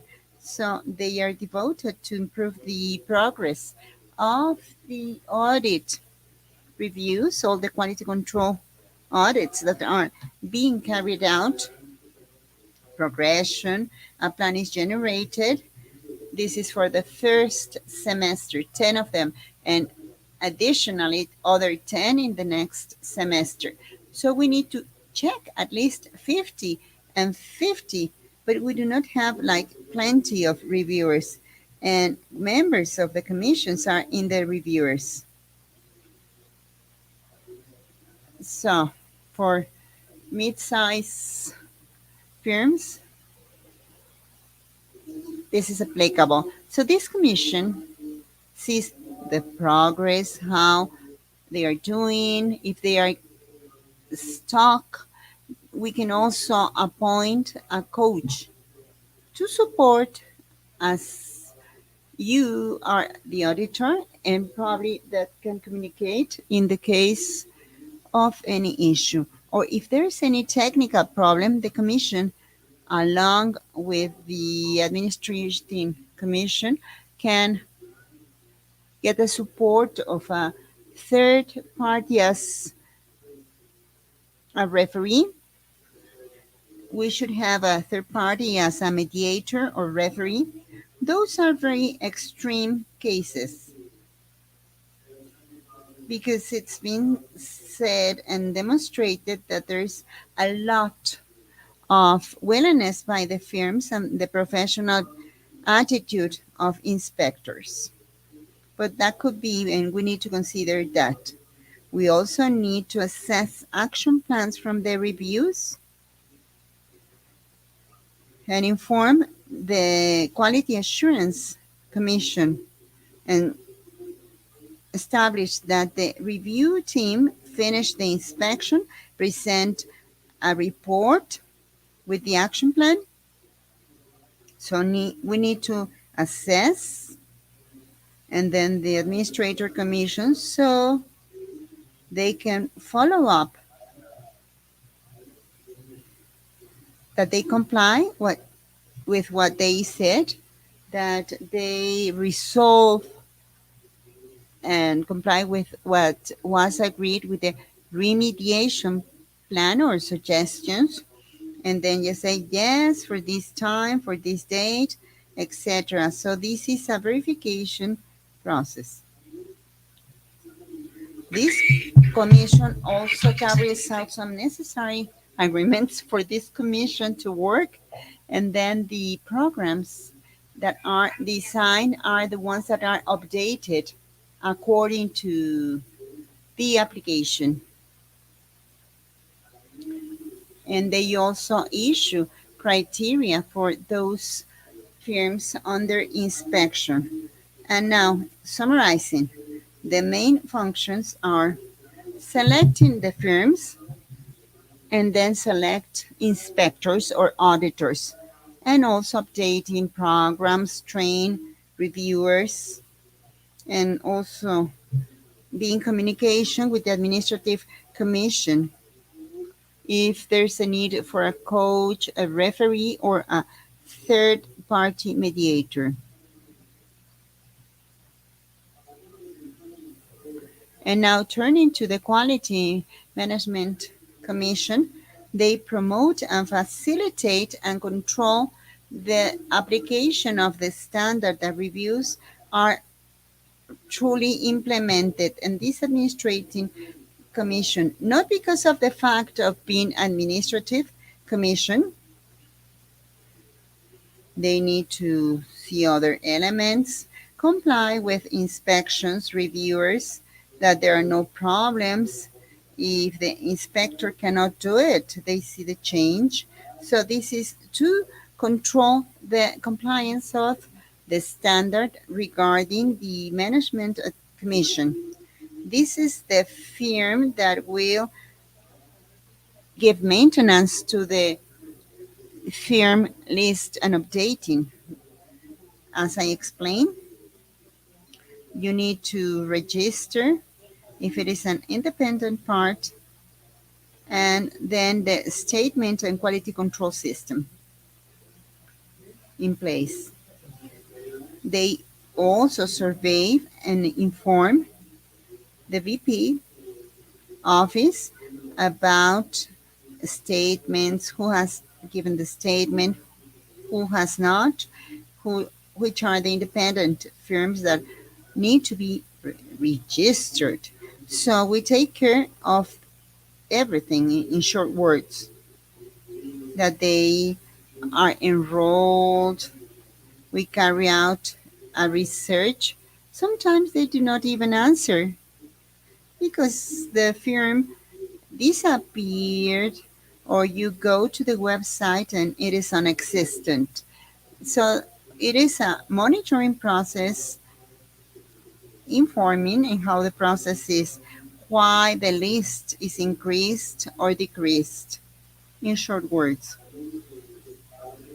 this is also a part of the commission for the institute in compliance with the standards sometimes, and the members are not understanding the importance of these quality standards, the control. So we need to include procedures and also notify access to the system, training courses on quality, how to access the system, the website, in coordination with the quality standard, communicating to firms and auditors about compliance and statements, giving follow-up and then determining what to do.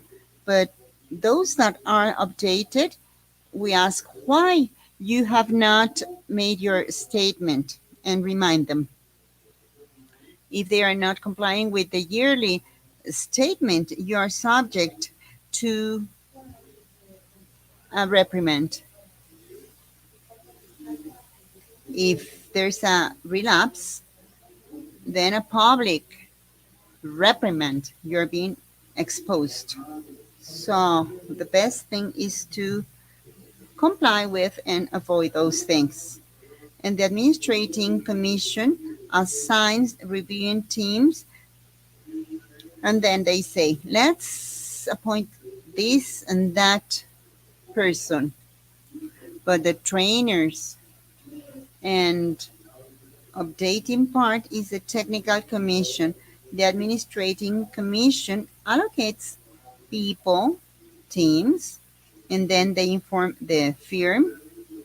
Generally, they are a two-person teams. That's what I've seen. A team of 3 people, it's not so common, only for mid-size or big companies. So they also have under their charge the creation of teams. Some other functions are the technical commission will keep the system updated. It updates it through experts in BI, information technology techniques, so the system is always working without any problem. Now with the quality management standard, some questionnaires have been updated. Assurance, other commitments, contradictions, all the spectrum of the famous inspection or audit, also the statement, because the statement was not specifying this. You need to state which services you offer. In the past, it was not like that. We improved it. Those that made their statement, they say, well, I'm telling the truth. And also, the quality control questionnaire is smaller, but it is not less important. These kind of improvements and modifications in the system, also the administrating commission is in charge of this. And we're also disseminating knowledge for the compliance of the quality control standard, for being member of the institute, either with practices in the colleges in the region or some meetings, virtual meetings. We made some trainings, then the forum that was in person last month, it was successful because it was broadcasted and we were also answering some questions through the chat. I was answering some of these questions at the chat of that event.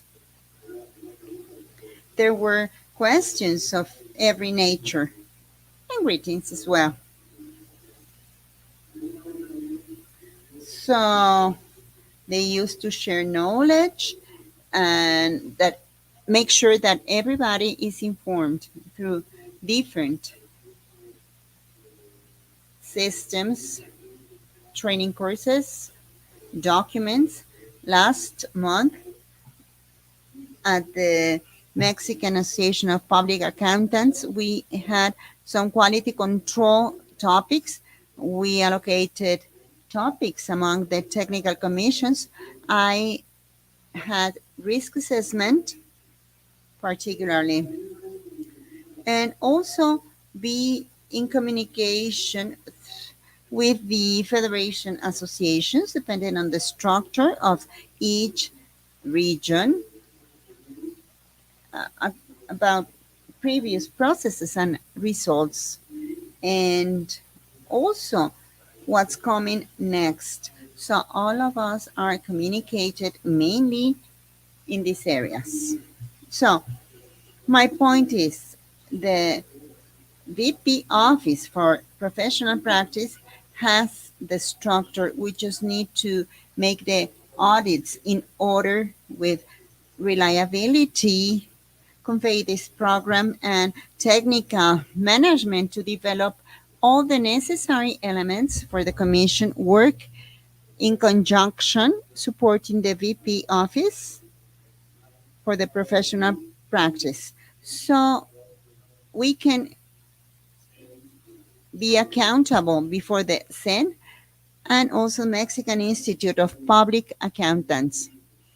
So I know this is not simple. At least each commission has 12 members. When we have gathered in Mexico,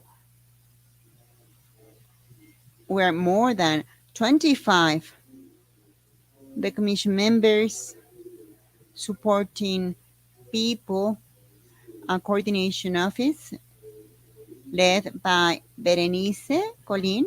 You might know her.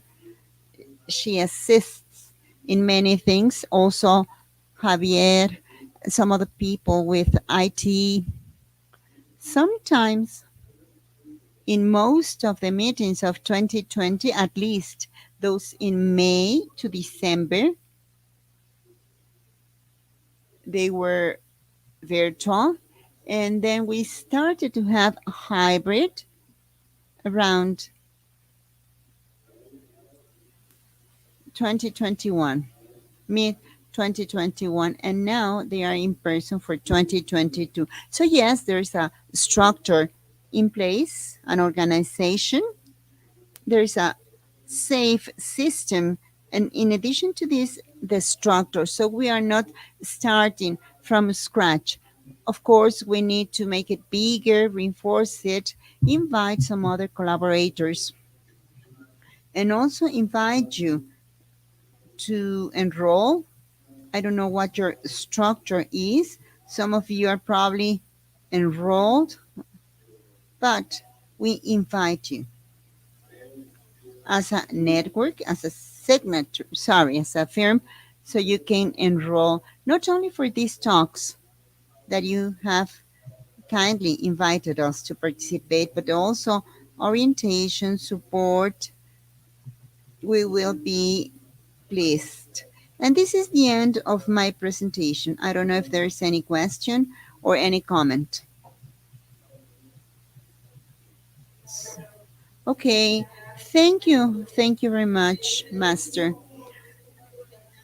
I don't know if accountant Raimundo is connected.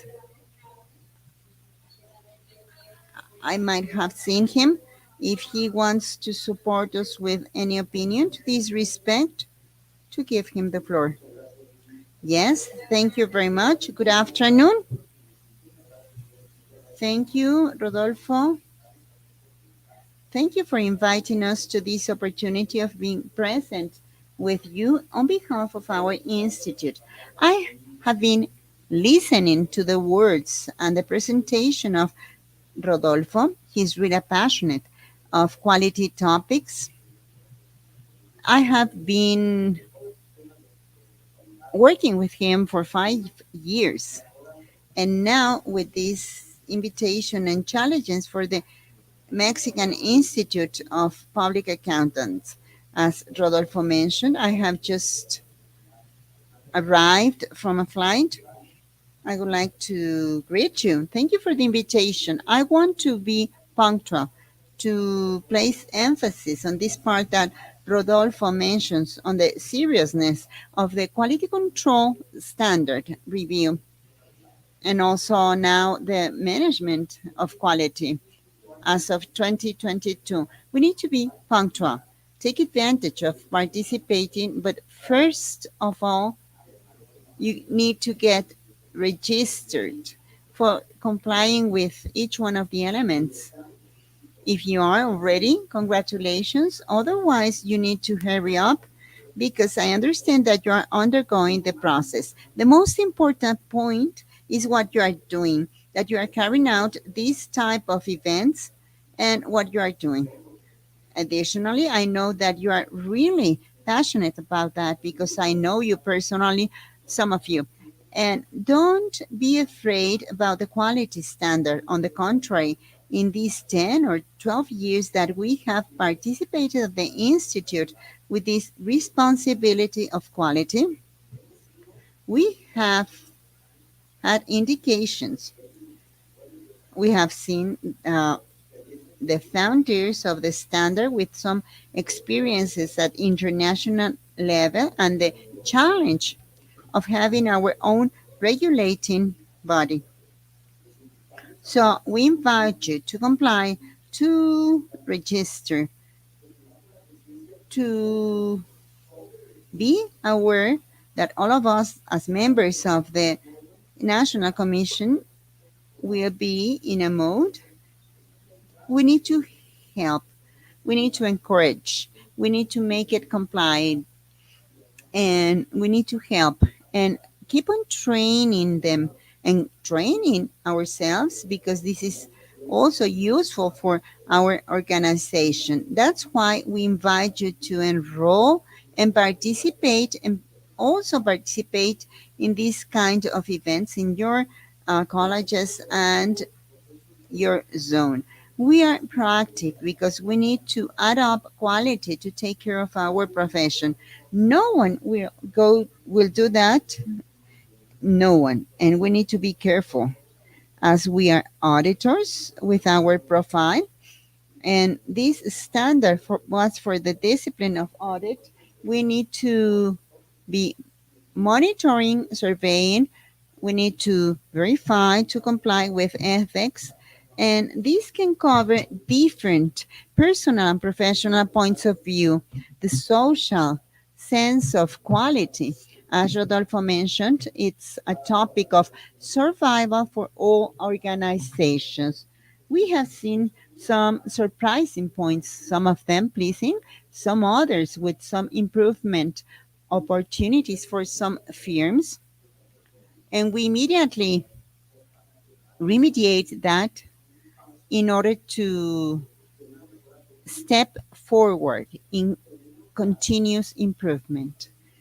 We are blessed and grateful with some colleagues.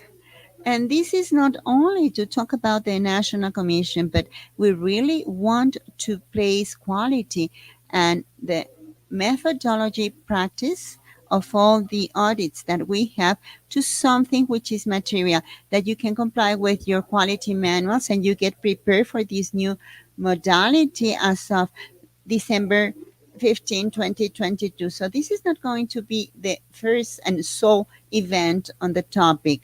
Joaquin, we need to talk to your firm and teams on how to distribute this so you can identify the opportunities for support.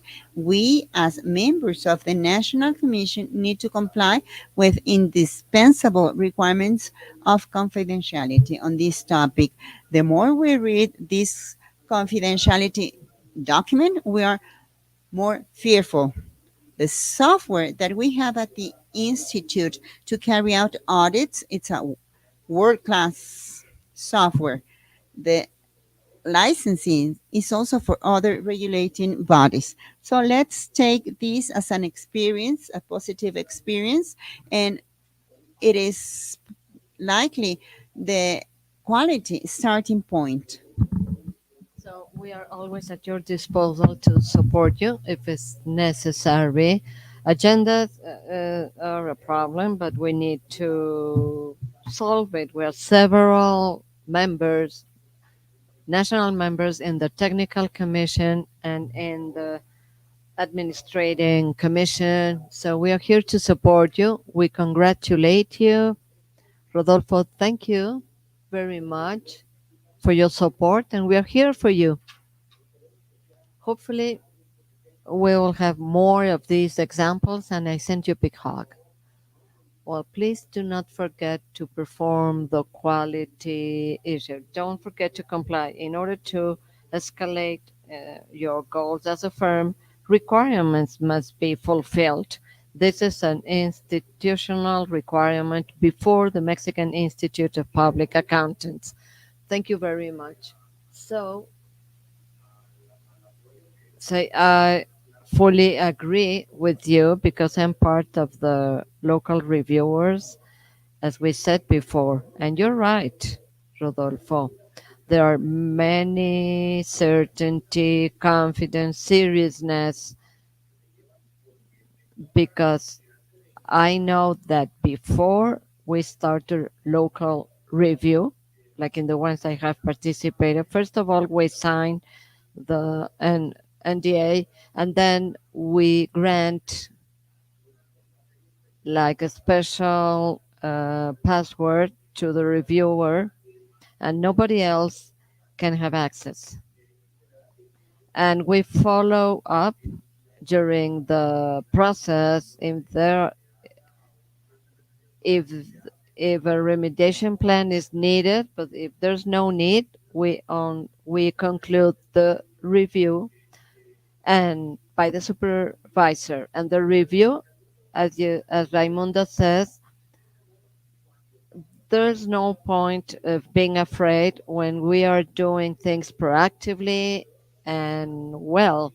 The worst thing that may happen is that to start a review, no, a remediation plan, the audit with another review will be concluded in the terms of the requirements of the institute. The platform is closed and there's no way to access. If the auditor and reviewer will not even have access, the conclusion is not seen because this is only seen by the company reviewed and by the supervisor. So this is everything that we are doing with the quality control. So, Raimundo, thank you very much. Rodolfo, thank you very much. Well, it was a pleasure uh, having received all the information. There's a lot of work to do. Judith, I think we're running out of time. Thank you very much. Excellent presentation. And without further ado, I would like to ask the chairman of our firm, Mauricio Mubarak, to grant the diplomas. So the microphone is all yours. Thank you very much, Judith, and just want to thank Rodolfo, Raimundo. Everything was so interesting. And of course, uh, count on us. All the firms will are taking very seriously, uh, even we talked about the people in quality area in the institute, so we decided to register each firm has to register, assuming the responsibility. We have 45 firms in Mexico, 25 in Mexico and 20 in the states of Mexico. So we made that decision in the committee, and every firm will be responsible, but we will have to take one step when we have this so-called 70% of certification to be registered as a network. We have been talking about an integration, a sort of integrating or merge. But the first thing that each one should comply with this, and we are also uh, putting pressure because quality is important. It's not because it's going to be imposed, but we have to impose it on ourselves. And because the market is demanding it, as Rodolfo mentioned, it is not that someone tells me to do it. It's the market that is requesting, the clients are requesting it because there has to be a differentiation in the quality. So, so I will grant this diploma granted by our organization for his excellent presentation, certified public accountant and master in science, Rodolfo Eduardo Menzona Victorica, for his valuable participation in this technical conference cycle in our annual meeting of partners. And with such an important topic, ISQM1, ISQM2, International Standard or Quality Management and Quality Review for 3 hours. We will remember the 21st of September. It's a great pleasure to grant you this diploma. Thank you for all your interest showed during your presentation because we felt it. Well, thank you for your invitation. Raimundo, Joaquin, Mauricio, thank you very much. And all of the attendants, thank you very much. Thank you. Thank you. And also, of course, and well, yes, I agree with Raimundo. We would like to have more contact throughout the years, talking about specific technical issues or a consultation or a talk, because now with this new standard, we need to adjust everything that we have.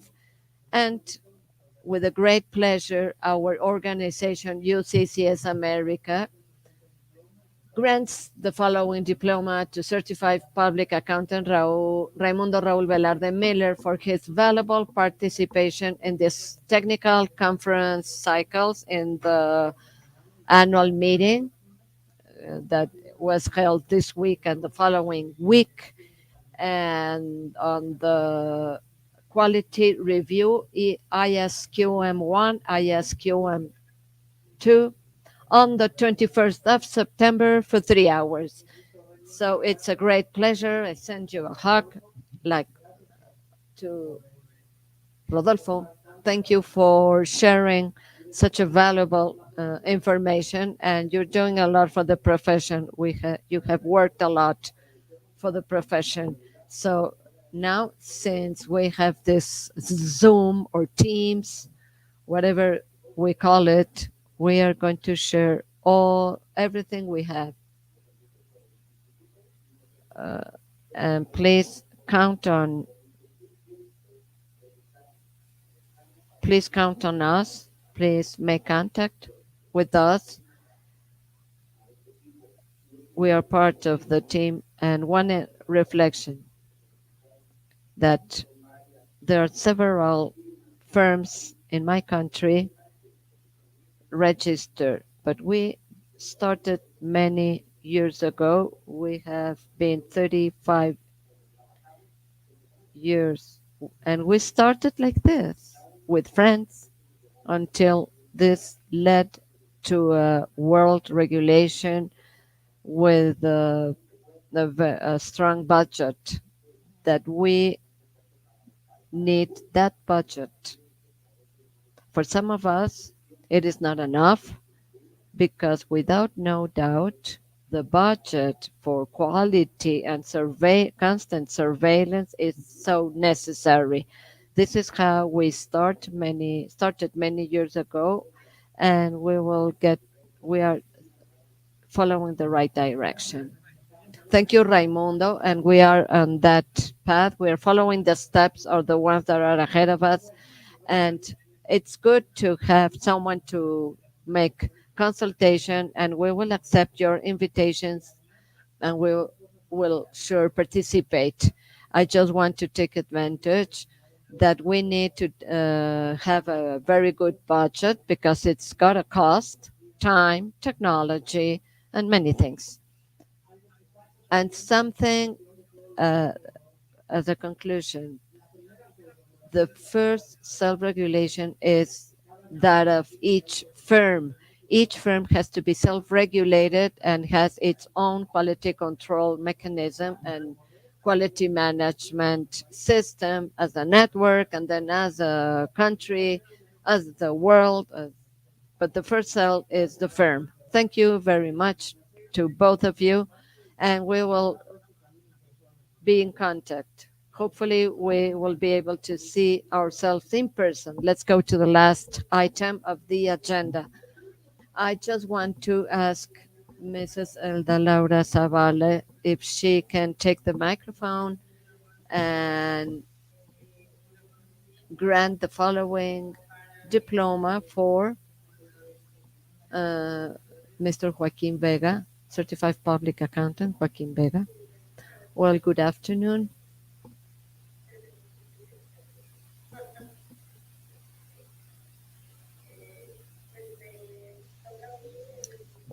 Well, I have the honor to grant this diploma to Certified Public Accountant Joaquin Vega Valadez for his excellent participation, for his comments as a speaker on the Technical Conference Cycles 2022 in the annual meeting of partners of the World Firm with the topics conjunction of ethics and quality, international financial system 2000, 2001, ISQM 1, ISQM 2, International Standard of Quality Management, Quality Review. Thank you for your participation. Thank you.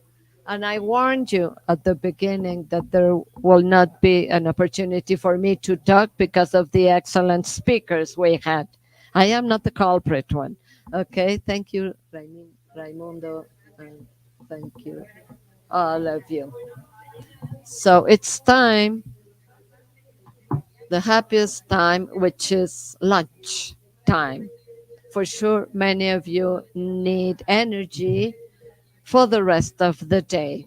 That is, it's got a lot of information, so I do not take minutes from your time. Bon appetit. See you at 4 o'clock sharp. Thank you very much. Bon appetit.